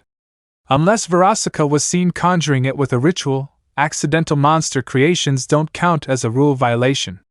At most, it's a slap on the wrist or a point deduction, which in this case means nothing. Hell, if it weren't for an incident in the 1930s, we wouldn't have Godzilla and other kaiju movies. Naruto informed them. You'll buck my ass raw after they leave. Verasika lustfully told Beelzebub's son. What a lucky hitch, Luna thought. We can hear you, Moxie said, expressionless. What's your point?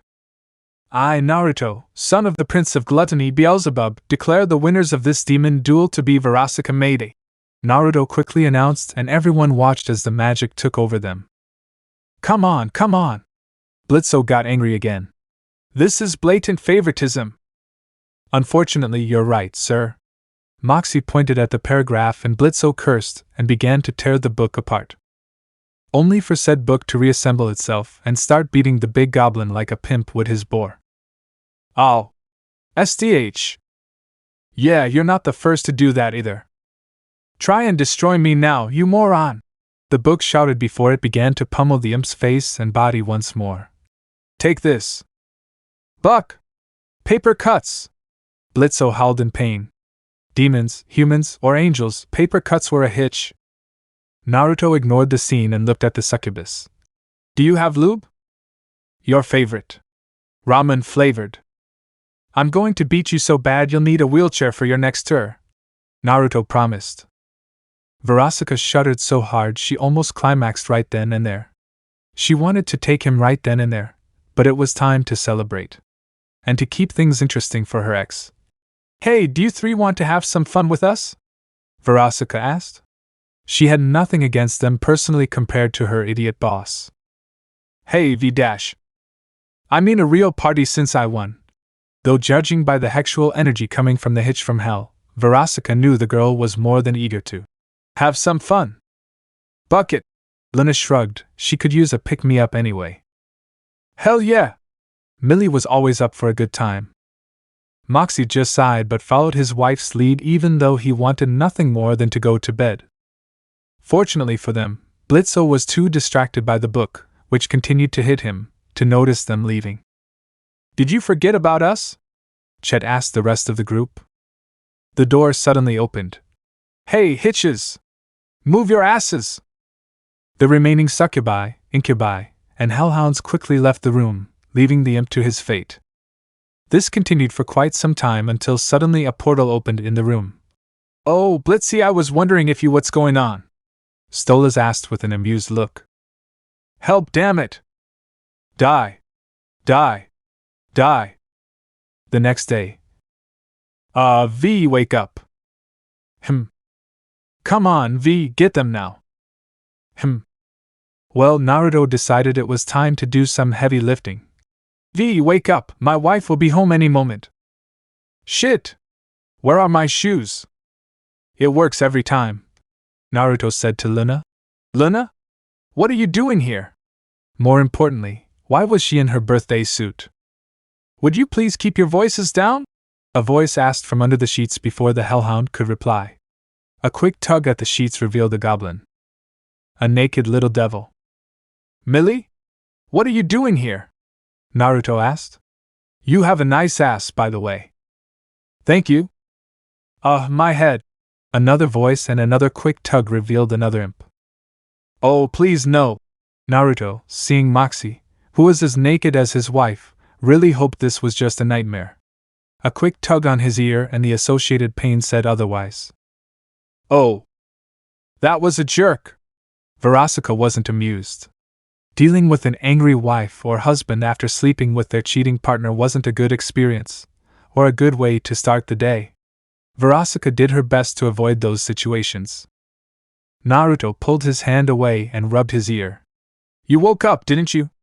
By the way, V, what did we do last night? Don't you remember? Blackout again. Damn! Let's see if yes. I recorded it. You recorded ouch. Too loud. Moxie grimaced. Chubby, if you don't tone it down, I'll destroy you. Luna blinked and then realized what she had just said. The hellhound looked down, and sure enough, there, naked as the day they were born, were Moxie and Millie. Oh, buck me. I think they already did. Naruto noted, then began fishing something out of his tail. Oh, crumbs! Moxie shuddered. Blitzo was going to kill him. And probably grape his corpse, too. Or just grape him and then kill him. Blitzo wasn't exactly consistent with his threats, Moxie noticed. Crumbs? How old are you? Verasika asked sarcastically, but winced in pain. Oh, screw my head. Here's the hangover cure from Belphegor Bachan herself. It works instantly. Give it to me! The group interrupted, and everyone sighed with sweet relief as the pain magically disappeared the instant they took the pill. Oh, Satan, that's better. You can't go wrong with Belphegor's drugs. They're expensive, but worth it. Verasika was still angry that the Sin was too lazy to make large batches for mass distribution. Now we go, here we go! Wow, you're bigger than Blitzo! And by a good margin, the succubus commented. I really didn't need to hear that. Luna searched for some leftover alcohol to erase the unwanted memory, but found nothing but empty bottles and shattered hopes. Shit! It's not very good. So far, All I see is him sleeping with his wife. Oh, praise Satan, Moxie said, relieved. Whistle. Millie, aren't you? You're a real slut after all shit. You took on that boar like a champ. Are you part succubus? That's very inappropriate. I think Dad said something about my grandfather being half incubus thanks to a key party his parents attended, but that was never proven. Millie interrupted her husband. Damn, that's big. Seeing it by accident, Luna couldn't deny it. Guess you're not such a coward after all. Thank you? Moxie couldn't tell if she was insulting him or complimenting him, or both, but she covered herself anyway. Mama Moxie is quite the man. Millie purred in her husband's ear. It took some getting used to, but it was nothing. Oh, wait, something's going on. Oh, please no, Naruto prayed that wasn't what he was thinking. Okay, it's clear you only did it to your wife. Moxie once again praised Satan and was more than relieved. Until Verasika continued saying, But I can't say the same about her. Verasika showed them the recording. Oh, Satan! Harder, Foxy! Who's my dirty little divan? I'm your dirty little POHHH, right there. Just a POES. What are you doing to my wife? It's called hex, idiot, Luna told him. Roundabout. However, that's more specifically called grilling, Verasika added. Luna had to agree, Millie took to that thing like a pro. Correction, she took to things like a pro. I know what it is. And that wasn't what Moxie meant. Why are you doing this? Why did you break the rules of a devil's three-way? Naruto pointed at the screen. Eye contact between two guys wasn't allowed, which Moxie was clearly doing in the recording. That's why he didn't participate in them. There was always someone who broke the rules, and then everything was weird for the rest of the event. Moxie! Millie chided. A threesome with the devil is a sacred act. No strings attached for a month. How am I the bad guy here? Does she nail you? I'm not going to talk to you right now. Clearly you are, said Verasika, Naruto, Millie and Luna. Where's my gun? Moxie complained. Come on, dude. At least cover up. Is that a tattoo that says property of Millie? Naruto saw when Moxie bent down for his weapon and gave him an unwanted look. It was a birthday present, Millie recalled of the day. Aside from the proposal and the marriage, it had been the best gift of her life. I'm not talking to you. Come on, honey. It's not that bad. Moxie stopped her search. Excuse me, what? We were drunk and we both participated at the same time, as we had agreed. Yes, but dash. Here's your gun. Thank you, Blitz. Blitzo bombing? What the buck are you doing here? Naruto yelled. Is that a camera? Verasika growled. Not cool, Dad. Luna? The little devil realized in horror until. Wait, did you just dash? Give me that gun, fatty! Luna ordered. Not before I castrate him. Verasika had a knife in her hand. Wait. I have something important to ask you, Millie declared, then looked at the son of a sin. When can we meet, Satan? Why? Oh shit, look, I never agreed to such a deal. Naruto began and stopped any further arguments from the imp by raising his hand. That being said, given everything that happened, fair's fair, I guess. Are you saying dash? Yes, you can see it. Apology accepted. Right, Mox? I guess. Moxie was still annoyed, but the prospect of meeting the Lord of Wrath and the Imp Lord was practically every imp's dream. Just don't let it happen again. Oh, honey, we both know we can't make that promise when we're drunk. Moxie had to accept it.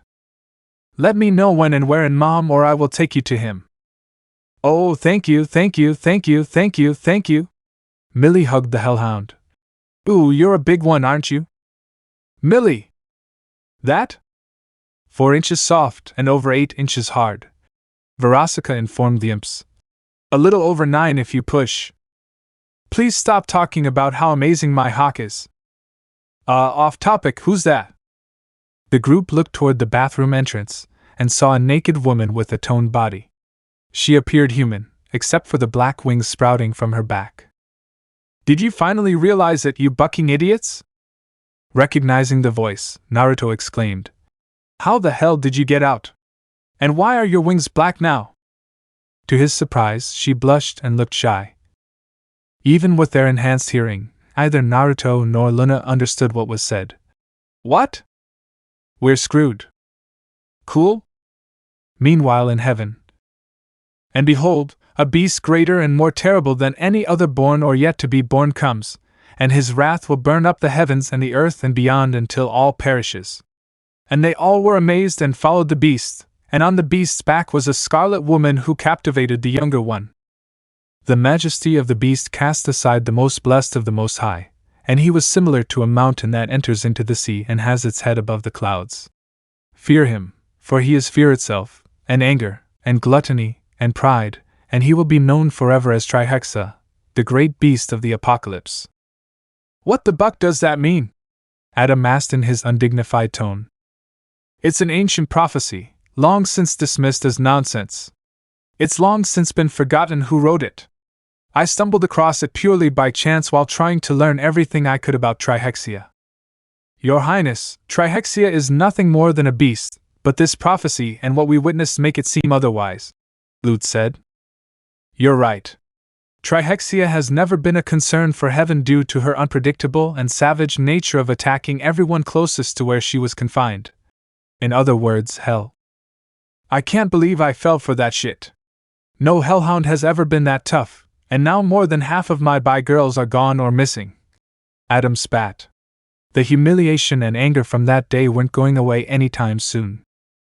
Indeed. And now it seems hell has found a way to control him, or any demon possessing his power has found some way to control him. The passage about the Scarlet Woman also troubled her. Did he mean a partner? Or was he Trihexia's master, or someone capable of channeling or directing Trihexia the way she wanted? Too many questions and none of them had answers. Wait a minute! You don't actually think this idiot is capable of doing what he can because, I mean, this is just a bunch of nonsense from some old fart who doesn't give a shit. Boo! Oh. Ahuhuhu! Moron! Adam cursed at the tall, dark purple, ghostly blob-like being with 8 wings before it transformed into a very tall, taller than Sarah, to be honest, knight-like angel wearing a pink vest and wide-framed glasses, a top hat, dark tan skin, and possessing yellow eyes that hid a maniacal glare. Azrael. Sarah nodded to her companion, former seraph. Any news? But dear Sarah, that's not very polite. Where are your manners? Sarah sighed mentally. Any words, Lord Azrael? No! Azrael laughed, and Sarah frowned openly. The fact that he had been promoted and not her puzzled the High Seraph, but she calmed herself. It wasn't her place to question the wisdom of those above her. Fortunately, having only 8 wings instead of 12 like the original archangels, Lucifer himself lost 6 of his wings when he fell, though his lost power had long since been regained in the 10,000 years he was king of hell, meant he wasn't as powerful as the originals. He was considered a novice archangel. Powerful, more powerful than Sarah and Adam, but nowhere near the threat many believed despite his promotion. Oh, don't be a party pooper and twist my wing. Dear Lucy is open for a meeting. It will take place tomorrow. Let's leave it at that, hoo. Azrael thought it best to omit the colorful words the king of hell used toward his former friend. Azrael believed he had heard it all in his extremely long life. Thanks to public television and the Fox network. Lucifer, however, still managed to surprise him. What fun! A meeting? Are you kidding? Adam yelled. He and his hitches were wronged and maimed, and heaven wanted to hold a meeting? Adam hated bucking politics. He hated politicians. That's why he enjoyed killing them so much during Doomsday. Yeah, most politicians ended up in hell. Those who somehow fell out of control, Adam dealt with them discreetly in one way or another. Azrael smiled, his head down, but his face remained as if it weren't. That always served to unnerve First Man. Am I smiling? The First Man's eye twitched, reflecting on his mask. Bro, are you trying to be funny? Adam couldn't believe it. Maybe, Azrael continued smiling. You're so lucky to have a good drinking buddy, Adam complained. Ho ho ho! And you're lucky I don't show everyone your browser history. Dude! No good. That was a clear violation of Section 37.8 of the Colleague Code. Never, under any circumstances, reveal a colleague's browsing history. Is this meeting really necessary, Your Highnesses? Lute intervened to put everything in order. Do you have a better idea? Because I'd love to hear it. Trihexia is powerful. More powerful than Azrael and I combined. You and Adam. When she manifests her full power, she's more powerful than Lucifer and the sins combined, the outer gods, and even the archangels. It took Lucifer, the sins, and his wife working together and carefully planning to defeat the first incarnation. This being is an unknown who simply appeared suddenly and performed more impossible feats than any demon ever accomplished like Trihexia. Or any angel, for that matter. I said it was time to stop dismissing what was once impossible or improbable and accept it instead. Sarah informed them. Okay, what if you're right?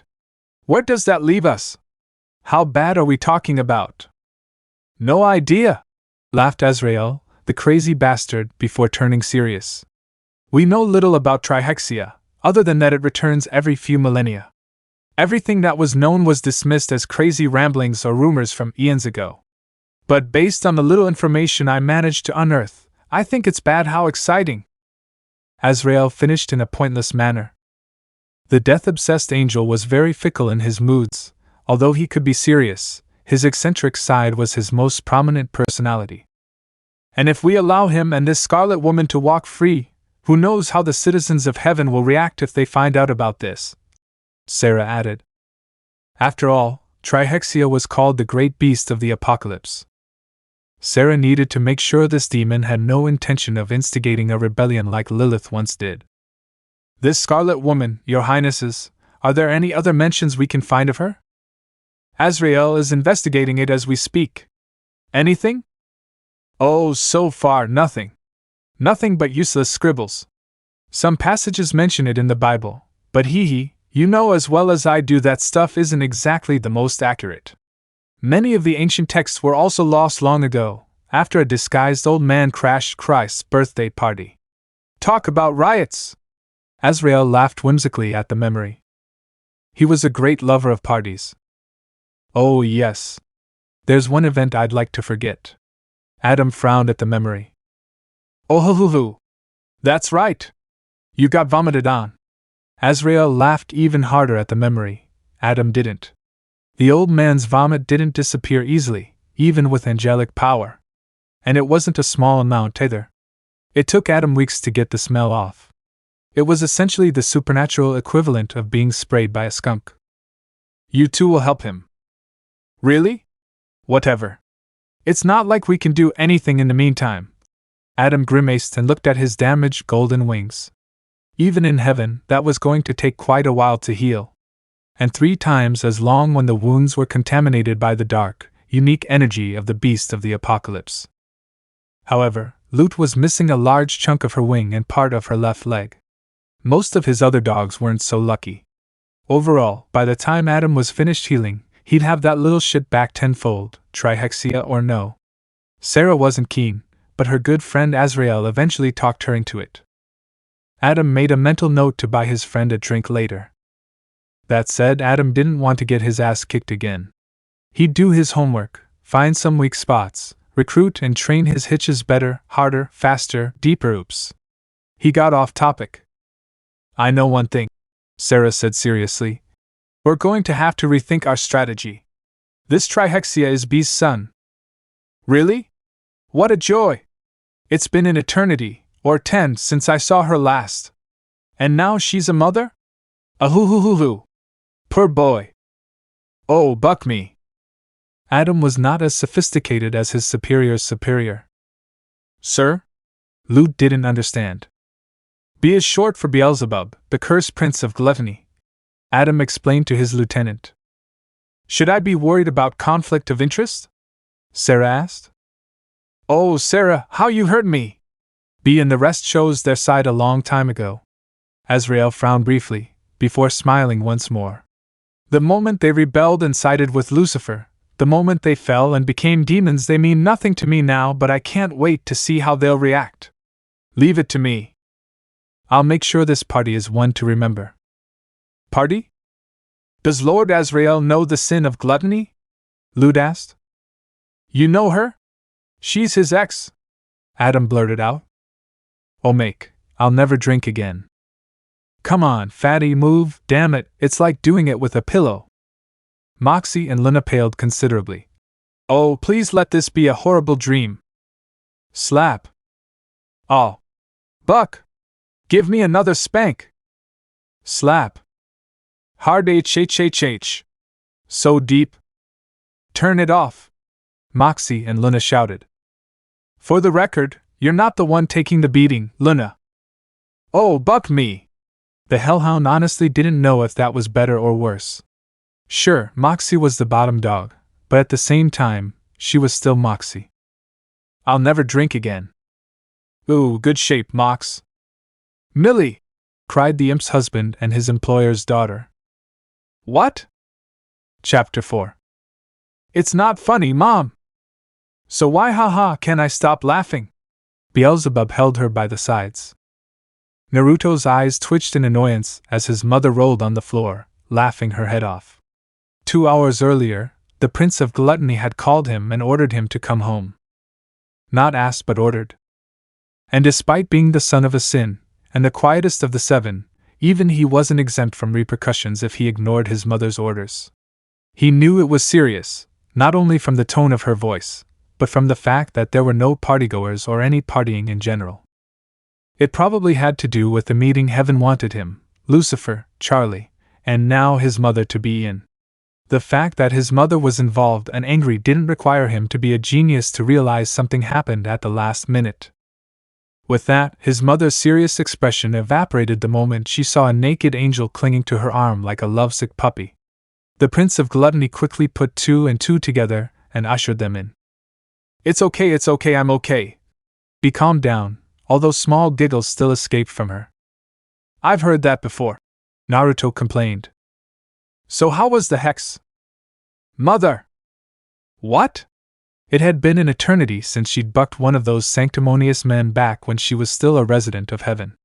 And no, Lucifer didn't count, since hell had long since corrupted him and turned him into a demon. Well, that and he couldn't quite remember the night his daughter from hell, Charlie, was conceived. Mr. Naruto said he couldn't remember. The angel told him. It's pretty good, huh? Mr. Naruto, huh? Interesting. Kill me.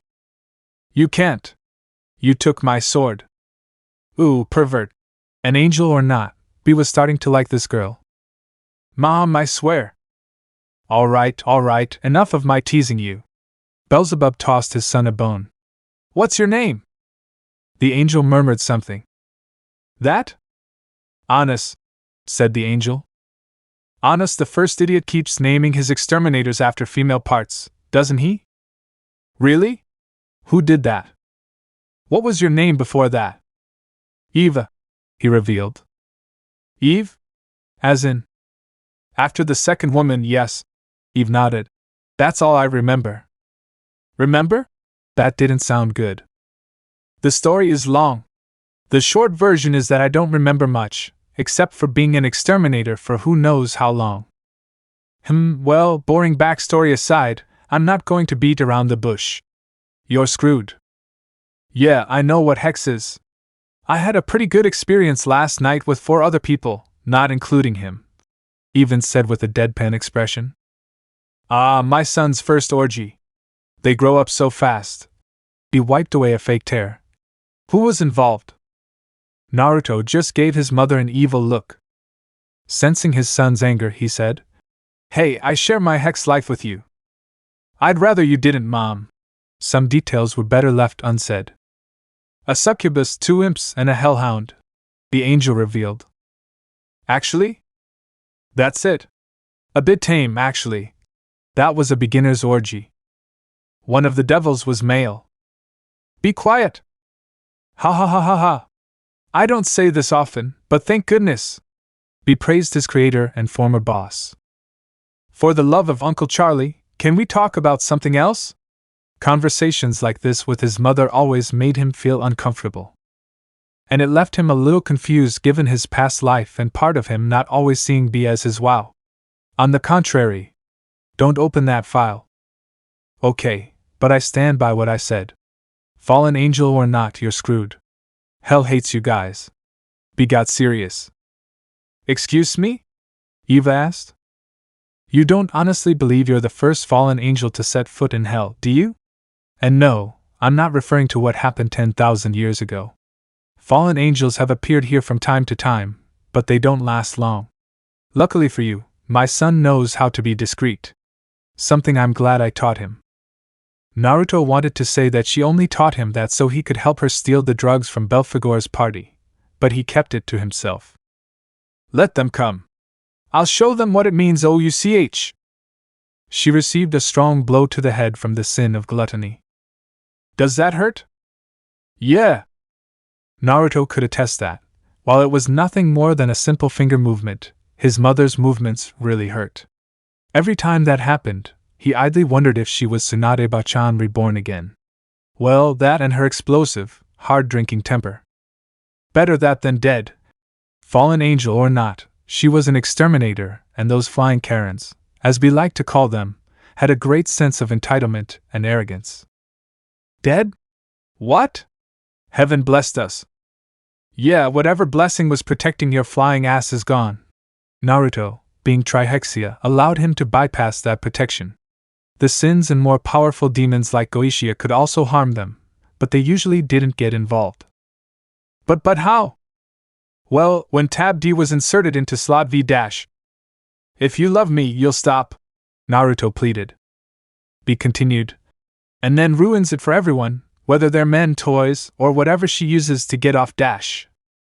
Naruto's eye twitched horribly, but honestly, he should have expected the same from his mother. He asked from the other side. Where's Tex? Just resting until Bell gives me some drugs that will allow him to give me a good, hard beating. He replied with a smile when his son's distraction failed. Nice try, kid. Damn. The distraction plan failed. Besides, it blocks out mental images. But seriously, the moment you two had Hex, the moment you joined with someone heaven deemed a heretic, you lost all life and the benefits heaven gave you. So now you're stuck here. You'd better get comfortable. I live to serve Lord Naruto, the fallen angel said resolutely. What? Naruto didn't see it coming. Where did that come from, the gentleman? Wow. You really messed up his head. B laughed. Mom, I beg you. Make a pact, Beelzebub stopped him. Pardon? Make a deal. A bargain, a negotiation. I know what you're talking about. And honestly, Naruto didn't like having someone else's soul under his name. It was something he and Charlie shared. It's either that or I erase her right here and now. I'm not taking any chances with you, he said seriously. If there was one thing she'd always taken seriously, it was Beelzebub's love and his desire to see her son safe. And right now, she didn't want to risk the fact that this fallen angel, one of the few angels very similar to the seraphim and archangels, where his powers to detect her intentions didn't work very well. Naruto wanted to argue. Fallen angel, exorcist or not, Naruto would be lying if he wasn't tempted to let his mother erase her. He thought about his deceased friends and the people he knew. One downside to being hell incarnate was that he was overcome by the aspects of hell, wrath, pride, lust, gluttony, etc.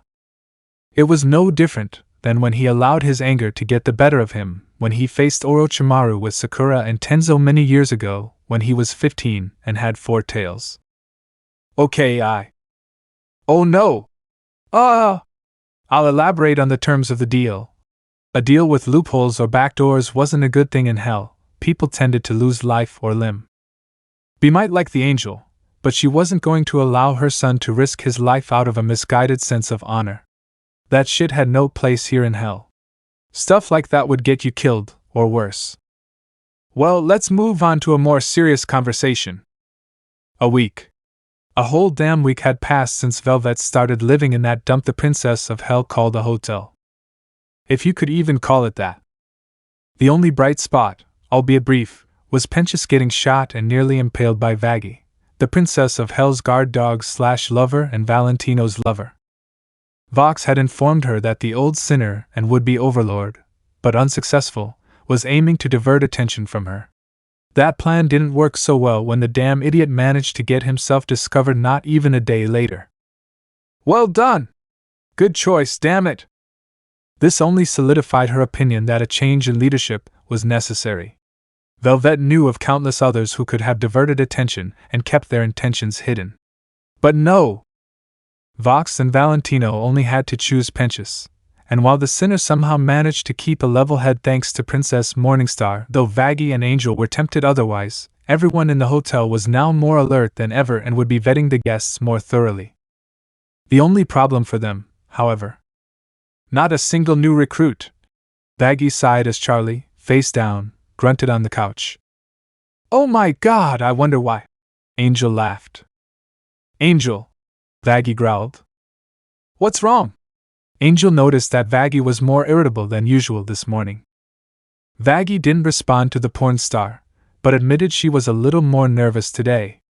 She felt like she'd forgotten something, but she couldn't figure out what it was, and it was slowly driving her crazy. Zam. Shit! Charlie, I'm home! It's about time! The first phase of Velvet's plan was finally going to be carried out. MOM wants something dash. Nifty crashed into the foot of Naruto's raised leg. I can't blame the crazy dwarf. Velvet licked her lips at the sight of Naruto's sculpted human form.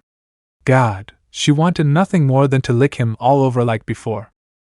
Naruto shuddered and looked around, but the search was brief as his attention was diverted elsewhere. Oh, you're back, great. Vaggie's mood soured even further. Did you miss me, Vaggie? I don't know. Give me a month and I'll see, was his response. I missed you too. Naruto hugged her. Did you do something with your hair? Vaggie frowned at him and warned. Don't touch me. It had taken countless hours and Charlie's help to get her hair back to normal. Fine, ruin my fun. Naruto stepped back, twirling her black bra in his hands. Hey! It's not my fault someone else took your panties before me. The knowing, smirking look made Vaggie blush with anger and embarrassment. The former exorcist now knew what she had forgotten. Or, more accurately, what she forgot to do after she and Charlie had a brief morning intimacy. Penchus? What are you doing here? Naruto asked the crew. Do you know him? Charlie asked. Maybe I helped Cherry Bomb once or twice. No big deal. The Hellhound shrugged. Penchus didn't believe it. You tied me in a knot and forced me to eat my own tail. Oh yeah? That was fun. The old inventor deserved it after accidentally destroying Naruto's ramen.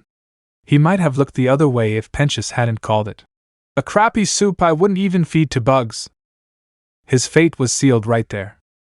Penchus went to get his gun and aimed to shoot Naruto's head, but to his disgust and embarrassment he found himself holding a small double-penis vibrating dildo with the words, anatomically correct, and property of Sir Penchus on it. Oh my God! Alastair laughed. If I could use my phone, Velvet would have loved to post on social media, but she couldn't risk being found out. That explains why he wants to be an overlord. Husk smiled. Feelings of inadequacy are usually the cornerstone of a villain's desires, Ifty said wisely. Where does that come from? Angel and many others wondered. I don't know. Penchus, for the life of him, couldn't find his gun. I wasn't talking whatever. Hey!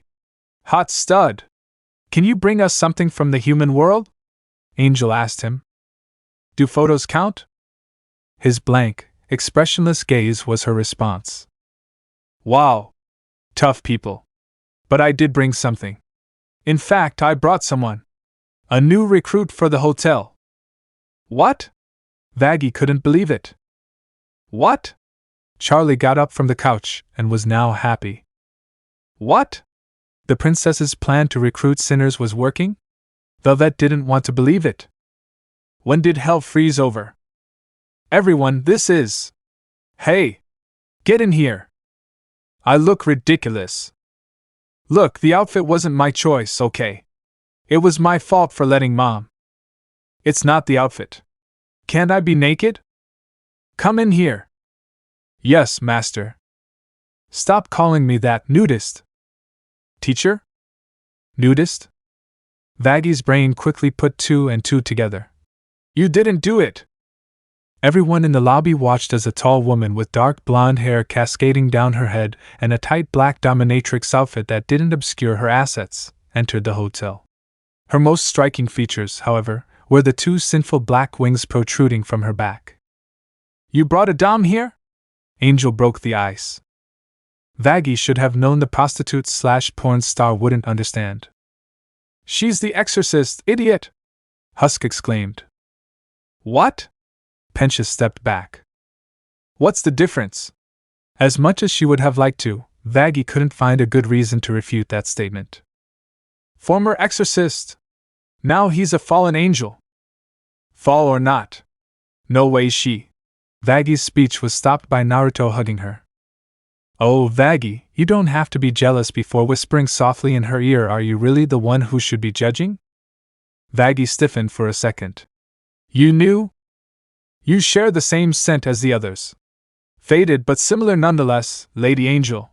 Naruto explained. Let her stay. Give her a chance. And you won't tell Charlie?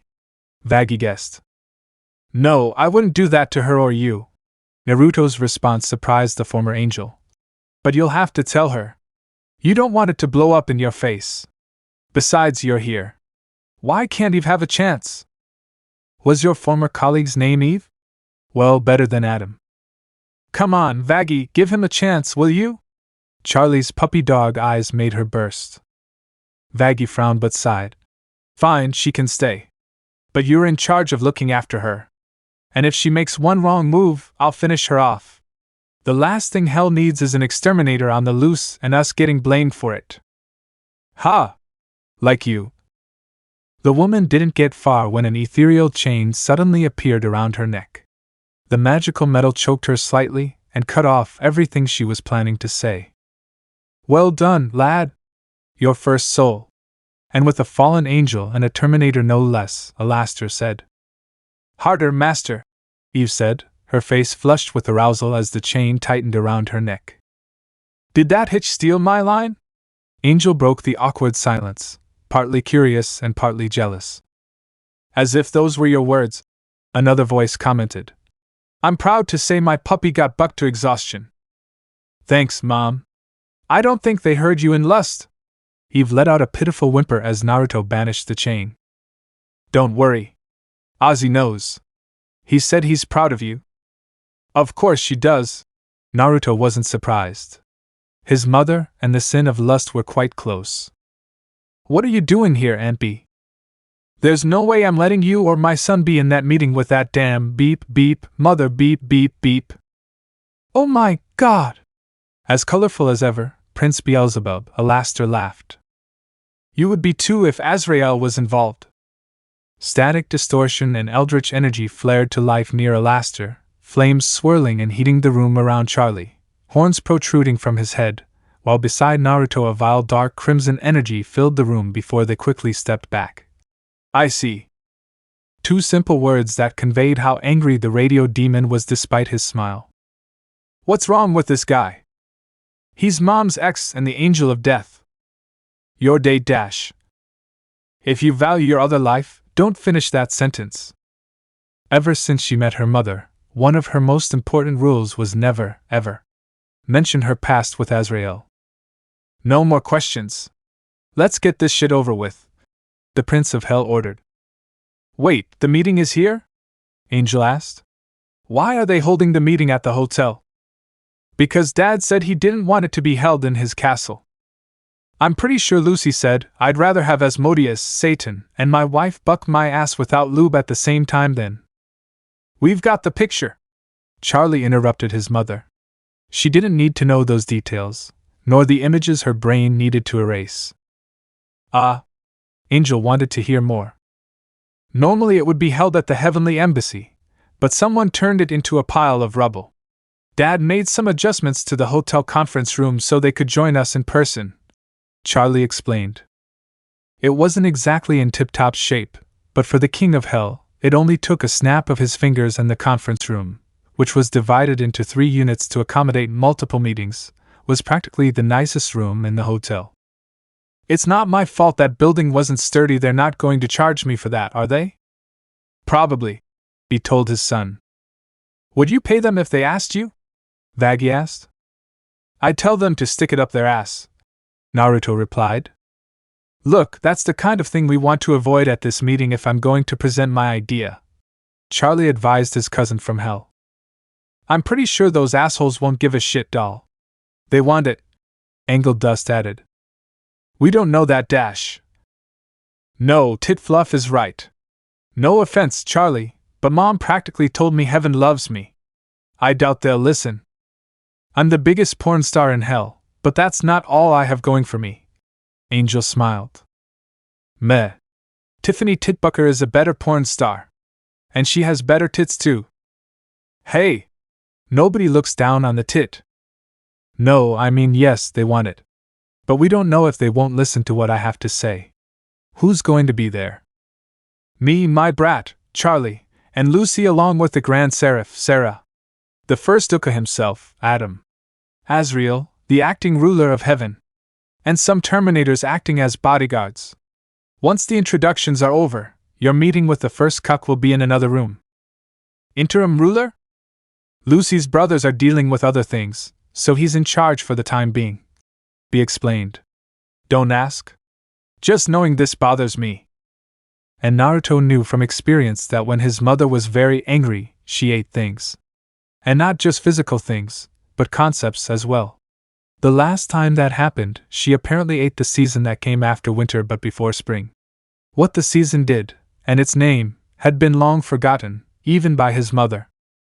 Do you think we'll need more demons? We don't need any more demons. The 4 of us alone can ruin Adam's night. Together we can make the first man cry. Guys, we have a dinner date. Okay, what's the plan? Teach Adam a lesson? Do you think he'll be scared if I possess him? So he wants to be the top scorer. I'll lead that lamb to the slaughter. Yeah, I've got game. I'ma make Adam say my name. Make him say your name. I'ma make him say my name. Make him say your name. I'ma make him say my name. Make him say your name. No, run away. I'ma make him say me GHH. God damn it! Not again. What? What's going on? Singing. I hate it. Ugh. Naruto shuddered. But were you the one who started it? I don't mind other people singing, but I hate singing myself, especially when I can't control when it happens. Let's get this shit over with, preferably before I start dancing. It's also interesting, Velvet noted. Is she going with you? Angel pointed at Eve. Naruto was going to deny it, but quickly decided against it as he thought of a plan. Sure, why not? Eva! Yes, Mr. Naruto? Okay, I'll let it go for now, but for now whatever was going to be said I whispered to the exterminator, whose face grew brighter and brighter. Beelzebub had already realized that Lucifer wasn't going to like this. Well, the vibes he was getting from his son made it clear he was going to enjoy it. As they headed to the conference room, Charlie cursed himself for not introducing Naruto to Veltef and explaining the situation with Pinchas, but made a note to do so after the meeting concluded. However, every step they took only served to anger their hellish mother more and more, which in turn also partially affected her son. It's you, Dash. I'm fine, exclaimed Sin. The outburst made Charlie pray for a quick and easy meeting. Even more so when they arrived at the conference room, where both hellhound-like demons oozed malevolence, one more than the other. Charlie took a deep breath, knocked on the door, and waited until a voice told them to enter. The 3 demons and the fallen angel entered the room and saw the king of hell on a throne-like chair. In front of him was Adam eating ribs, but he stopped once they entered. Loot and the exterminators looked at the group with frowns. Be frowned. Where was? Boo! H. Die! Naruto punched a black owl-like mass that materialized, but to his chagrin, either landed as the being twisted, bent, and contorted inhumanly to avoid them. "You're trying to kill me, aren't you? That's not very polite. With that manners, I should kick you out immediately. You're way too early anyway, the party hasn't even." "Party? What party? I thought this was a gathering." Naruto looked at the King of Hell, his mother. He ignored Adam and his pose. "It is," both the demons and the first man replied. "Oh. Wait a minute, well, it's him. You're the son of B. You're all fleshy and orange, hoo. Fleshy, orange, and him interesting." The revelation of who Naruto was while remaining in his human disguise caused Adam and the Terminators to frown. "Oh shit, that's so good," said an unidentified exterminator. "And he's a great kisser too," another added. "Who said that?" Adam asked. "Guess not all of them are bad." "Hey!" Naruto shouted and then struggled to free himself from the sudden, strong grip of this extremely tall and lanky owl. "Okay, you've twisted my wing. You came all the way here after all, it would be rude of me to turn you down. Wouldn't it? Hoo. You even brought your companion." "Is it real?" Charlie asked, wondering why they considered her an escort. Besides, hadn't they asked Naruto to be there? B and Lucifer also had doubts. Azrael had changed a lot since they last saw him. Both Sin searched for Sarah, but she was nowhere to be seen. And given her nature, she would probably stay quiet with Azrael as her superior now. "Put me down, Clockwork!" Naruto ordered. "Ooh. I wish. Ooh. You're a fighter, aren't you? You're cute too. I'm tempted to take you to heaven and be part of my never-ending party. I'm starting to understand why you and Mom dated." Naruto looked up or down, depending on the perspective, at his mother. "You just lost your ramen privileges for that." B snarled at her son. "Tough, Mom. Tough. Excuse me, but it's very rude to cut off my leg." "Demons can ascend," Charlie chimed in with stars in his eyes. "It's more like the higher-ups in heaven get to decide if a demon should be allowed to stay, but they're still demons nonetheless, and their stay depends on their sponsor, and those are extremely rare circumstances, sweetheart," Lucifer explained, and the answer disheartened his only son. It wasn't the same as Charlie redeeming the demons, cleansing their souls, and suddenly, they became an angel who could reside in heaven. A flash of light illuminated the room and everyone was greeted by the sight of the majestic, posed High Seraph. "Lord Azrael, if you wouldn't mind releasing him so we can get to work." "Wow! Who's the super MILF?" Naruto looked at the hot angel who suddenly appeared. "PFT!" Adam spat out his food while almost everyone else in the room gaped. B was laughing out loud. It was one of the few occasions when demons and angels collaborated on something. But as with all things, there was always an unforeseen event when it came to meetings. "Oh hoo. Azrael laughed heartily, the action freeing Naruto from his grasp. "Thank you, Almighty! Best meeting ever." "What's a MILF?" Sarah asked, unfamiliar with the term. "No!" they all declared. There was no way Adam and Lute were going to explain that to their superior. And if the demon had any sense, he'd stay quiet. "I'd love to buck your mother." Naruto grinned at the now wide-eyed Sarah. This guy was a bucking idiot, many thought. "Oh, that's not fair." Azrael became discouraged. He wanted to explain. "Naruto!" Charlie scolded him. "What? Are you blind? She's Hexy. And she has a good soul. Unlike Adam and Lute, who reeked of dark intentions. Also, have you seen her butt? It's perfectly shaped. Of course she has a nice ass. I'm not blind. But still, that's not appropriate," Charlie told him. "Do you like women?" Lucifer wondered when that happened. Charlie's eye twitched, annoyed by his father's comment. Before he could remind him, once again, that she and Vaggie had been together for 3 years, Charlie was interrupted. "She's got the mother of all loot." Azrael laughed. "Don't steal my damn line!" B snarled at her ex. "I hate to agree with him, but..." No comment from the bucking peanut gallery. Adam ordered any of his hitches who said that. I'll politely ask everyone to be polite and not talk about my ass. Sarah chimed in, but she followed up with something that astonished her subordinates. But thank you. I do Pilates. You can tell. And you can really tell. That thing is a 100 out of 10. Oh, for the love of God, can we get back to the topic? Lucifer was about to say. Please. He hated that. I hate to agree with the idiot, but no, I can't do it yet. Adam couldn't bring himself to agree with the King of Hell. Can we talk about something else? I'd rather talk about your beautiful and pleasurable ass that I'd like to use as a pillow, but whatever. Naruto finished. Sarah was torn. She didn't like the demon's behavior. It reminded her of Adam's, but she appreciated the compliment, however crude. Are you an idiot, master? Eve said, and everyone's attention now turned to the exorcist. And damn proud! Naruto acknowledged before sitting down in a chair, grabbing Eve and pulling her towards him before proceeding to rub the woman's butt for everyone to see.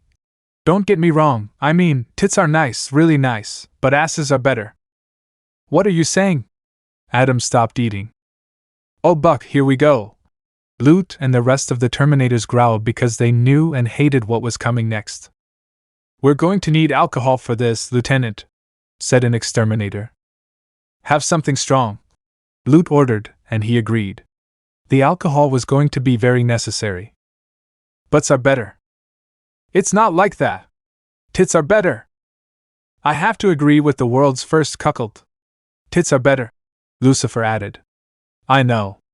Lily had the best tits of all. Dad! Don't agree with me, idiot! It's contradictory, Adam told the King of Hell. He mentally agreed that Lilith had impressive tits. Asses all the way! Blasphemy! Tits all the way! Everyone knows but is better. The more tonic, the better too. Naruto looked at Sarah and winked, the action making her blink in surprise. Tits are superior in every way, you little shit. They are donkeys, overstuffed turkeys. Butts are nothing but fat. Excuse me? Every woman in the room, even the exterminators, stared at First Man. Ooh! Finally! Someone's going to die! Azrael was getting worried. It wasn't a party without a death or two. Oh, well done, kid! Lucifer applauded his son from hell for his clever trap. Are you really one of those who talks about fat, Mr. Chubby? Naruto pointed at the man's beer belly. Body shaming? Seriously? Hello, demon? I stand by what I said.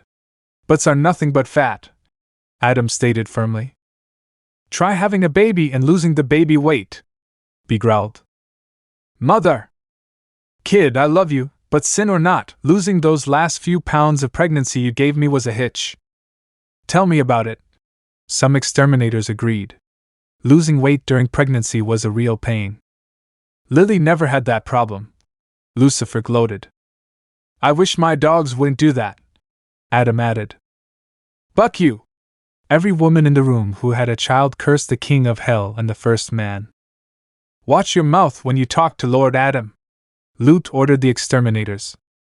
Of course the one with a tattoo of her boss's face on her right buttock would say that. Are you here again for Hick Master? See for yourself. Naruto lifted Loot's pants. Hey! Not again. How did he do it? Many wondered. What the buck I salute? Adam saw that his face was indeed in her ass for all eternity. And she still wasn't wearing underwear. He knew sleeping with her would backfire on him. Are there tattoo parlors in heaven? Charlie thought that wasn't allowed. Not that I know of.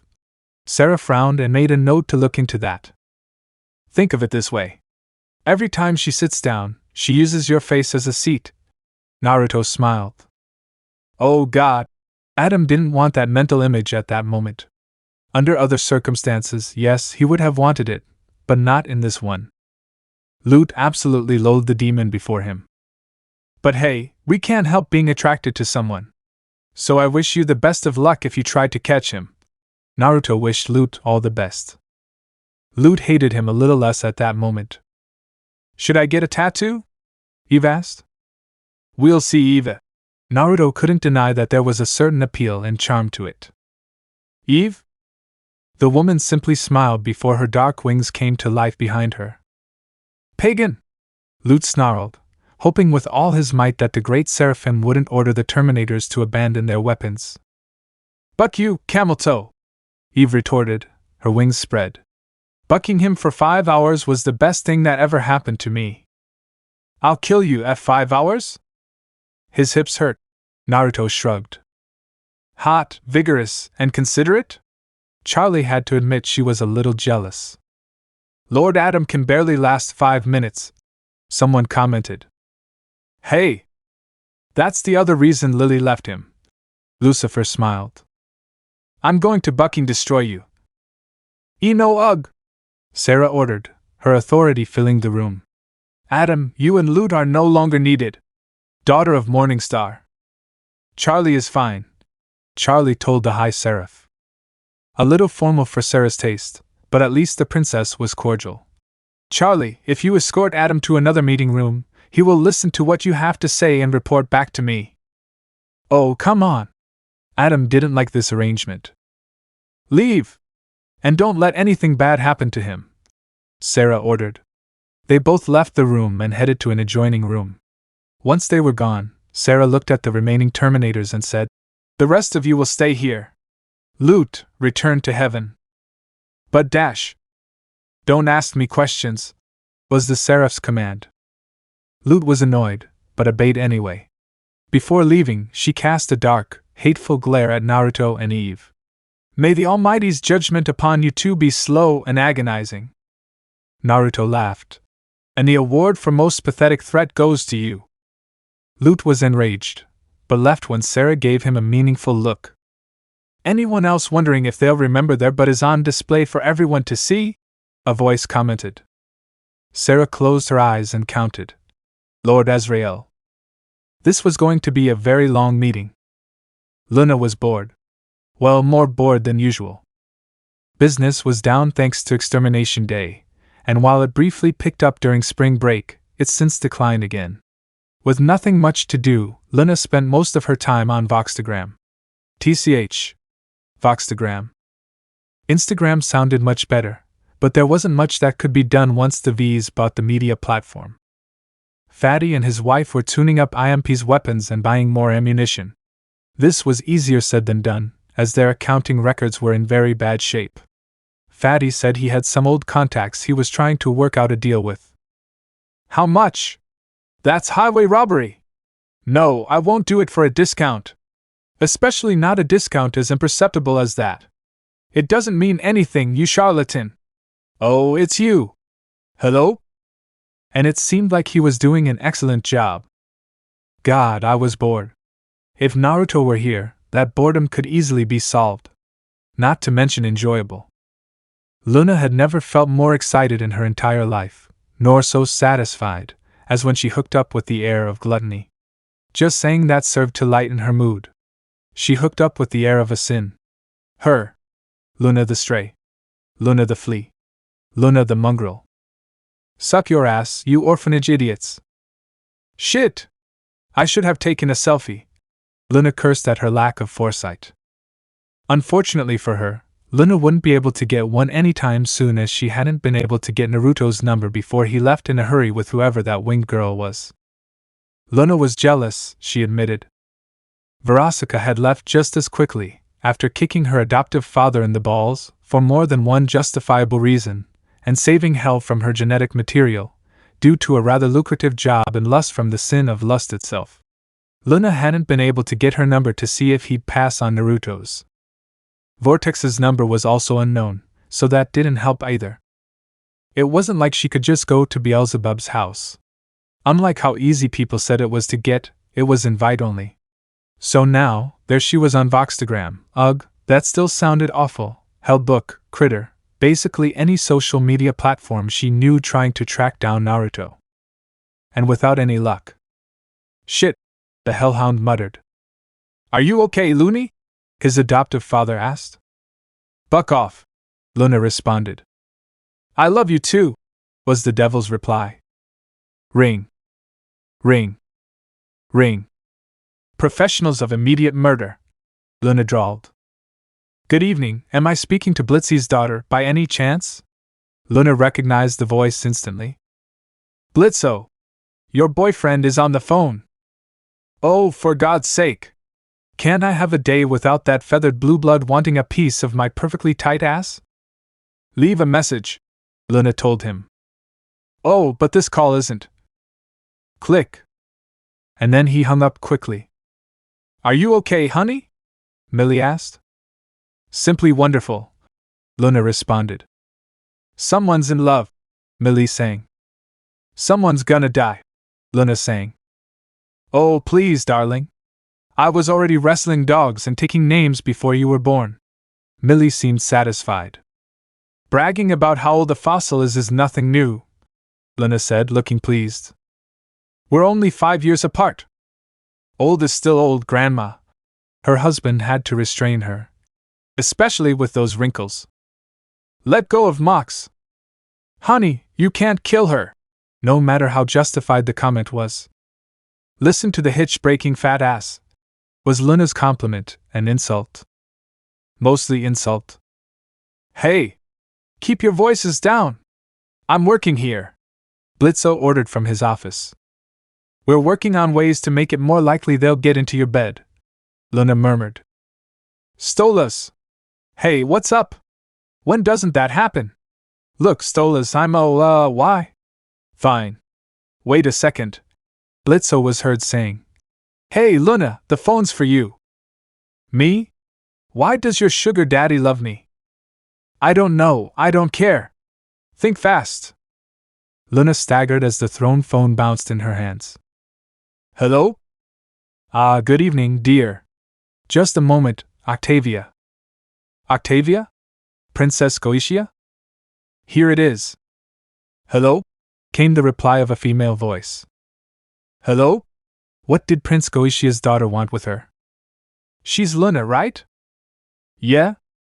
The hellhound who had an orgy with 2 imps, a pop star succubus, a winged demon, and the son of Beelzebub? How the hell do you know all that? Exclusive Voxtagram account that only the noble and the rich have access to.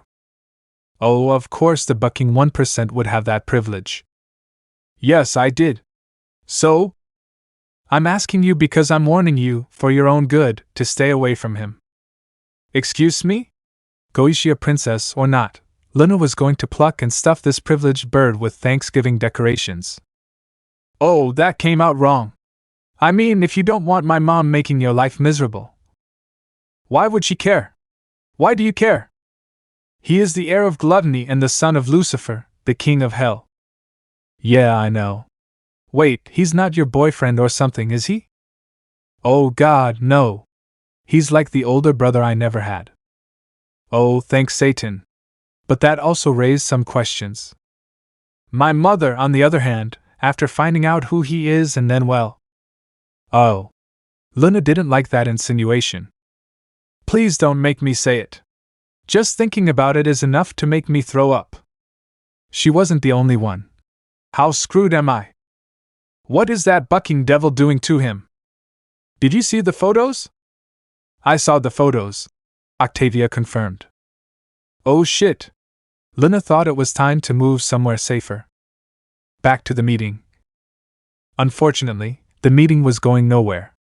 The High Seraphim made demands, and Lucifer and B threw them out the window. The entire process went back and forth with either side coming to an agreement. Despite being the one with the most authority, Azrael left the details to Sarah and harassed Naruto to the point where he finally had enough. Dude, if you don't stop, I'm going to score you a Crimson Paw special. Don't stop, don't stop, don't stop. B and Lucifer chanted. Oh, please? Just once. I'm only asking you to come to a party once. Please, please, please, please, please, please. Will you shut up if I accept? Naruto would rather not go to heaven, but he was the damn incarnation of hell and the beast of the apocalypse. Naruto! Both sins exclaimed. Mom, that'll shut him up. Besides, it would allow him to dig a little in the sky too. Perfect. Done. However, there's a little treat for joining my party. The question remains, would you like to be stabbed? Strangled? Crushed? And what about poisoned? Ah, that's always a good one. Naruto was confused. What the hell are you talking about? Well, you don't expect to join us in heaven that way, do you? With that pesky, sinful body stuck to you like a leech? No, no, no, no, no. That just won't do. So make your choice. I'll do the work. For free. And then the fun can begin. Well, that's easy. How about none of the above? Screw your mom's ex and his party. None? Oh, what a great choice. Naruto blinked before looking at his mother. Really? What did you see in him? It wasn't always so crazy. What the hell are you talking about? Lucifer hoped B wasn't serious. It wasn't LHY. Naruto dodged an attempt at the Angel of Death's claws. Let's spin the wheel. Finally! Some people are acting. Naruto paused, then paled as small specters began to form around Azrael. Oh shit! B cursed. Ghosts! Naruto shouted. Angels, demons, terminators, humans, and maybe primordial beings. Naruto would face them without a second thought. Ghosts or spirits? Screw that. Even in his past life, he was afraid of them. Ahavuvuvu. Is the big bad fox scared? Ahavuvuvu. We are, aren't we? Azrael's neck lengthened and he leaned closer to his ex's son. Don't be a coward! Don't be a coward! Don't be a coward! Don't be a coward! Naruto repeated, summoning the courage to open his eyes. Only to see a cute little orange ghost floating in front of him. Boo! Naruto, come out! Ran the incarnation of hell. Crash! The door now had a hole in the shape of Naruto. Master! Wait for me! Are you afraid of lost souls? Sarah couldn't understand. You're joking, right? Lucifer couldn't believe it. Blame it on Levi. B sighed, and she should have seen it coming from the start. The creepy Bucker and the Prince of the Ring of Envy dealt with wraiths, ghosts, and other terrifying demons, and he'd taken his son to his theme park, Underworld. The scariest theme park in all of hell. Sure, their power was almost non-existent, at least for demons, due to them lacking a corporeal form, but they were still terrifying compared to other demons, and some were known to come to the surface and possess humans and commit various forms of mayhem. It hadn't gone well. Where did that bastard go? B blinked and sure enough saw, or didn't see in this case, Azrael. Bahuhuhuhu! Came a laugh from the hallway as it began to warp. Oh shit! Both sins cursed. Why are we waiting? For the last time, Angel, we're waiting for Charlie. And because Vaggie knew her girlfriend would need comfort after her plan was rejected.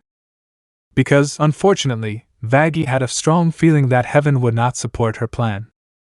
And the rest of us are here, why? Comfort and support, my good man. Something your profession should be very good at providing, Alastair said. I can't deny it. Angel smiled. No, Alastair crushed the sinner's thought. I don't do all the support, but if you need a bartender to talk to, whatever. Husk shrugged. I still think this is a waste of my valuable time. Pentious made his opinion known. Where's the other one? Vel wasn't comfortable being around angels, Vaggie informed him. And you think we are? Pentious, Husk, and Angel exclaimed.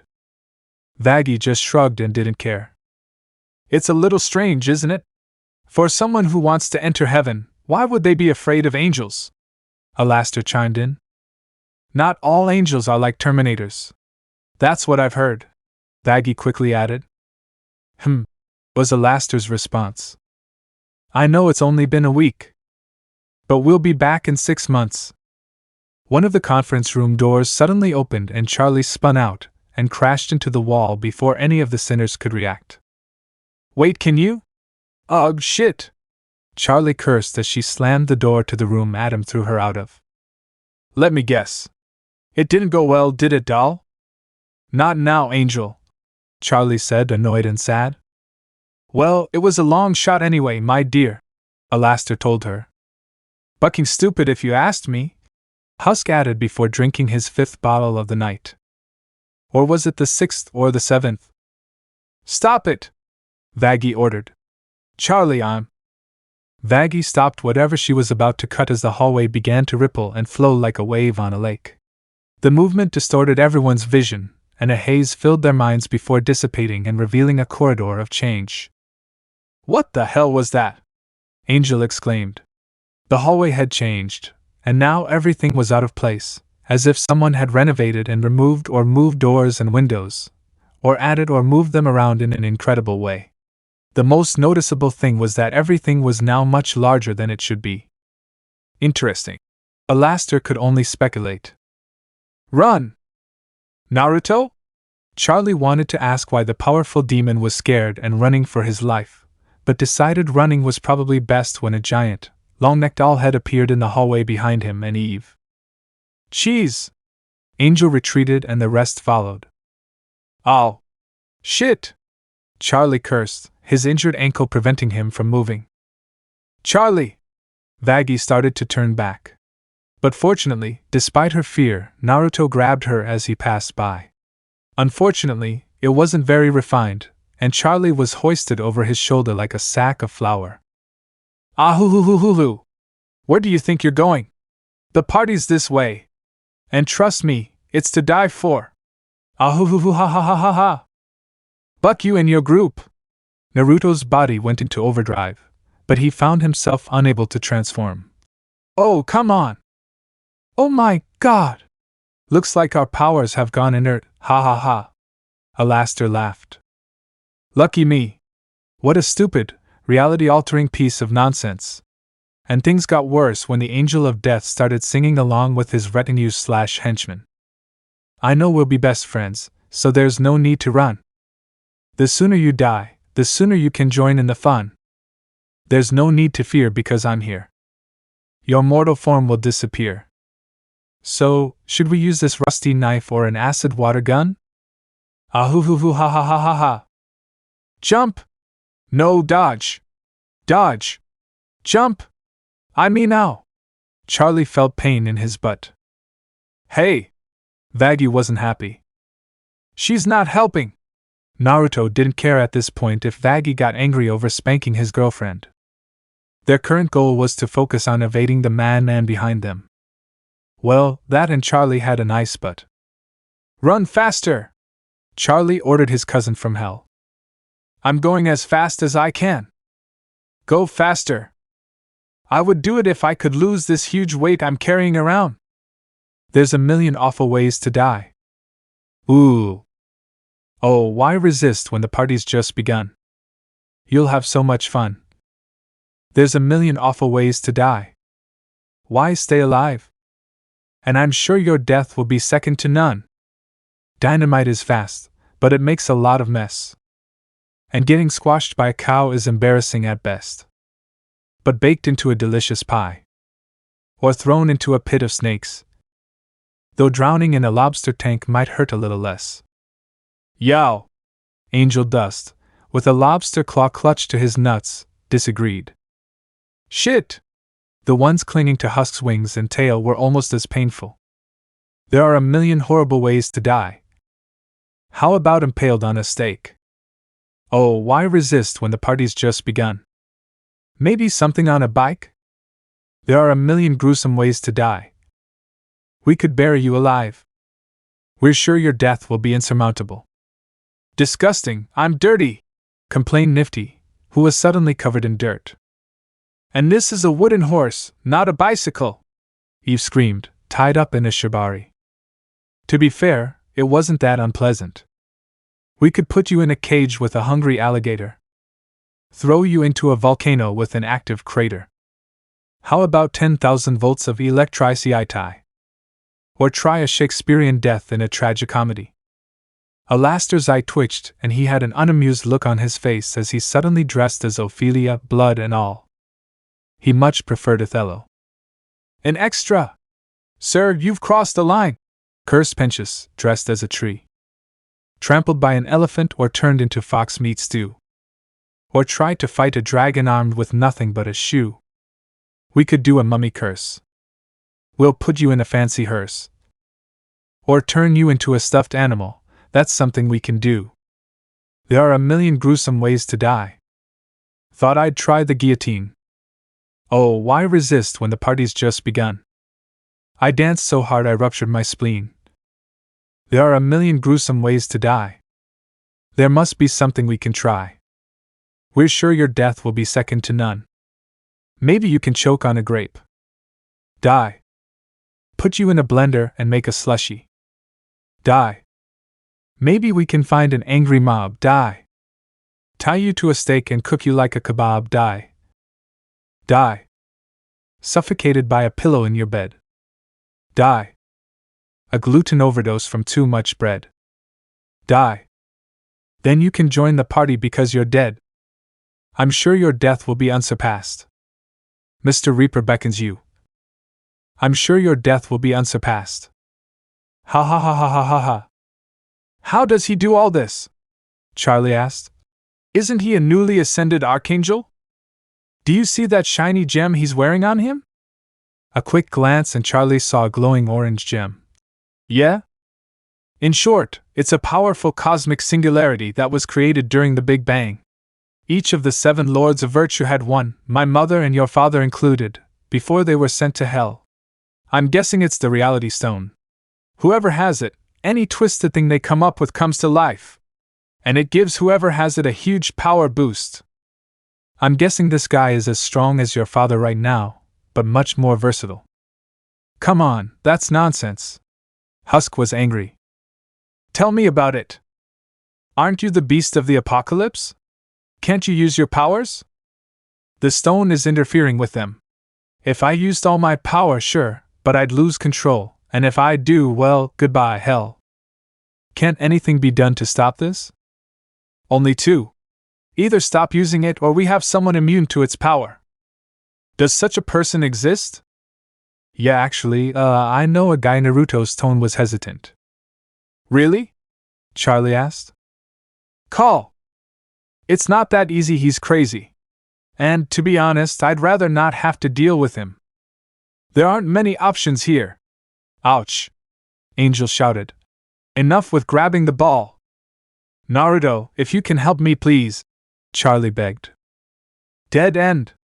Vaggie cursed as a wall without doors or windows came into view. We're lost, Pensius wailed. Oh my God! I can't believe I'm doing this. Fine. But don't say I didn't warn you. Oh, are you done running? The deformed angel asked with a smile. It's not like I had a choice, Beetlejuice. No! B, who finally caught up with the group, tried to stop his son. Muzzle him! Lucifer ordered from behind her.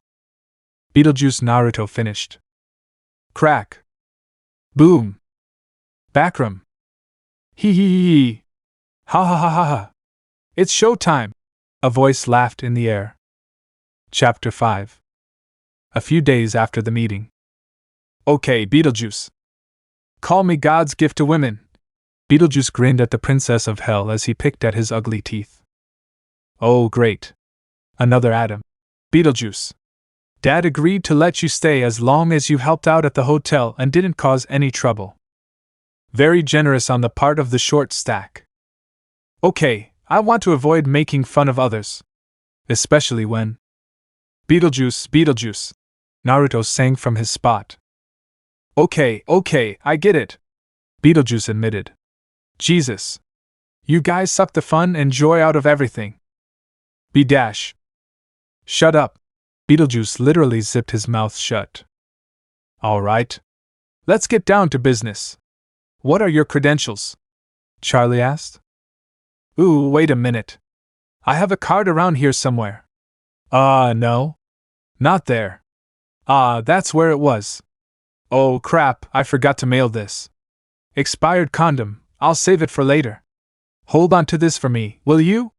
Beetlejuice pulled a live rat out of his pocket. That's cute. Charlie petted the little creature. That's Percy. Be careful, that nervous little shit has demons, Beetlejuice warned him. The hell rat suddenly found himself in the air and flew out the hotel window. Buck you hitch! The rat was heard screaming.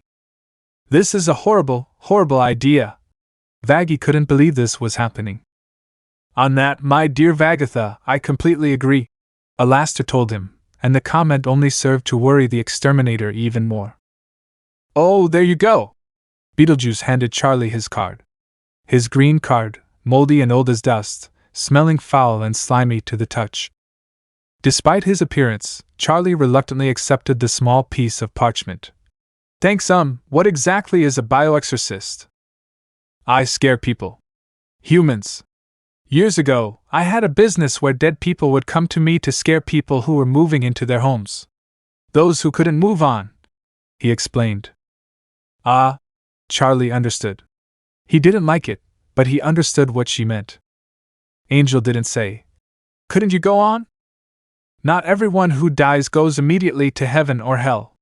Some are left behind as ghosts due to unfinished business, Pentious explained as he played with a piece of machinery. That whistle of yours is going to get old real fast, Pentious. Naruto told the inventor. Eve was on his lap and snuggling up to him. That happens to me a lot, Pentious admitted.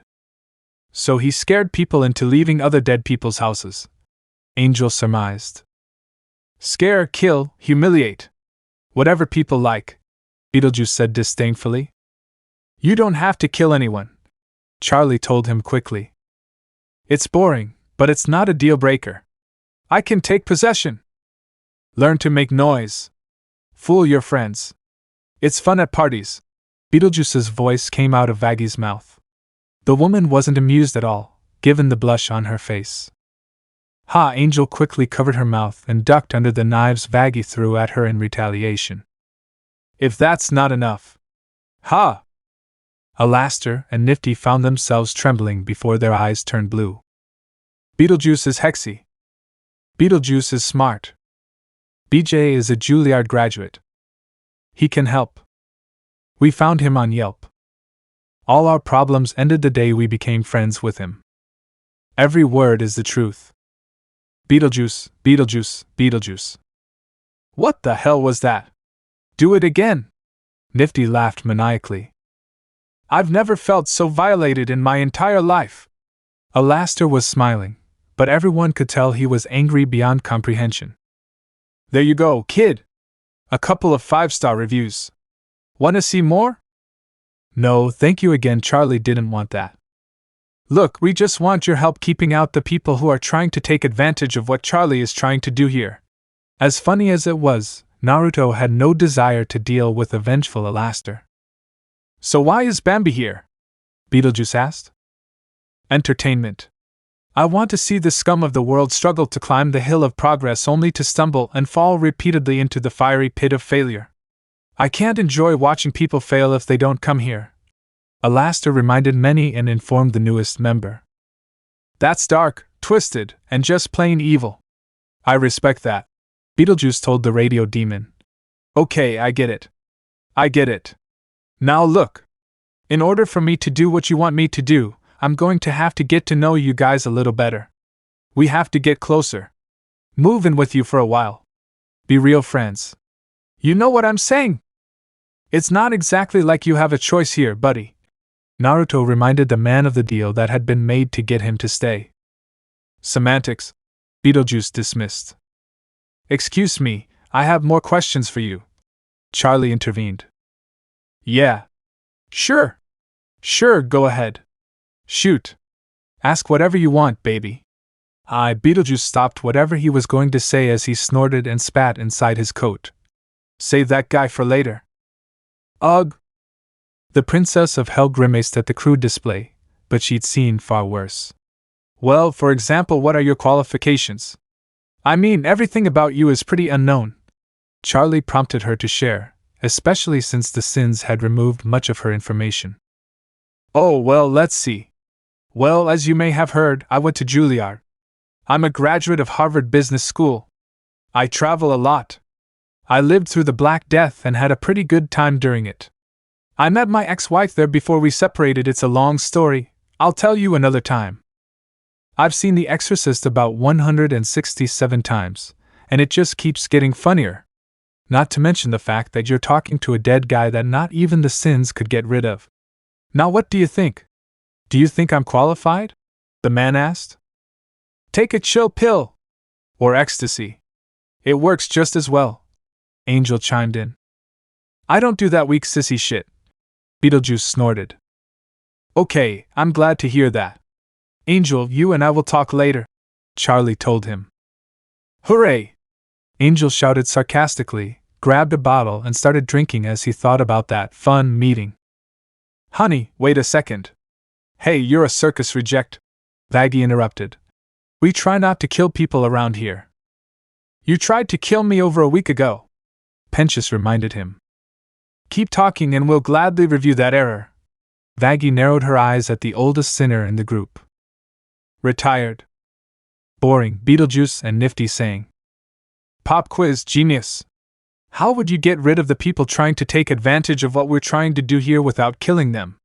Vaggie would have preferred something else, but Charlie, bless his sweet, innocent heart, wanted to avoid killing others as much as possible. Oh, I know what you're asking. Can I be scary? What do you think of this?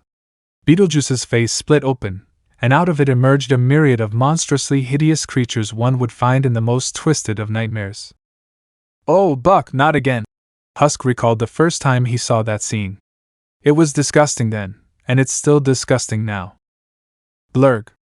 Angel threw out his guts. Charlie was not far behind. Oh, for God's sake! You clean that shit up!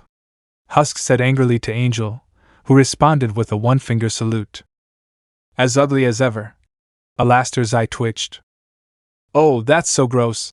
Vaggie was green, even Eve. I want my mom. Velvet played her part. But she'd be lying if she said she wasn't a little disturbed. Is it over? Penchus prayed, shocked. Do you like it? Beetlejuice smiled at the group. No, many exclaimed, unable to believe that such an individual was living with them despite what had happened a few days earlier. A few days before. Attention, Kmart shoppers! Well, I'm back. I'm happy, I feel great about myself, you know what I mean? So, without further delay, welcome to the Hell's Natural Red Museum. A monument to the rich businessman. Don't be shy, test your strength. What the hell is this nut talking about? Angel couldn't understand what he had just said. Common sense doesn't exactly exist with crazy people, Angel. You have better luck making a rock float in water, Naruto explained. Dash. No magic, Naruto quickly added. Good dash. You know what I mean? Penchus quickly shut his mouth at Naruto's response. Ahuhuhu? And who are you? Azrael hooted, intrigued. I am the most powerful ghost. The man every man wishes he were. Bioexorcist.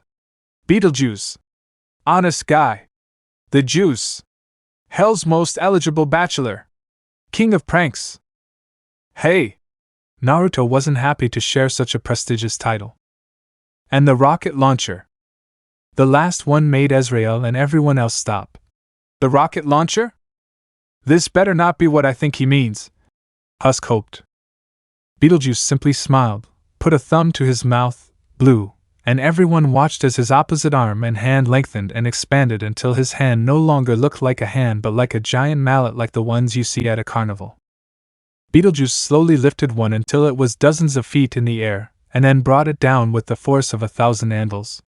The energy should have destroyed the floorboards, but instead, the floorboard bent, rippled, and then popped out from under the newly ascended Archangel's head. Stars crossed his vision, while Giant XS became his eyes before the sheer force sent him flying through the ceiling and straight out of hell. You're kidding me, aren't you? Alastair narrowed his eyes. For some reason, the rookie Archangel's chant sounded quite familiar, but try as he might, the radio demon couldn't figure out why. How is this possible? Thank you. Wow. Thank you. And that's why I won't be doing 2 shows in a row anymore, baby. I won't. Now. What do we have here tonight, kids? Chew. Beetlejuice's jaws slammed into his head, and the next moment, the body was headless from the sin of gluttony's bite. only for him to pull it from his torso like a magician pulling a rabbit out of a hat. "Oh, well, I see we have the Sins and their children here. I think they've had enough crap for one night." Mimicking a golf swing, they all watched as the hotel warped and bent around them. At one point, it looked as if they were all about to be crushed until they blinked and saw that everything was finally back to normal.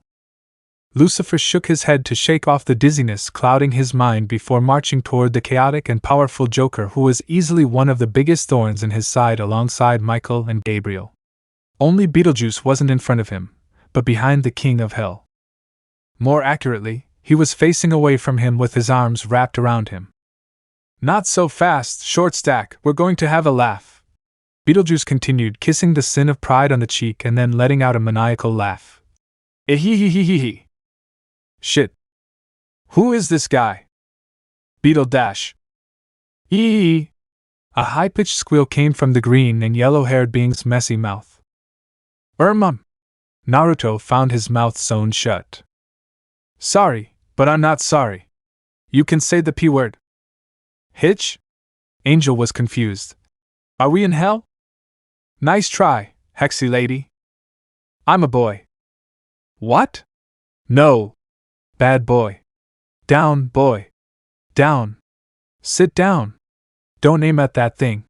Beetlejuice ordered and doused Beetle Jr. with a bottle of ice water. I feel sorry for him. He gets excited about anything that thinks it's a lady. I can't blame him. It's something I like.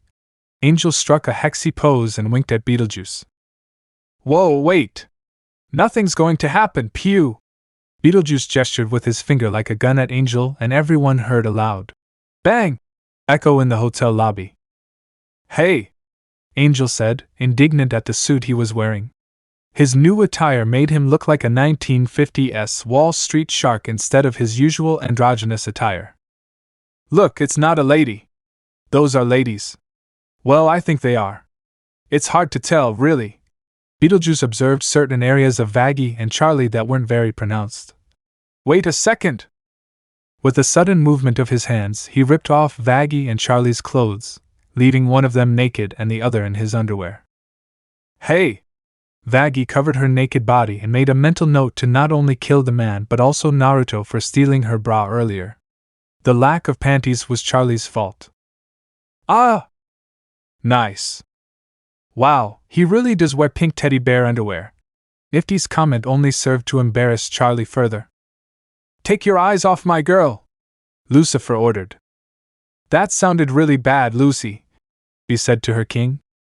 "Yeah, I heard that too. Don't turn my son around," he corrected. "You don't have to tell me twice. There isn't much to see anyway."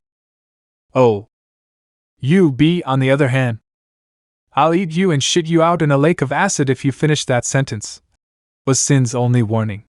God help him if he did something to her clothes too. She had no problem being naked, but damn if she'd let that idiot be the one to do it. "I like kinky things, pun intended," was the man's very disturbing and unsettling response. "You better get some Pepto-Bismol, babe. I'm going to die fighting." "Oh, I'm going to throw up." Vaggie was green with disgust at the sight. "Enough!" Lucifer yelled, snapping his fingers to dress his half-naked daughter and Vaggie before giving Beetlejuice a dirty look. "Beetlejuice, Beetlejuice! No, no, no! Come on, Lucy, my old friend, my old colleague. Let's talk about Beetlejuice." "Ack. No! Not again! I don't want to go back to Herc." Everyone watched as the man swelled like an overinflated balloon. His face rounded, his fingers turned into sausages, and his stomach swelled to the size of a tanker truck's water barrel, until finally, boom! Green blood and guts exploded everywhere. "Oh God! PFT! It's in my mouth!" Charlie gagged and spat out chunks of something unknown from her mouth. "Oops!" laughed Lucifer shyly, one of the few who was not affected by the explosion. "Idiot! Shower! It's not okay, Lucy." "Ha! Looks like I need another trip to the tailor." "Damn Mexican food." The last comment made everyone look left and right to see Beetlejuice, safe and sound, with his pants down and on a toilet in the middle of the hotel lobby. I knew I shouldn't have eaten that spicy Satan combo. I love it, but it clearly doesn't love me back. Oh God! Excuse me, folks. The man lifted his leg and then let go. T-char-r-r-r-p-p-p. A cloud of noxious vapor filled the air as Beetlejuice sighed with satisfaction. Phew! That's better. Can I have some privacy in here? You're a bunch of sick people. Herc! Husk prided himself on having a strong stomach, especially with his level of alcohol consumption. But the smell began to easily overwhelm him. Blay! Angel Dust had a much weaker constitution. Oh! Given their highly enhanced sense of smell, the deluge pouring from their eyes and noses made Naruto and Bee howl in pain. Alastair's smile was very forced, and his eyes almost began to water despite his incredible willpower. What? How? Lucifer didn't understand. The curse that weighed on the man should have banished him. I don't kiss and tell, said the journalist and businessman. Since when? Beelzebub asked as he tried to help Naruto, his son squeezing his nose so hard it was about to burst. It's not important. Why are you here? Lucifer ordered. Not that the being in front of him would hear him. Shitting, obviously. The comment made Lucifer desperately wish he could vaporize the being out of existence, but somehow, for some inexplicable reason, even that was beyond his capabilities. How are you still here? Bee explained. Any one of us who says your name 3 times in a row can summon you or banish you from here. Oh, well, it took a bit of work, but I managed to modify that little spell you 7 idiots put on me. Beetlejuice growled before looking satisfied. Phew! Rinse. The rules are different now. Beetlejuice, pants pulled up, banished the toilet. You want to get rid of me? You bad shit. Speaking of which, are you going to wash your hands? No, I'm fine, was his reply, much to Vaggy's annoyance. What is it? Nifty asked curiously. Can I stab it? Lucifer intervened before the ghost with the majority could answer. Yes to the second. And not a damn clue about the first.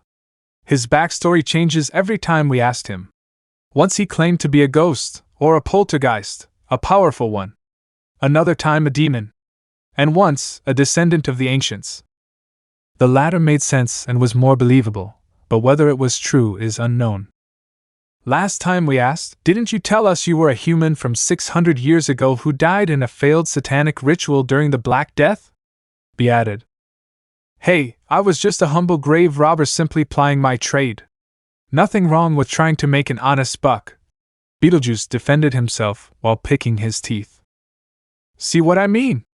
Beelzebub asked with a deadpan expression. Was Uncle Satan involved?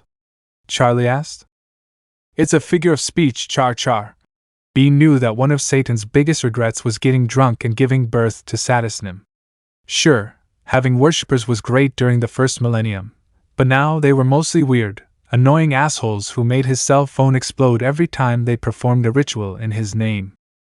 At first it was fun, but in the 19th, 20th, and 21st centuries, the second greatest sin basically regarded its human worshippers as telemarketers or spammers. Delete from folder block, permanently delete. I wish it were that easy. And the worst part is, now we can't use the curse we put on him. I blame your son for this, Bee. Lucifer conjured a glass of strong apple cider and downed it in one gulp to ease the looming headache. Bee would normally have defended his son, but in this case, he couldn't deny that Naruto's last involvement with Beetlejuice caused his current situation. Curse? Charlie asked after hearing it mentioned a few times. Centuries before you were born, this guy caused a fair amount of havoc in hell. He was funny for the first few decades, but then he started pissing off the nobles and even the sins. So we cursed him so that he could only be seen or heard or use his powers if you said his name 3 times. Bee informed his daughter of hell. Does Naruto do that too? Charlie pointed out. Way to throw me under the bus, Naruto commented, his mouth finally free from its shackles. Well, you do, Charlie told him. That's different. He's my son, Bee said as if that explained everything.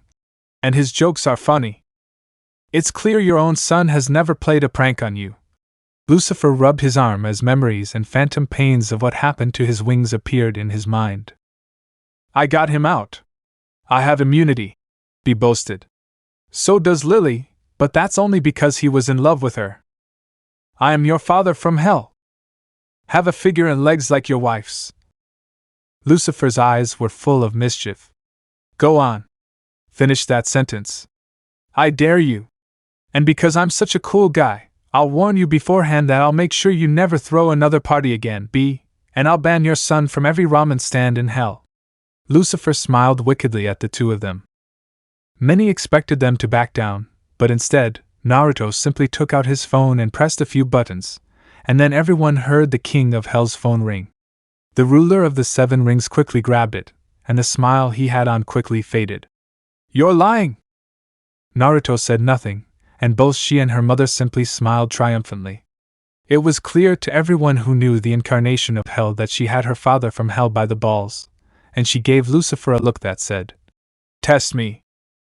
The gluttony demons looked to the king of hell to gauge who would give in first, but the winner was declared very quickly.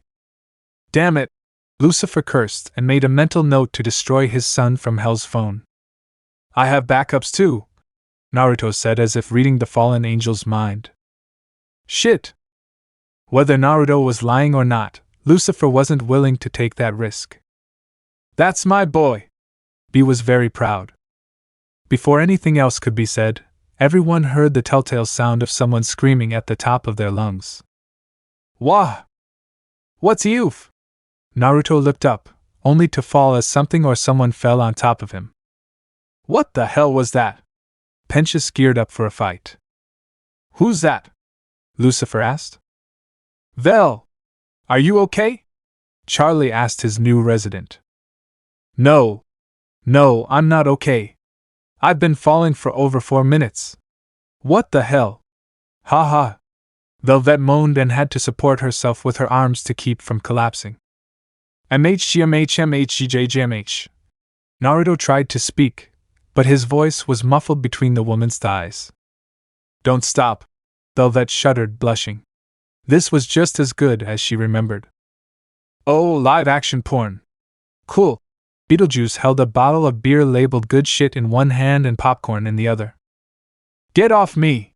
Eve ordered the sinner. As much as she didn't want to, she didn't take orders from anyone. Velvet carried out the order. Who is this? Naruto asked. Oh, Buck, yeah! Charlie cursed. I didn't have time to introduce you to. Naruto, this is Vel. Let me guess, nymphomaniac? Naruto asked the sinner. How did you know? Your thighs said it all. Naruto smiled and Vel blushed. Sorry. Velvet played her meek role. Sometimes I can't control it. No need to apologize to me, miss. Naruto kissed her hand. Okay, tone it down, Casanova. Vel, this is my cousin from hell, Naruto. Cousin from hell? Vel played dumb. Wait, is he like Sin's son you mentioned? Yes. He's my son. Vel turned her head and struggled to push aside her concern when she saw not one of the 7 deadly sins, but 2. Worst of all, one of them was the supreme leader of all of hell. Velvet was the youngest supreme leader, but her association and control over social media allowed her to quickly empower herself with knowledge of both known and unknown matters in hell, and from that, she learned that both sins had the power to permanently eliminate sinners without the need for angelic weapons. Velvet did the only thing she could think of to avoid being questioned. Thud! She fainted like a helpless damsel. Get out of the way. I'll take care of this. Beetlejuice frowned and prepared to bring the white-haired woman to life. Beetlejuice! Naruto barked. Oh, come on! Complained the mightiest ghost. Suddenly, Naruto raised 2 fingers, causing the enigmatic older being to wisely shut up.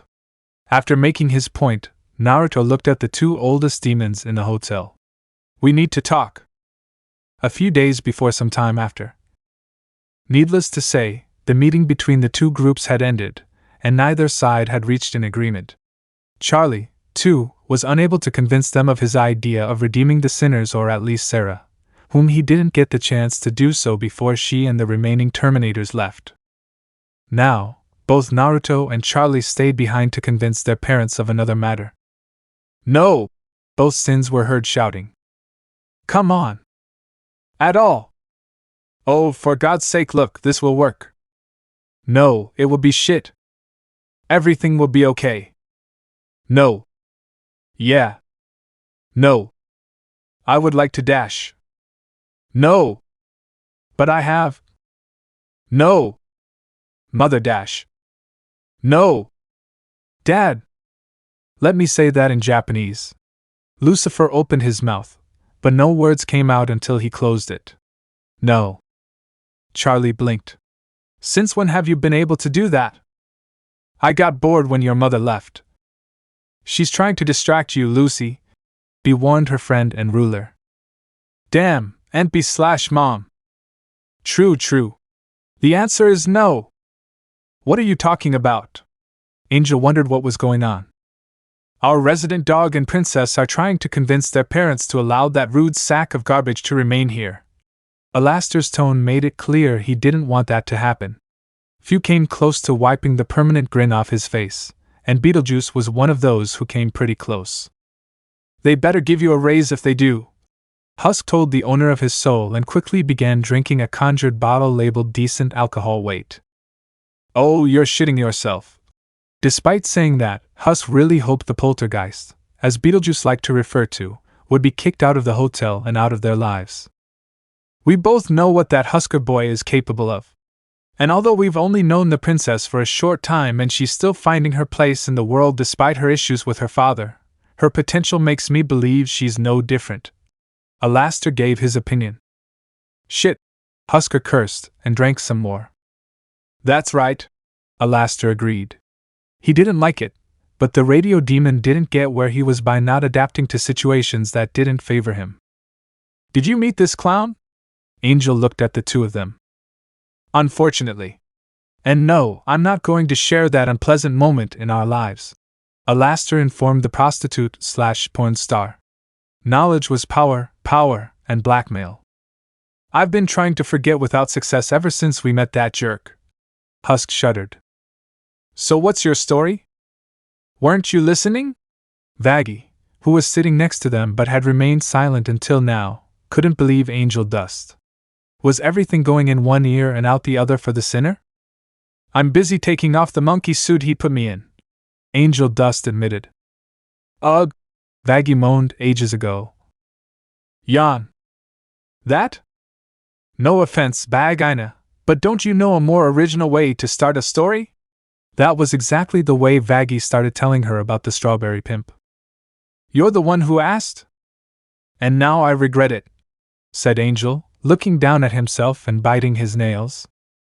Angel, the demon said, turning away but raising all four arms in surrender the instant he saw the blade of Vaggie's angelic spear pointing at his face. Sit down, shut up, or goodbye tit fluff. Needless to say, to save face, Angel wisely obeyed. Anyway, years ago. I thought you said he appeared in hell centuries ago? You'll stop interrupting me, Vaggie snarled. Anyway, centuries ago, Beetlejuice suddenly appeared in hell. At first, he was seen at envy. Wait. Jealousy? I thought this guy was a sinner? Alastair, can you gag him before he loses control? Vaggie was eager to use her spear. It will be a pleasure, dear. Alastair snapped his fingers and Angel found his mouth covered with tape, and his hands tied to ensure it couldn't be removed. Thanks. Okay, now then. Centuries ago, Beetlejuice appeared in envy-raising, hell and causing untold havoc and chaos. No one had ever been able to figure out exactly where he came from, except that he just appeared in envy one day. His powers were unique, and he could warp and bend reality to suit his needs. But most of all, he loved playing pranks and scaring people, mostly the living. Leviathan, the sin of envy, the prince of horror, the lord of ghosts, the ruler of the undead, the great demon king of the sea of lost souls, and the Desire Eater all took a liking to him, and Beetlejuice came under their wing. I have no idea what happened, but decades later they went their separate ways, and Beetlejuice started targeting the nobles of hell and powerful demons from other rings. One day, he targeted the King of Destruction and Wrath, Amon, and the Lord of Chaos and the Fear, Astaroth, titles that are a bit over the top if you asked me, but well deserved, but he made it seem like it came from the other one. Let me guess. They went a little crazy, Velvet asked. You can't really call a fight that destroyed a good chunk of hell crazy, but yes. Amon and Astaroth are two of the oldest and most powerful demons in hell, very old-fashioned, and very proud. Their rampage destroyed much of Wrath, and they're the reason most of it is a barren wasteland. Satan was able to wipe them out, but they left him badly wounded, and the damage to Wrath was already done. Without Satan, the citizens of Wrath entered into a civil war over the most fertile land, and because the people of Wrath followed the strong. With Satan out of the picture, many of them thought their seat was up for grabs as well. Did you think you could take over Wrath? Velvet was a little intrigued. Wrath is home to a bunch of rednecks.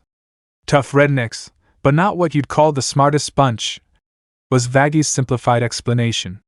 Anyway, the civil war raged on for months before Satan recovered and took control of it. Sometime after Satan recovered, he and the other sins, including Charlie's dad, took care of Beetlejuice. By dealing with it, you mean? Velvet made a chopping motion where her throat was.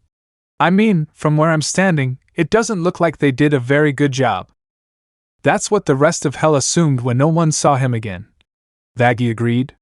They clearly had other plans. I only learned about him when I found an old book when we cleaned out the hotel. Almost all of hell has forgotten about him. Well, as you can see, I'm alive and well, honey, Beetlejuice chimed in, appearing between them and making them jump. Trust me. Death would have been better than being invisible to everyone. Invisible? Believe me, we tried to kill him. It didn't work, so he cursed his moldy, mushy ass. A new voice sounded. Wow. Who is this guy?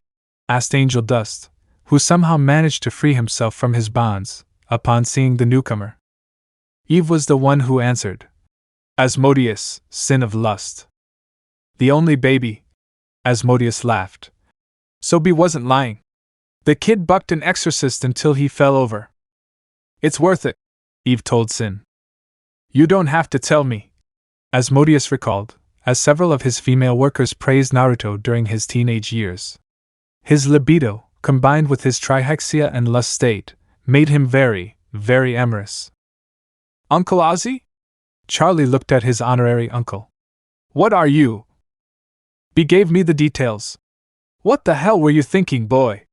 Oz scolded his friend's son. It wasn't. There's no valid reason to break that pest's curse, Lucifer said. A curse that made him invisible to everyone, and could only be broken by certain very special conditions. That's what I've been trying to explain. Azrael was wielding the reality stone. Naruto explained his reasoning to the three sins. And judging by their reactions, he knew it was good. What? The three sins yelled and briefly changed into their true forms. You mean that shiny orange rock on his chest? Charlie recalled. Yes, Naruto replied with an audible pop. They gave that son of a hitch my reality stone. What the hell are they doing up there? Lucifer yelled. Excuse me, but what's a reality stone? Vel asked, curious and intrigued that such an object had the sins on edge. One of the 7 cosmic singularities that accidentally emerged during the Big Bang along with the ancients. Powerful objects that can greatly increase a person's power. To put it another way, ordinary angelic weapons are like missiles. Archangel weapons are similar to atomic bombs. These things are similar to thermonuclear bombs. Lucifer frowned. Exactly why his brothers believe that one, the most powerful of the group, and formerly theirs as well, should be handed over to Azrael was beyond his understanding. Are you kidding? And heaven has these things. Angel wasn't afraid to admit that it was a pretty scary thought to know heaven had such powerful objects. As powerful as they are, they still have limits. The stones are more likely to kill you if you're not strong enough, Asmodeus explained to the group. The best part is, heaven used to have them all. After Lucy and Lilith were banished, Ozzy, I, and the others caused a lot of trouble on the surface after stealing the stones from their brothers. But even with the stones, we lost. Even though it took place 10,000 years ago, we remembered the battle as if it had happened yesterday. Unfortunately for them, we had the last laugh. Asmodeus chimed in. Heaven only managed to retrieve 3 of the stones, the reality stone from Lucy, the resurrection stone from Levi, and the alchemy stone from me. Using the space stone, it and the other 3 were sent to who knows where when it was clear we were going to lose. Even more annoying is that since God didn't intentionally create them, not even his power allowed him to know where we sent them. Not even we knew. Bel just made a portal, and we all threw the stones in there. For all intents and purposes, they're lost, and Heaven wasn't exactly thrilled about that. Wait a second. Are you telling me there are 4 power-boosting rocks anyone can grab? Angel pointed out. Yes and no. If you grabbed one of them, you'd explode. B explained. Yeah, so? Exploding with power would be a nice change of pace. Well, let's put it another way. You know the Humpty Dumpty nursery rhyme, right? Naruto decided to simplify it for Angel. Have all the king's horses and men put Humpty Dumpty back together? No, I've never heard of that, said Angel sarcastically. Actually, the original version was that they couldn't put it back together. Well, in this case, there's nothing left of the talking egg. You touch that stone, and that's all she wrote. She might as well have been killed by an angelic weapon. That's what Azrael has at his disposal. Shit. Yeah. That's why Beetlejuice should stay. For some reason, the stones don't work on him. Naruto reiterated. How? How do you know? Shit. Hell has a stone. Angel deduced. The space stone, yes. It arrived in Hell by pure luck millennia ago. I tried to use it to banish the son of a hitch to purgatory when we couldn't kill him. It didn't work. We had to curse him instead. Lucifer wasn't amused. But in the end, the punishment was worse for the troublemaker. Purgatory? With the space stone, we were able to access a desolate dimension that was perfect for housing Hell's prison for the worst of the worst. A place only accessible with said stone. A shithole where any prisoner who enters never comes out and wishes for death. Basically, what humans are taught to think hell would really be like. Lucifer explained to the ignorant sinner. Especially if you get attacked by worms. Beetlejuice shuddered. Maybe he couldn't have been banished there, but he'd seen what lived in that wasteland. Wait, does this mean? I'm going to stop you right there. Lucifer quickly stopped his daughter's thoughts and spoke to her and Naruto. Your mother and I really, and I mean really, would rather. Please don't say anything that might scar us and ruin our relationship. Charlie and Naruto begged the King of Hell. The point is, Buck. He can stay, Lucifer managed to finish, as painful as it was. Oh, shoot me. Husk couldn't believe his luck. If I must suffer for this, Husker, you must too. Alastair didn't like this either, but he wouldn't give his subordinate the easy way out. I can stay, Beetlejuice shouted. With conditions, Lucifer and B quickly added. You can't be serious. Asmodeus looked at his 2 oldest friends. I wish it weren't so, Oz, B told him. Well, shit. Present. Isn't that good? Beetlejuice asked, seeing Charlie's face after explaining what he could do instead. Ugh. No, Charlie growled. Look, Beetlejuice, you're allowed to stay here as long as you make an effort to help us and show my father that you've been able to turn over a new leaf. You can't perfect what's already perfected, babe, but like I told Lucy, I'll try. No matter how stupid it is. Beetlejuice's response only served to make Charlie even more exasperated. I still think it was a big mistake. Husk offered his opinion. I mean, do we really need it? Azrael has the reality stone. Sure, he's limited in what he can do right now in confined spaces, but eventually he'll be able to warp reality to his will, and Beetlejuice is the only one who can nullify his powers. Naruto reminded. Can't you just destroy them, Master? Eve asked. Despite being from heaven, even she was unaware of the stone's existence. They're cosmic singularities that not even God can eliminate. I don't even know if they can be destroyed, Naruto admitted. Fan-freaking-tastic. Angel Dust loved hearing when people said, How is this guy immune anyway?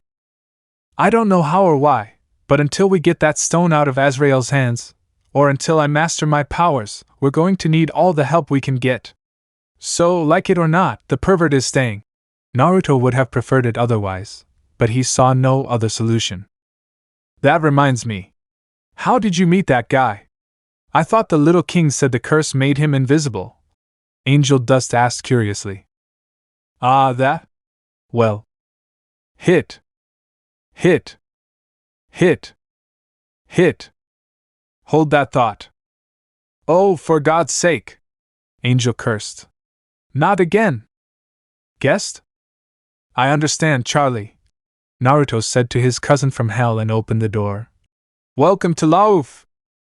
Everyone braced themselves for whatever would knock Naruto to the ground, but relaxed when they saw him being petted by a gray-furred hellhitch of the opposite hex. Luna, what are you doing here? Naruto asked. I needed a place to hide, and you're responsible for that. He stared at me. Me? What do I do? You slept with my mother, that's what you did, old man, another voice said from the doorway. Naruto looked up and saw a small figure he hadn't seen in a long time.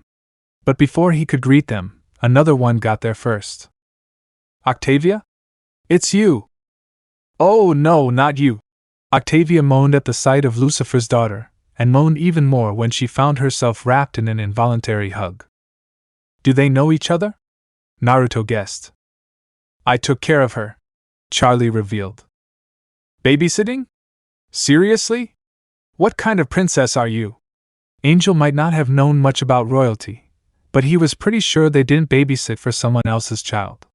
Family was one thing, sure, but beyond that, he was certain this wasn't how royals were supposed to behave. Her grandfather is one of Dad's best friends. Besides, she was so cute as a baby that I couldn't help but volunteer. Yes, you were. Charlie hugged the grumpy goth girl even closer.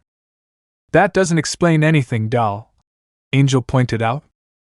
This is Princess Octavia of the Ars Goetia, daughter of Prince Stolas and Princess Consort Stella, and granddaughter of Paimon, king of the Ars Goetia and commanding general of the 66th Legion of Hell. Naruto introduced her to everyone. Okay. And her? Angel nodded at the hellhound on Naruto's lap. She's Luna. I bucked for 5 hours straight, Luna finished. What's wrong? That's not where I was going with this, but it's not false in either case, Naruto acknowledged. Shit! Don't call the master a liar! I was there. Eve held her sword to Angel's throat. Okay. She slept with you two for 5 hours straight, Angel said, swallowing. Good. Eve drew her sword. And for the record, it was her, master, a succubus, and 2 imps. One of them was a man. Come on! Both Angel and Naruto shouted. The former because he was angry and the latter because he didn't want the others to know. Kill me now, Octavia begged whoever was listening. Nobody kills my future wife! Octavia's head whipped around at the voice and her eyes widened to astronomical levels as she saw others staring at the being stalking her. Hey Coleman, what's up? Beetlejuice winked at him. Octavia looked at Naruto, who was looking away in embarrassment. What? Did you do? Do you know him? Charlie looked at both of them. Get to know him. He tried to marry me. What? Vaggie exclaimed. Are you a pedophile? Yuck.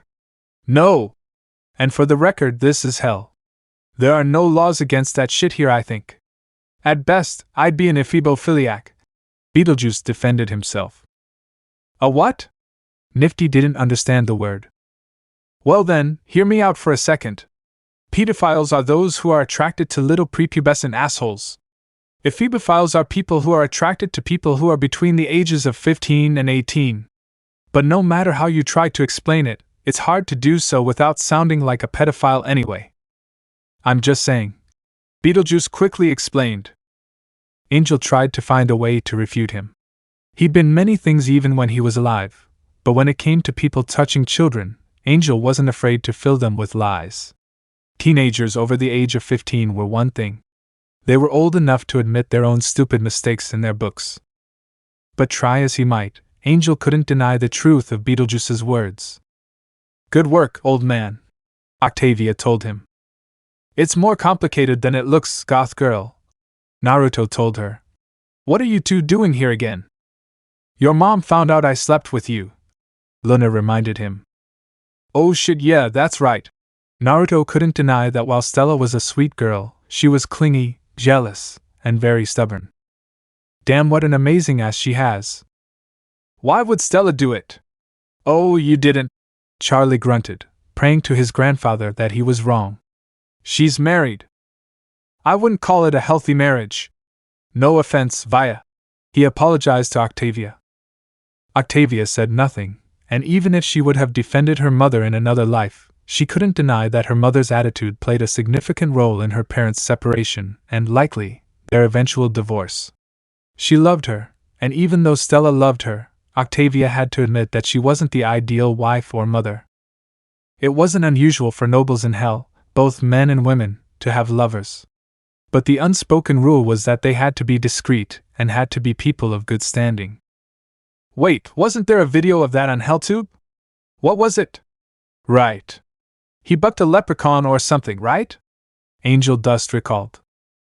Was it the one where a naked devil said, "Sorry, I bucked your husband?" Luna asked.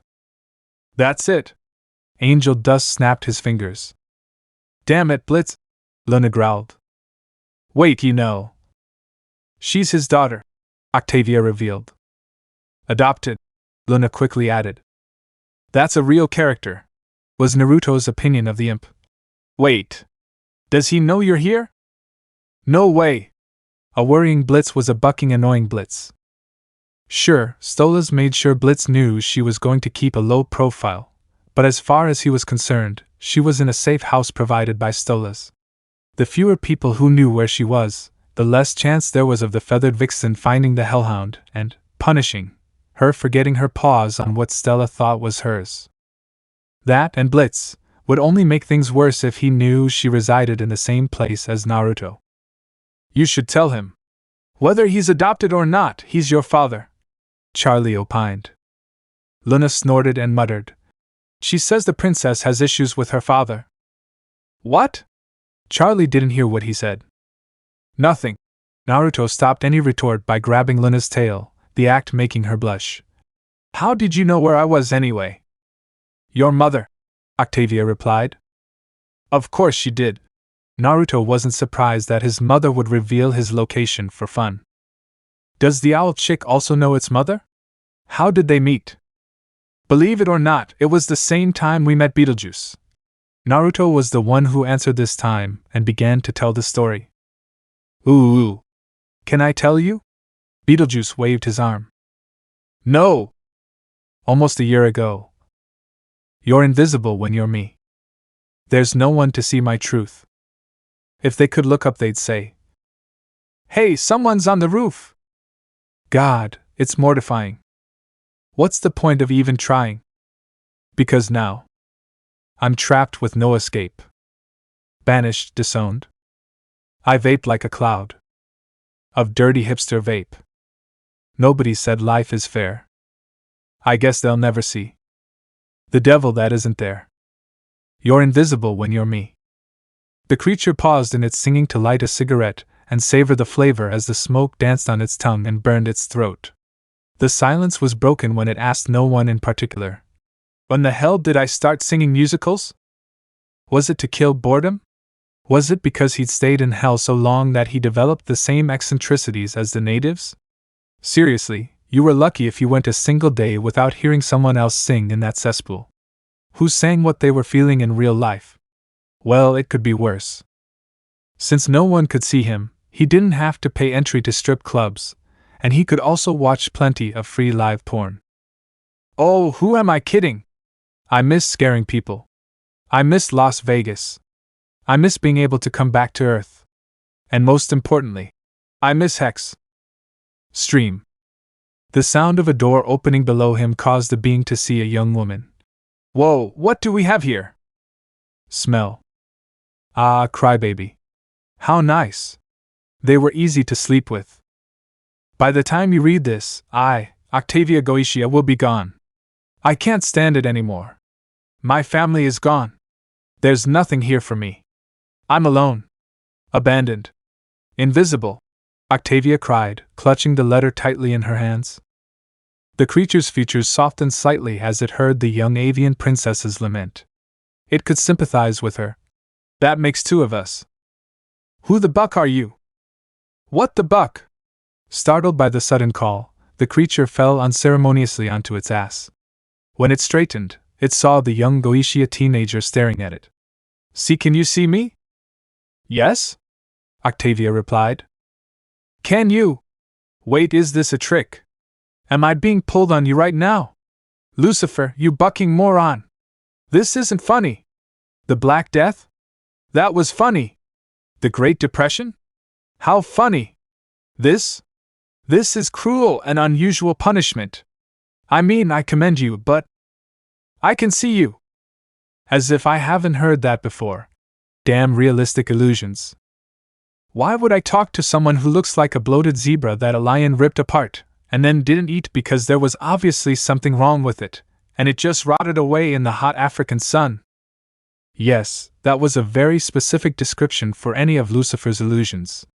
Which meant, you can see me. I'm gonna have a new best friend, the man sang. Octavia would regret saying anything and not walking away when she had the chance. So, baby owl, what brings you to the roof? The being asked, but didn't care too much. I'm going to jump. And oh wait, aren't you a noble idiot?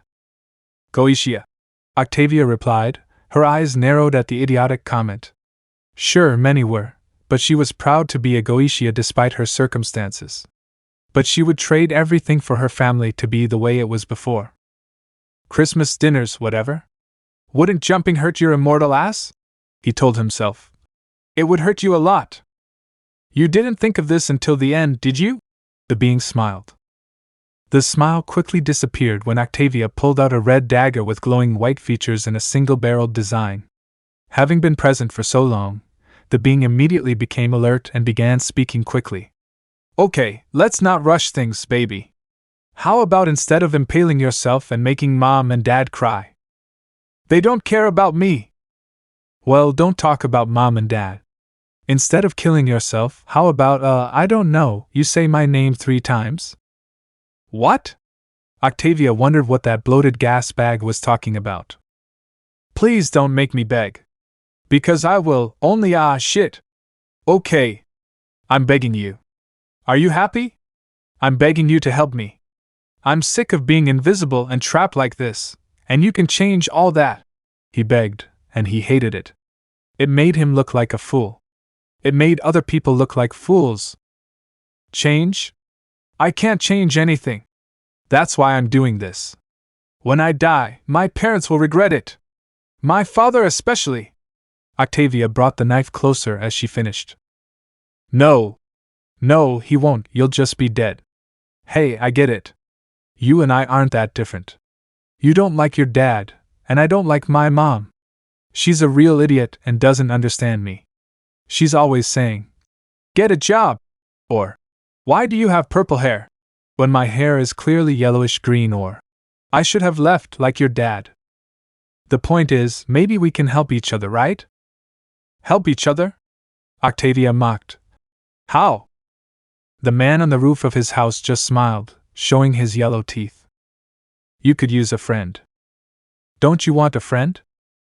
Yeah, I do. Yeah, I do. Girl, the way I see it, your daddy should go. And you should stay and kill him. That? Nothing. He quickly retracted. So, Octavia, don't be mad. Defend yourself. It's Dad you must mutilate. Together we will exterminate, we will murder. No. The finer details can wait, but you must say my name first.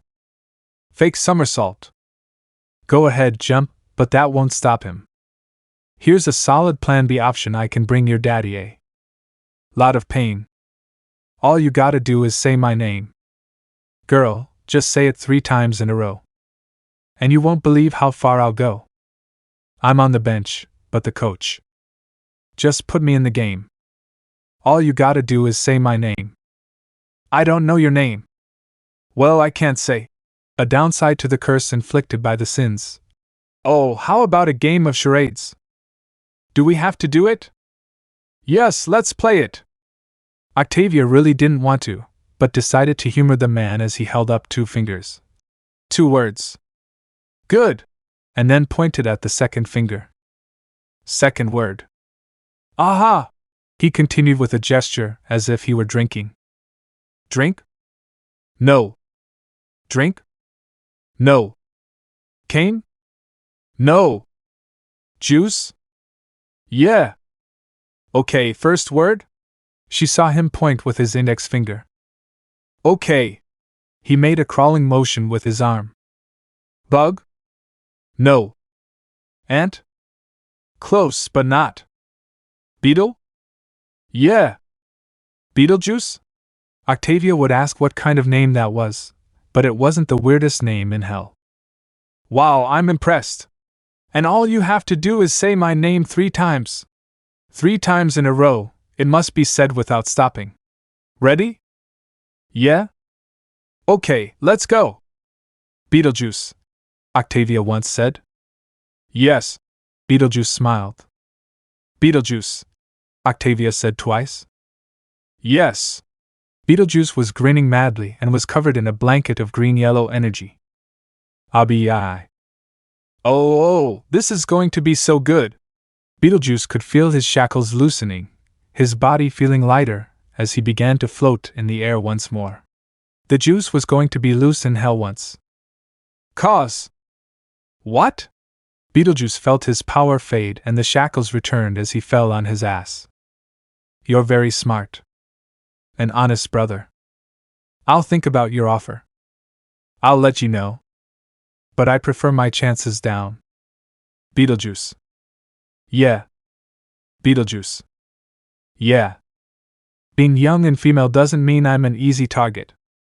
I've been swimming with piranhas. I don't need a shark. Yeah, life sucks. But not that bad. Okay, Beetlejuice. Beetlejuice. Be a doll and say the lecture. I'm offering you full-time Spectrum. But are you any good?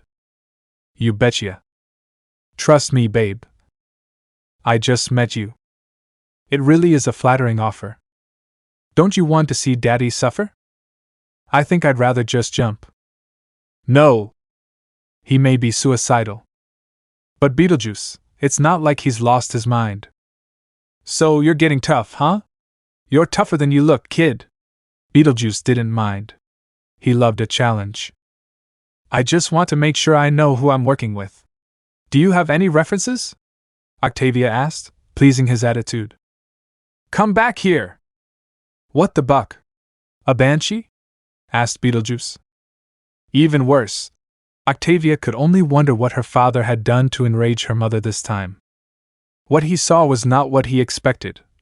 Help me, save me! Help me, save me! Who are you? Hey! Octavia tried to ask the orange-furred, dark-marked hellhound. Shut up! That MILF is into things that don't interest me, the hellhound told her. What are you talking about? Guaraha! Octavia found her mouth covered by a furry claw. Shh! Quiet! Shit! Naruto saw movement and quickly hid behind the corner and out of sight as Stella, wearing a dark red, extremely revealing BDSM outfit that didn't leave much to the imagination, came into view. Damn! A MILF in hexy lingerie. Thanks, big guy. Beetlejuice thanked the man on top. What the buck are you doing, MOM? Octavia tried her hardest to get the image of what her mother wore out of her head. The young princess of Goishia wished like crazy that she had taken her father up on his offer to learn more advanced magic. Damn you, Octavia from the past. Stella didn't care in the least how she looked in front of her daughter. Octavia, honey, have you seen what you're doing with that knife? Octavia was many things and normally a quick thinker, but with everything that had just happened, all that came out of her mouth was, Give me that! Stella snatched the dangerous weapon from her daughter's hands. When your useless father gets home. Are you going to tell him about that hellhound you were clearly playing with? Octavia's response silenced her mother, despite the bow that came with saying that. Stella wanted to retort, but her face turned red and all she could say was, "Where did he go?" Before Stella's wife simply walked off in the direction Octavia had mistakenly pointed. "Phew! Thanks, kid, what's going on here?" asked the hellhound. "I could ask the same thing, but I don't want to be marked anymore," Octavia said with a frown. "Yeah, I thought you were his daughter." "I'm sorry, Octavia, aren't I? You slept with her and probably did other things that I'm trying my hardest to block out, but don't try to be my friend, man," Octavia told him. "Dude! I'm 22, damn it! And my name is Naruto." "I didn't ask, old man," was Octavia's reply. "You're an angry little chicken, aren't you?" Naruto commented, but his frown softened when he sensed something else. "No, you're not angry. You're just a very sad and unhappy little chicken." "Oh, this guy is good. Do you think he knows card tricks too?" Beetlejuice laughed. "No comments from the puffy striped zebra," Naruto declared to her amazement. "Can you see him? Can you see me?" they both asked. "Yeah? I'm going to have 2 new best friends." Like Octavia, Naruto wished he could have just walked away. Unfortunately, his damned bleeding heart wouldn't let him. Present. "And that's how we met," Naruto finished the story. "Was it really necessary for you to tell the part about my mother?" "Yeah, we could have done without that part, shit." Vaggie gasped at the photo of Stella posing in a very revealing adult outfit. "And now you know why I kept her in this story," Naruto justified. Wow. Luna didn't know if Blitz's sugar daddy was blind or just super gay, but she was going to get him without a doubt. "Awa!" Beetlejuice howled, his head turning into a wolf and panting like a horned dog. "Wow. Not bad," Angel Dust commented. "I must admit she's quite impressive." Pentious nodded. Was all Alaster said. "I mean, do you know where she got the dress?" Velvet looked at the outfit, and the fashionista in her had to admit it was very well made. "No! Vaggie, now I know what I want for my birthday," Charlie admitted. The outfit was actually quite cute. "You won't hear me complain," Vaggie praised her creator. "What's your size again?" Charlie's question made Vaggie blush with excitement. "Shoot me." Octavia desperately wanted the torture to end. "Meh. I don't see the appeal." Eve shrugged. "You're joking, right? She's a nudist. Hexy clothes or sleepwear don't appeal to her much," Naruto explained. "Really?" Angel looked at Eva. "Hey, I don't even like underwear. I mean, I don't wear it," she revealed. "Oh, for God's sake," Husk emptied his bottle and started another.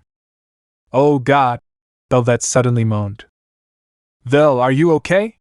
Charlie placed his hands on the sinner comfortingly, but it only made her moan louder. "Oh, excuse me."